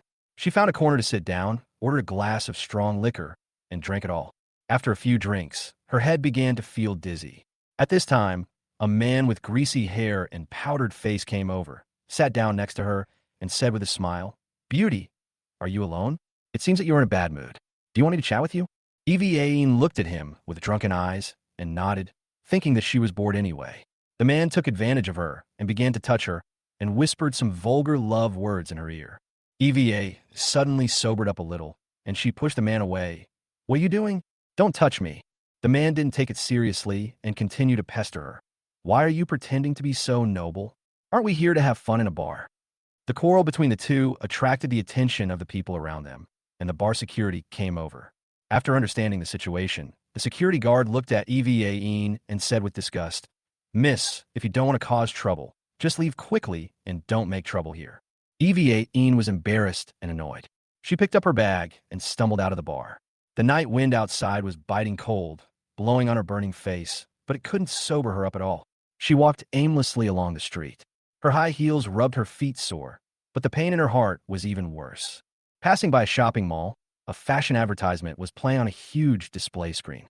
She once dreamed that she could be as glamorous as the model in the advertisement and become the focus of everyone's attention, but now, reality has given her a loud slap in the face. After walking for an unknown amount of time, she returned to her rental apartment. When she opened the door, the room was in a mess, with clothes scattered everywhere. She fell headfirst onto the bed, tears streaming down her cheeks. The next day, Eva went to work with 2 dark circles under her eyes. As soon as she arrived at the company, she was told by her colleagues that an important client she was responsible for had been complained about, and the manager was furious and was looking for her. Eva rushed to the manager's office in a panic. Before she could explain, the manager started to scold her. Eva, what's wrong with you? This client is very important to our company, but you messed it up like this. Don't you want to work anymore? Eva cried and begged for mercy. Manager, I know I was wrong. I will definitely solve the problem as soon as possible. Please give me another chance. The manager was furious. Give you another chance? You've already wasted too many opportunities. Pack up your things and leave. The company doesn't need someone like you. Eva was stunned. She couldn't believe her ears. She begged desperately, but the manager had made up his mind. She returned to her workstation in a state of despair and began to pack up her things. Her colleagues were all whispering, their eyes like sharp swords, piercing her body. She held the box and walked out of the company step by step under everyone's gaze. After leaving the company gate, the sun was glaring, but she felt that everything was dark in front of her. She didn't know where to go. All her ambitions had turned into nothing at this moment. She thought about everything she had done, such as trying to seduce William and playing tricks in the company. Now it seemed so stupid. She stood on the street, looking at the busy streets, her heart full of regret. The passers-by were in a hurry, and no one noticed her, a loser. Her reputation had already been ruined in the circle, and no one wanted to pay attention to her anymore. She was like a rat crossing the street, and everyone wanted to beat her. A luxury car whizzed past, splashing water on her, but she had no strength to dodge. Chapter 69. The Villain's Ending Grand Finale. David was woken up early in the morning by a call from the landlord demanding rent. The sharp, piercing ringtone echoed in the small, dim rental house, startling him so much that he sat up suddenly from his messy bed. Fumbling for his phone frantically, beads of sweat rolling down his forehead and panic in his eyes. David, what date is it now? When is the rent due? Don't force me to throw your things out, the landlord yelled at the other end of the phone. David responded hesitantly. Brother landlord, please give me a few more days. I'm a little short of money, but I'll definitely get it together for you in 2 days. After hanging up the phone, he sat back on the bed, holding his head in his hands, feeling annoyed and desperate. This rental house is like a pigsty, with clothes scattered everywhere, instant noodle boxes piled in the corner emitting a foul odor, and water stains on the wall, as if it were a reflection of his dilapidated life. He looked at the gloomy sky outside the window and cursed in his heart. Why can William be so successful? How am I worse than him? I'm just lucky. He dragged himself up exhausted and washed himself. The man in the mirror was untidy and had a hollow look in his eyes. He no longer looked as proud as he used to be in the company. In order to be in high spirits to apply for a job, he took out the only decent shirt and put it on. However, the stain on the collar could not be wiped clean, just like his life. When he came to the job market, there were crowds of people. Everyone was full of hope, and their eyes were filled with longing for the future. Only David, like a stray dog, was timidly moving through the crowd. He looked at the job postings, but his heart sank a little bit. His mediocre skills were not worth mentioning in this fiercely competitive workplace. Finally, he saw a position that was just barely suitable for him, so he quickly squeezed forward and handed over his resume with a smile. The recruiter took the resume, took a look at it, and frowned. David, you are the one who was fired from XX company for doing something naughty before? We dare not hire you here. Who knows if you will be restless again after you come here? The job seekers around him all cast strange looks at him. David felt his face burning, as if he was slapped in public. He got angry and snatched the resume away, shouting, You know shit. If you don't want me, forget it. Don't look down on me here. But as soon as he finished speaking, he regretted it. Looking at the disgusted eyes of the people around him, he could only squeeze out of the crowd in shame. After a whole day of searching in the job market and finding nothing, David walked home dejectedly. Passing by a cafe, he saw William chatting and laughing with some industry leaders through the window. The high-spirited look hurt his eyes. Damn it, how could this guy live such a comfortable life? David gritted his teeth, clenched his fists, and his nails almost dug into his flesh. He stood there, staring at William, and the resentment in his heart grew like weeds. While lost in thought, William accidentally looked up and saw David outside the window. A hint of disgust flashed across his eyes, and then he turned his head and continued chatting as if nothing had happened. This light glance was like a sharp blade that pierced David's heart and shattered his self-esteem. Back in a rental house, David collapsed on the sofa like a puddle of mud. Suddenly, his cell phone rang. It was an unfamiliar number. He picked it up impatiently. Hello, who is this? David, it's me, Lao Wang. We plotted against William together before. Let me tell you, I found another opportunity to deal with him. Do you want to join us? An anxious voice came from the other end of the line. David's eyes lit up as if he had grasped a life-saving straw, and he sat up from the sofa. Really? Tell me about it. Lao Wang talked a lot on the phone, and David became more and more excited as he listened, with a ferocious smile on his face. Okay, let's do it. This time, William must be completely defeated. On the day of the appointment, David arrived at the appointment place early, but he didn't see Lao Wang. He was just wondering when his cell phone rang. It was Lao Wang who called. Brother, I'm sorry. I heard that William is very powerful now. We can't afford to offend him. I'm leaving. Don't be stupid. After that, he hung up the phone. David was so angry that he flew into a rage and threw his phone to the ground. "You bastard! How dare you play tricks on me?" He looked around and found himself isolated and helpless. His plan to take revenge on William was ruined again. The deep feeling of powerlessness surged into his heart and almost suffocated him. As the days passed, David's situation became increasingly difficult. The landlord came again, this time with a bad face, and brought people to move his things. "If you don't pay the rent today, get out of here immediately and stop occupying my house." David begged desperately, but the landlord was unmoved. His belongings were thrown out the door one by one. Passers-by looked at him sideways, and he wished he could find a hole in the ground to crawl into. With no other options, he could only drag his luggage and wander the streets. The city lights were bright at night, and the streets were filled with the aroma of food, but all of this had nothing to do with him. He huddled under a bridge, covered with a few tattered newspapers, shivering with cold. A few homeless people nearby came over and tried to snatch his pitiful food. David protected it tightly, widened his eyes, and shouted, "If you dare to move, just try." But those homeless people were not afraid of him at all. They rushed over, pinned him to the ground, snatched his food, and beat him up. David lay on the ground, covered in wounds, looking at the night sky, tears streaming down his face. He remembered that he used to have a stable job in the company. Although he was jealous of William, at least he had a place to stay. Now he ended up in such a situation. It was all his own fault. Cold and hungry, he fell asleep in a daze. In his dream, he seemed to be back in the company, with his colleagues surrounding him and smiling at him. But suddenly, the scene changed, and everyone pointed fingers at him, spitted on him, and insulted him. William stood aside, looking at him coldly, his face full of ridicule. He suddenly woke up, his back soaked with cold sweat.